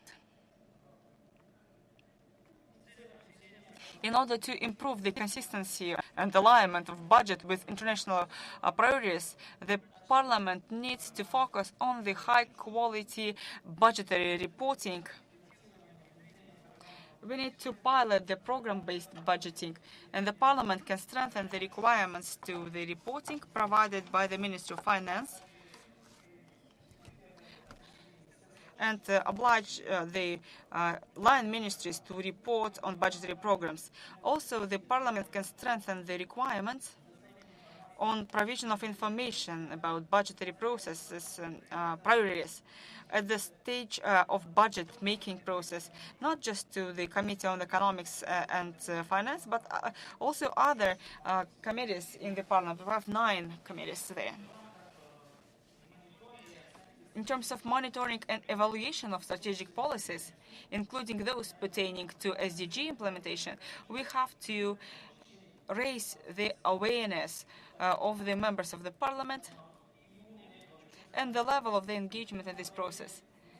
The leading role can be played by the donors community, who provide all-round support to Tajikistan in order to achieve SDGs. For instance, UNDP, United Nations Development Programme, can have annual workshops on SDGs for the members of the Parliament. At the end of my speech, let me share my opinion. I hope that all countries of Central Asia, especially Central Asia, who are part of integration processes, can work together with the international financial institutions, including UNDP, European Union. I hope that in order to implement the objectives, we'll be able to achieve good results. This can be done all together, but we need integration and cooperation. Thank you. Let me give the floor to the Deputy Minister of Finance, Mr. Gulmurod. Thank you very much, Gauhar. First, thank you very much for inviting us to share the experience of the countries in terms of SDG financing. And following the speech of the representative of the Parliament, the total expenditures for the national strategy until 2030 in Tajikistan is 188 billion USD. Budgetary money 35%, private sector 36%, 55% from the budget, private sector 36%, and development partners 9%. The question of financing for the midterm development program is a cornerstone in order to achieve the SDGs and goals of the national strategy of the Republic. The first stage of the national strategy implementation is the midterm development program 2016-2020. 25.5 billion USD was the amount of funding. After the implementation of the program, could you please go to the next slide? The results of the program implementation have demonstrated the gaps in financing of the national programs, especially from the private sector, which is because of the business activity losses during the pandemic. Therefore, we need to strengthen the institutes of financing in order to reach the goals of the strategy and sustainable development goals. The midterm development program for 21-25 is a second stage for the implementation of the national strategy on SDGs, and the budget was calculated in new realities. In post-pandemic development, it's 19.6 billion USD. In the new program, a special role is played by the industrial sector, and there is a strategic goal of accelerated industrialization. Therefore,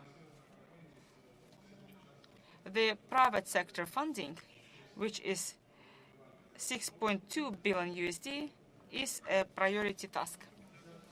The obligations in terms of funding need more attention from the government budget side. Therefore, the government of the country did the following work on financing of SDGs. First one, strengthening the coordination between all the stakeholders, including representatives of the private sector. And at the very high level, a working group, a task force was created by sectors.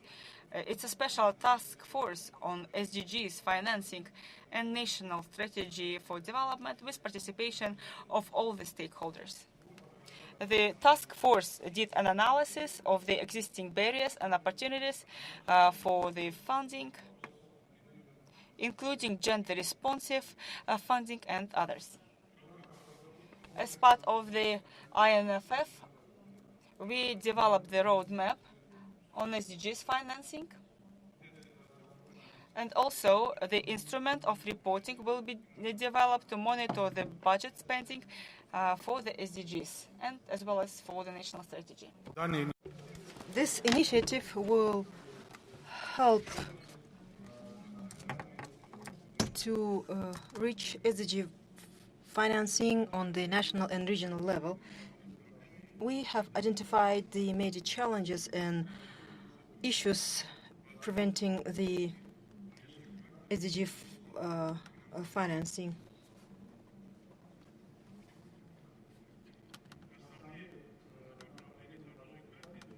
Major aspects of the roadmap include the following. We need to reinforce coordination.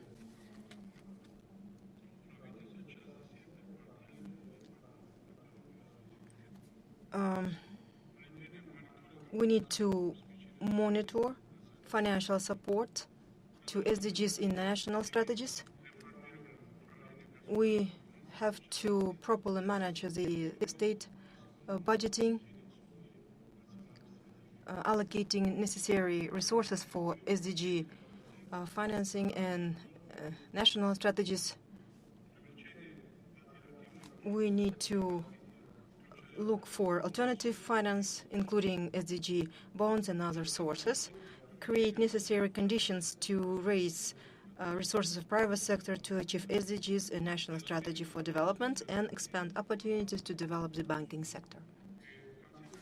In the very conclusion, let me highlight that based on the experience of partner countries who share the experience these days, I'm sure we can achieve the objectives that we have set forth. Thank you so much. Thank you so much for your presentation. And now the floor goes to the head of the Division for Strategic and Sustainable Development under the Ministry of Finance and Economy of Turkmenistan, Mr. Atajan Ataev. Let me mention that Turkmenistan has set very ambitious targets to achieve SDGs, which are reflected in the recent National Socio-Economic Development Program from 2022 to 2052, a revival of new era of the sovereign state. Please.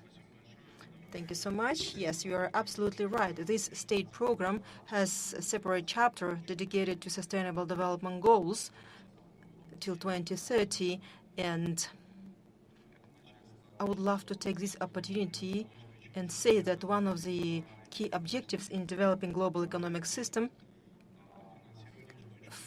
financing sustainable development, is a top priority, and Turkmenistan fully supported the Addis Ababa Platform of Action, which is an integral part of 2030 agenda.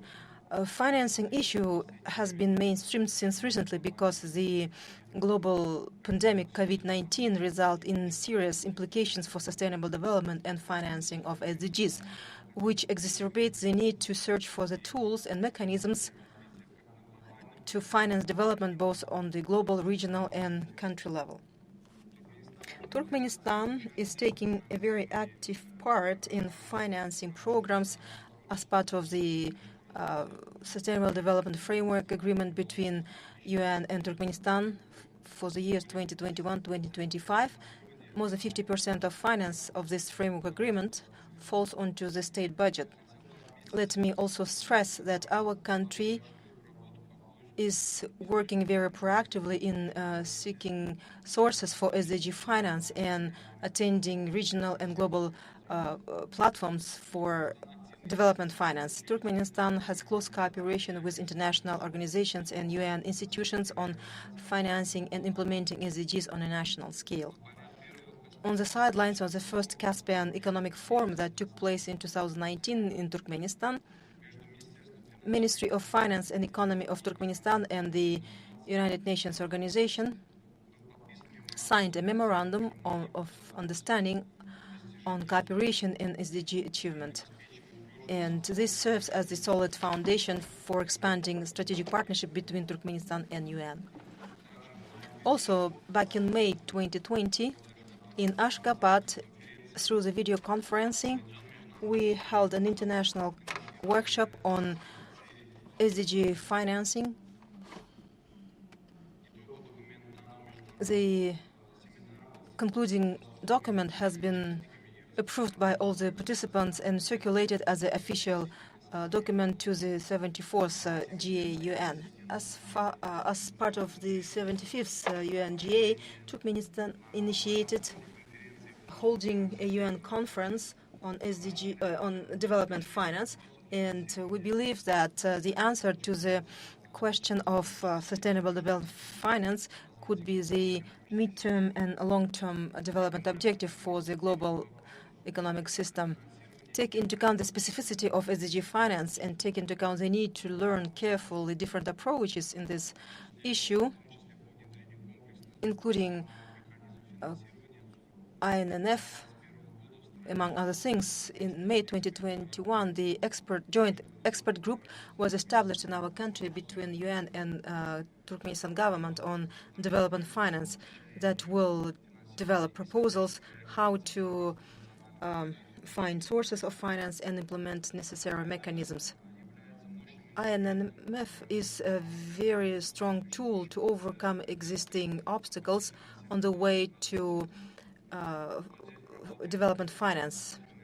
This expert group considered different aspects such as financing sources, identified the follow-up steps, and considered approaches to INMF,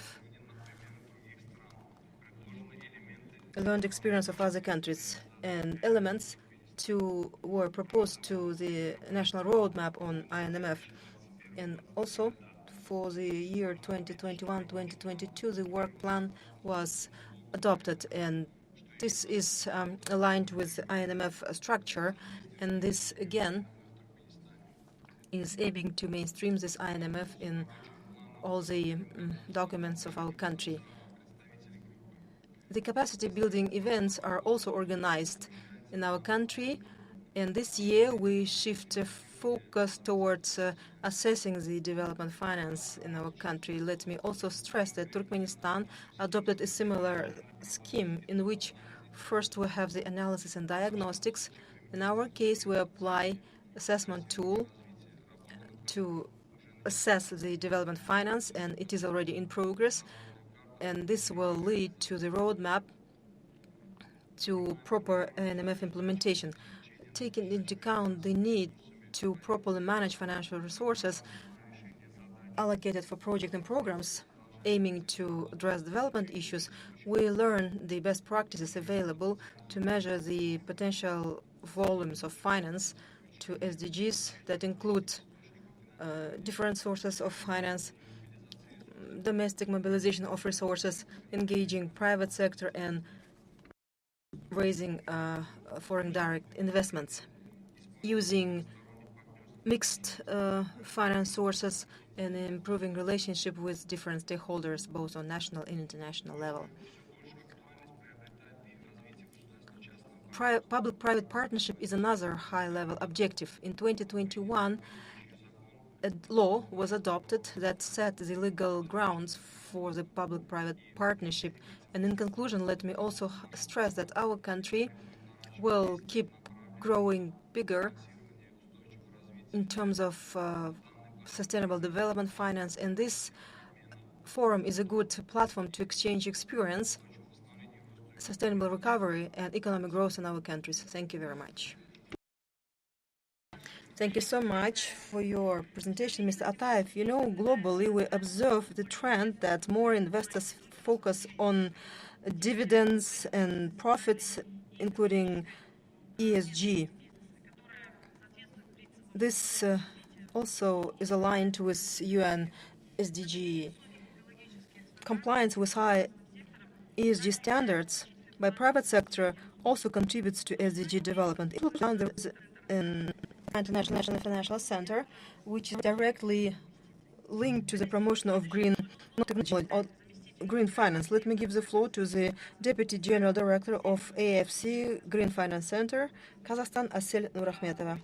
Thank you so much, Gauhar. Thank you for giving me this floor to share the success story of AFC Green Finance Center. So we are a source of green finance development in our country, and I would say regionally. Our objective was to create the green finance system in Kazakhstan, and this started back in 2017 with the main tool identified as a green bond, and we were following this pathway. In the presentation by Mr. Thomas, it was noted that 1 trillion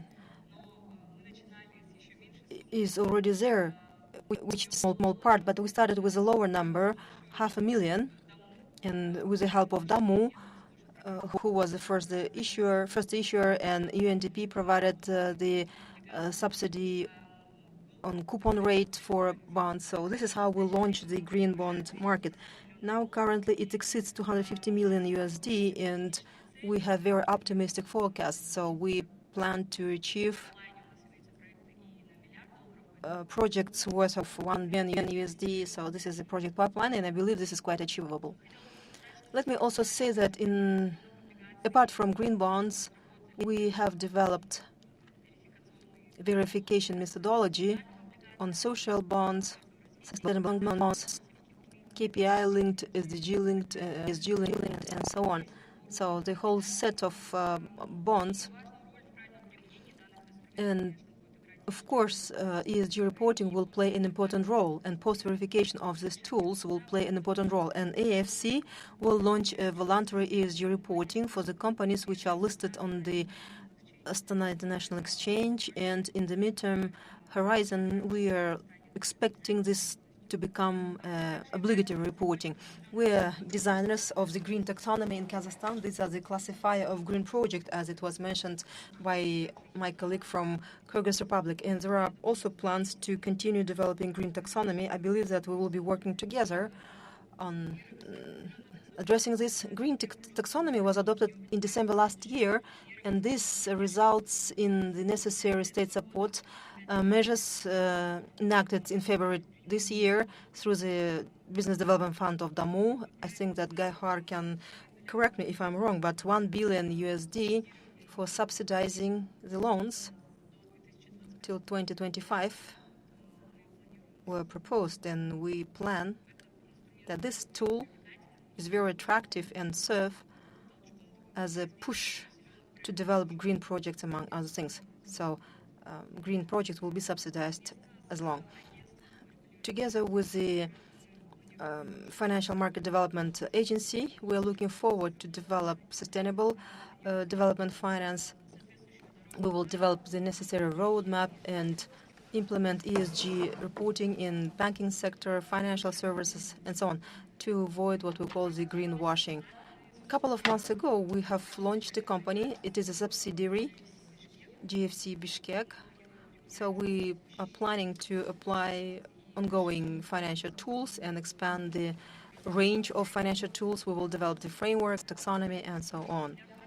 In order to cover as many SDGs as possible, we developed the so-called social taxonomy a project that is going to be presented as part of the Astana Financial Days, 27-29 of June in Nur Sultan. Also, let me mention that AFC is trying to contribute to implementation of 9 of 17 SDGs: education, gender equality, economic growth, rule of law, and SDG related to green economy and climate, providing access to clean energy, sustainable cities, infrastructure development, mobilization of green finance, and so on and so forth. And of course, as Ms. Michaela mentioned, that important SDG is partnership for achieving all these goals. And as of June last year, Green Finance Center is the place for implementing different initiatives under the Belt and Road Initiative. So we closely collaborate with second-tier banks to implement ES risk management, so environmental and social risks management, reporting requirement, and so on. Also, we plan, as part of the financial conference, Astana Finance Day, to announce this initiative to create a regional council on green finance. So you are kindly invited, speakers, institutions responsible for promotion of this agenda, to join our council, to become members. Thank you. Thank you. Indeed, Damu Fund, together with UNDP and in partnership with the Green Finance Center of AFC, is actively promoting ESG instruments in Kazakhstan. So Damu Fund is the first operator of UNDP programs, for which we are thankful. Well, indeed, we see stunning results. The program is quite young, however, it shows good results and big coverage. So on behalf of Damu, as a chair, I would like to thank all our colleagues for joint efforts. Dear speakers, let me express my sincere appreciation for your participation in our session. Well, undoubtedly, SDG finance question is very important, and this affects the global agenda and every initiative on the national scale. And as any country in Central Asia, we also pay a lot of attention to this. And I am happy to see that countries go in parallel in creating the IMF, and the focus is given to private sector development and engagement of other stakeholders and donors to seek for additional sources of finance with the view of contributing to the development of countries. Thank you very much. Bye.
Уважаемые участники, прошу...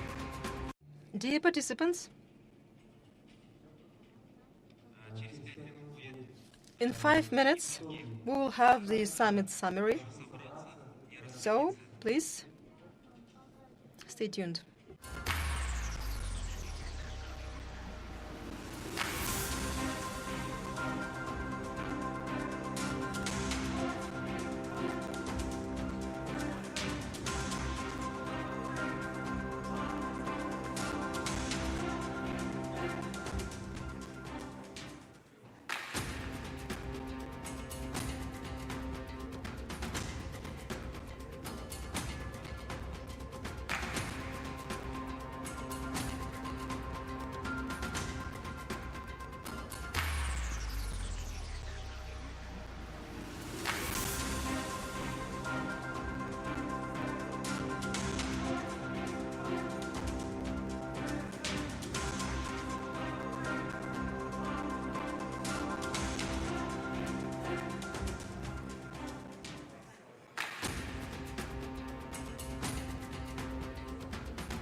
Құрметті қонақтар, залға кірулеріңізді сұраймыз. Саммит қорытындысы басталуда.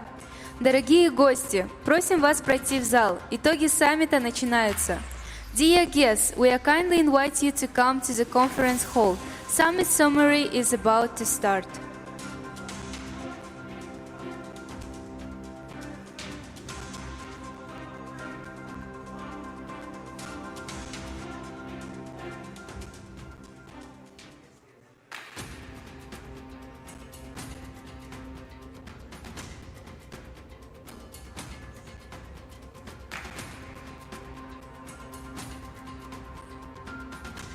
Құрметті қонақтар, залға кірулеріңізді сұраймыз. Саммит қорытындысы басталуда. Дорогие гости, просим вас пройти в зал. Итоги саммита начинаются. Dear guests, we are kindly invite you to come to the conference hall. Summit summary is about to start.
Құрметті қонақтар, залға кірулеріңізді сұраймыз. Саммит қорытындысы басталуда. Дорогие гости, просим вас пройти в зал. Итоги саммита начинаются. Dear guests, we are kindly invite you to come to the conference hall. Summit summary is about to start.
Уважаемые участники саммита, прошу занять свои места. Dear participants, please take your seats.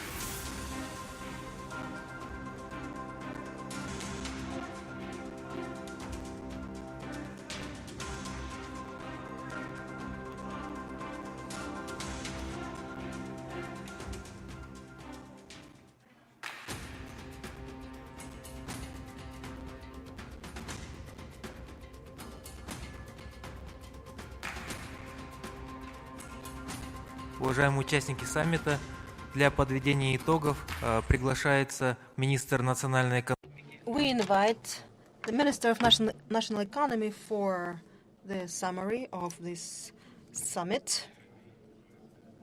Give a speech with, from the seat. So, қайырлы күн, ханымдар мен мырзалар, құрметті саммитке қатысушылар.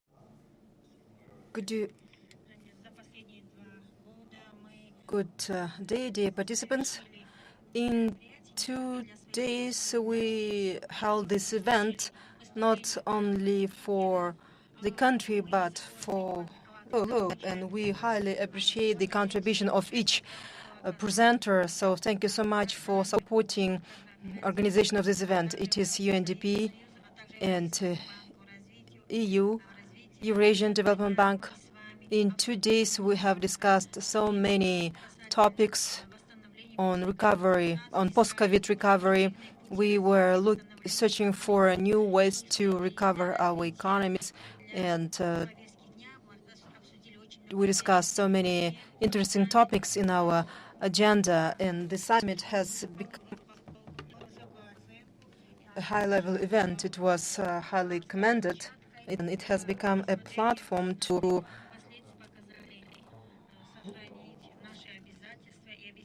consider different issues. So we have to work very hard to achieve SDGs until 2030. Once again, this summit proved the need to join our efforts, and following the summit results, let me share the commitments. You all know that the summit was organized on a very high level, and organization of platforms like this requires common understanding in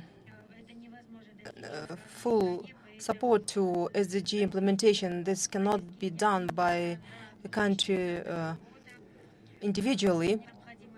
So we keep working very hard, and let me stress that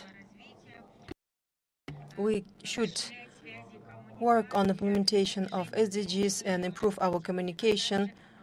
And we propose to organize a regional platform in Central Asian countries. So we should build the comprehensive development plan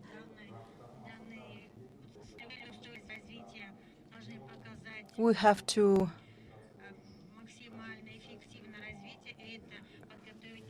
strive for a full-fledged development supported by the policy reforms. We need to create incentives. We should, along with the public funds, use the private sectors in achieving the SDGs. The maximum involvement of the civil sector, academia, and other all stakeholders will not allow the implementation of the basic principle of the SDGs, leaving no one behind, but will also increase the effectiveness of the social and economic reforms being developed. Many speakers noted the consequences of the pandemic. The COVID-19 pandemic has widened the income gap between different categories of the population. Therefore, in order to reduce income inequality, it is proposed to develop a roadmap for the exchange of experience. in assessing the needs and supporting socially vulnerable categories of the population, including youth. Within the framework of the regional agenda for achieving the SDGs, it is necessary to establish priority areas on which the Central Asian countries will focus the main efforts in the medium term.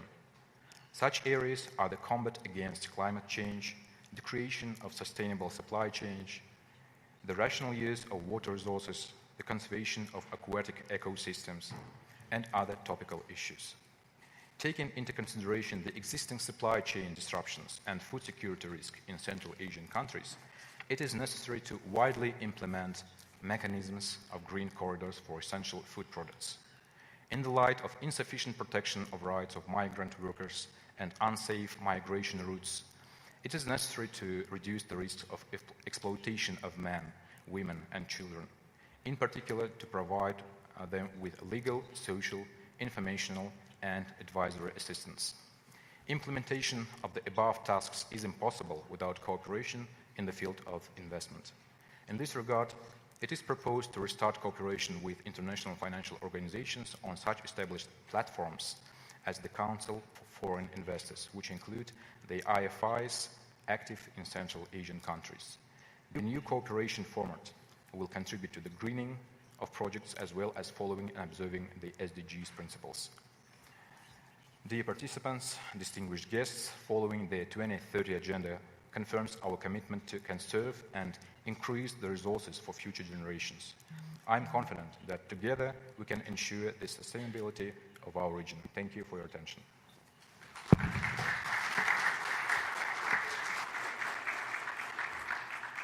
Let me give next word to Deputy Director of the UNDP Regional Bureau for Europe and the CIS, Marina Walter. Thank you so much, Minister, distinguished guests, colleagues, friends. I have to say it was really my great personal pleasure to be here. It was my first time in Kazakhstan, unfortunately way too short. As I discussed with the Minister, I have to come back and see much more of the country and, of course, the region. But it was for me fascinating to listen and to have the chance to learn from these 2 days looking at the post-COVID just recovery in Central Asia. And I really have to commend the level of participation. First of all, both when looking at the decision makers, it was really the highest level of participation. And I really want to thank the governments, obviously, of Kazakhstan, but also Tajikistan, Uzbekistan, Turkmenistan, and Kyrgyzstan to really come together with this show of force. But then also bringing along all the technical experts. And I was saying, I don't think you need anyone to fly in from New York. You have such a rich knowledge and so many experiences here just to share in the sub-region. It was fascinating, and I think I am personally taking a lot back, and I hope that this exchange will also continue. I mean, you have created here with this now second Sdg Summit an important sub-regional platform that really helps analyzing common challenges, but also to identify this common agenda that you have. It's incredibly powerful, and we really hope it will continue. And I can only assure you that we will continue as a UN system, but also very much as the UN Development Program, to stand at your side and support you in this. For me, it was great to hear and to realize that the discussion was very much structured around the how to do it, very practical, very pragmatic.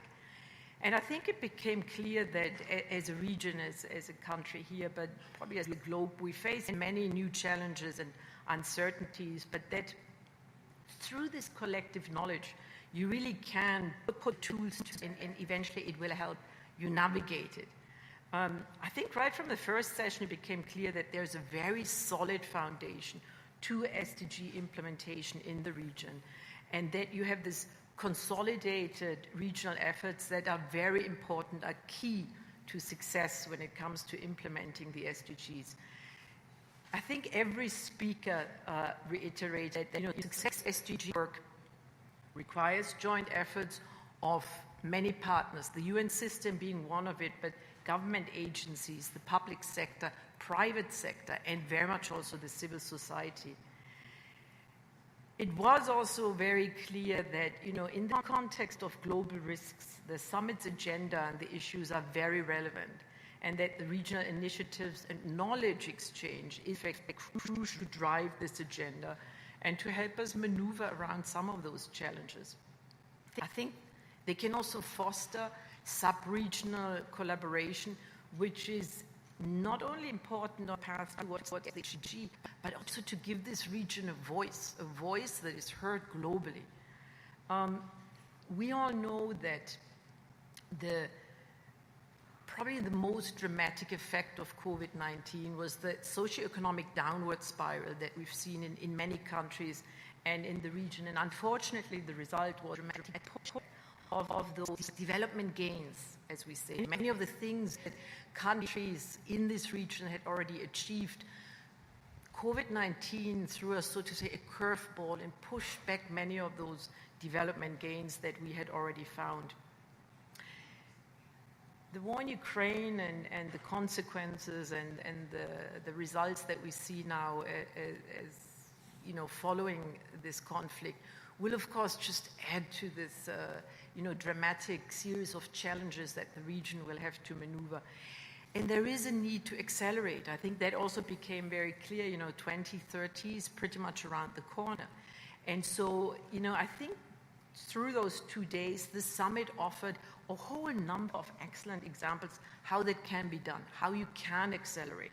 Discussions around simplifying on how to run businesses through better government-business dialogues, or, for example, by simplifying cross-border banking services through regional standards. Very practical examples that are being done, that are being implemented. A lot of reference also to the integrated national financial frameworks that also help to set budgets up in a way that they serve directly and support sustainable development goals. But I think it came also strongly, very much through that, partnerships are crucial for achieving the SDGs. And that's also why, of course, SDG 17 very much underlines it.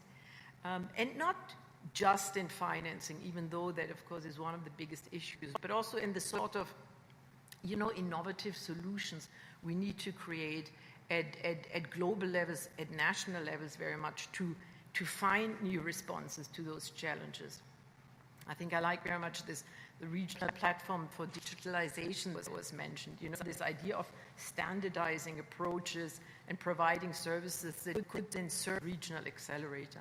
I think these are the sort of issues that were discussed that are very practical, that can be impactful, and can help, hopefully, regain some of what was lost during the past 2 years.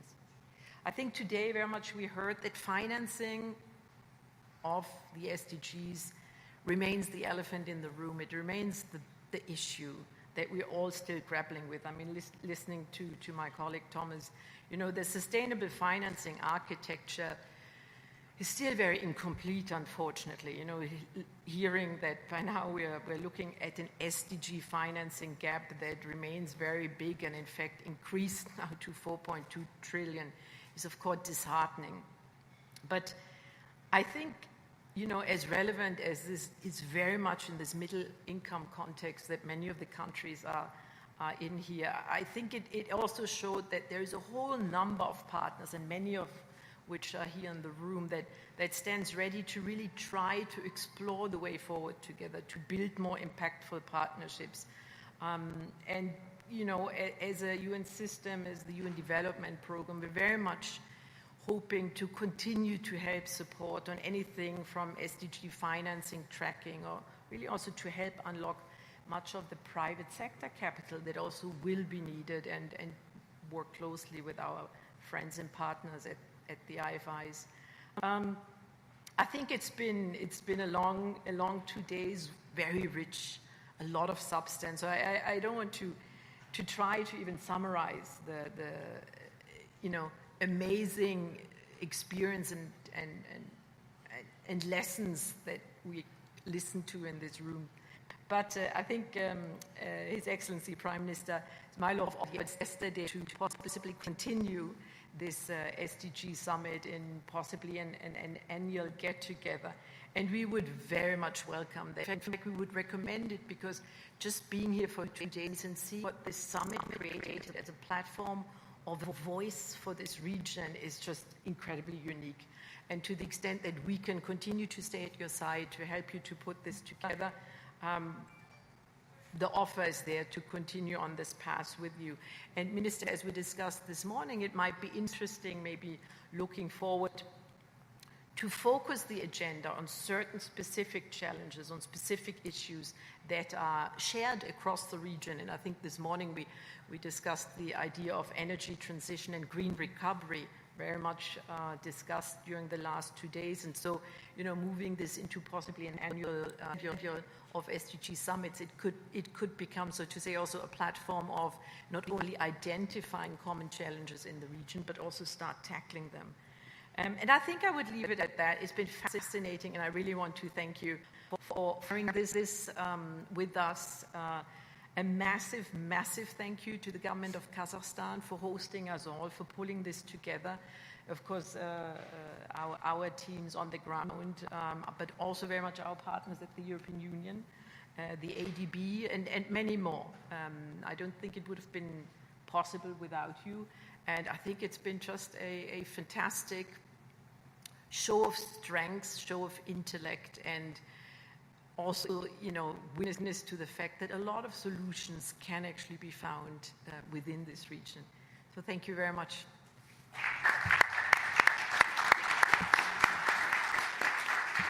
For closing remarks, I would like to welcome the head of cooperation of the European Union delegation to Kazakhstan, Mr. Johannes Madsen. I'll do it later.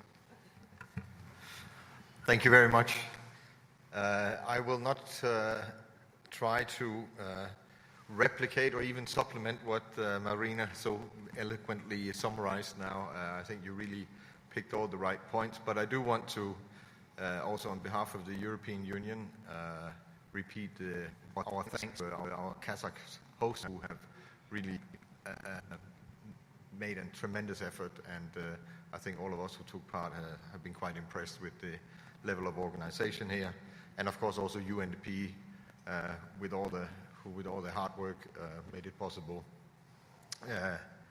And I have to repeat what I said at last night's reception, that I'm proud to have been able to be part of realizing this, not just this event, but the whole project concerning establishing an SDG platform, which is much more than just this event.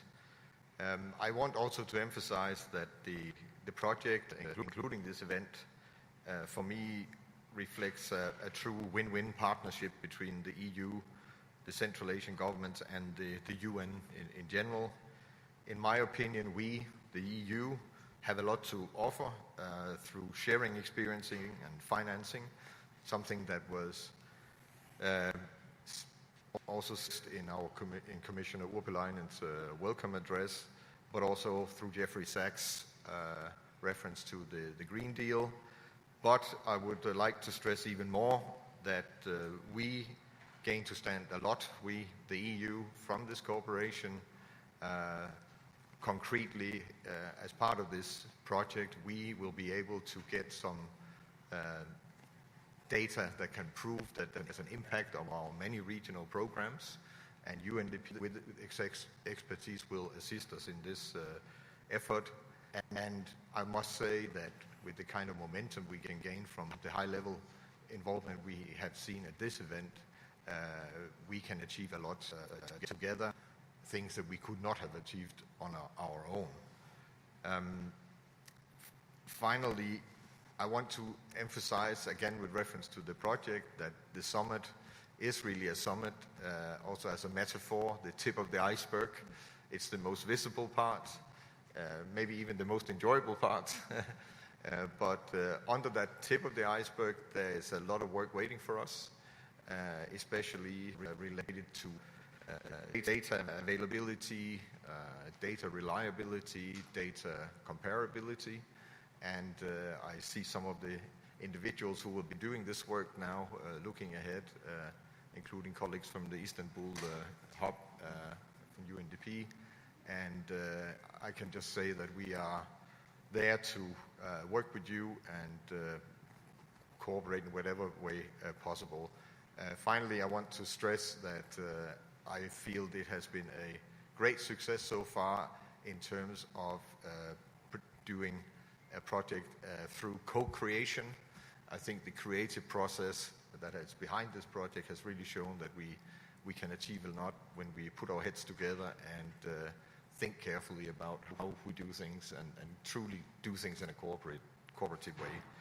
I will stop here and just once again thank the Kazakh government and the representatives of the 4 other countries in the region, Tajikistan, Kyrgyzstan, Turkmenistan, and Uzbekistan, for their engagement and high-level participation at this event, and of course to all the representatives from the UN families that have been present here and have been driving the event through their hard work. Thank you very much.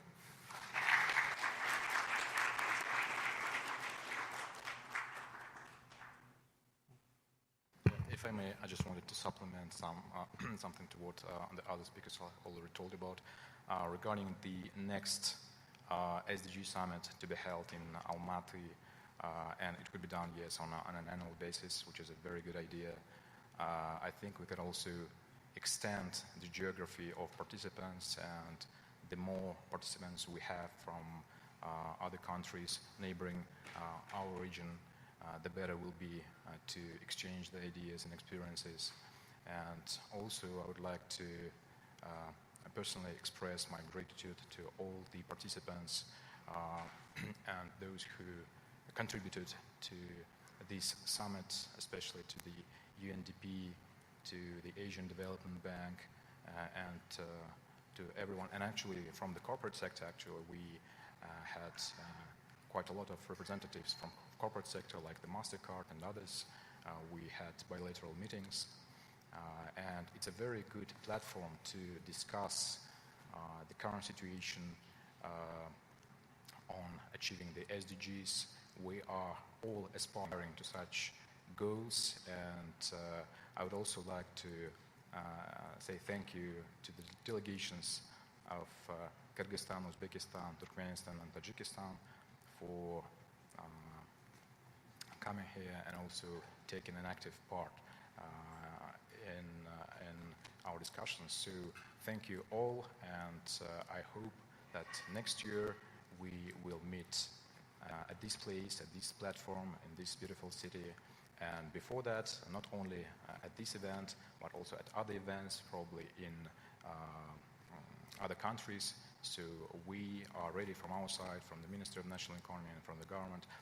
We are ready to take an active role in achieving the SDGs and also exchanging the ideas, helping other countries, and also getting their experiences and best practices in our state planning system, in our public administration system, in the business development, SMEs development, and others. So thank you all, and welcome again to Kazakhstan and to Almaty. Thank you.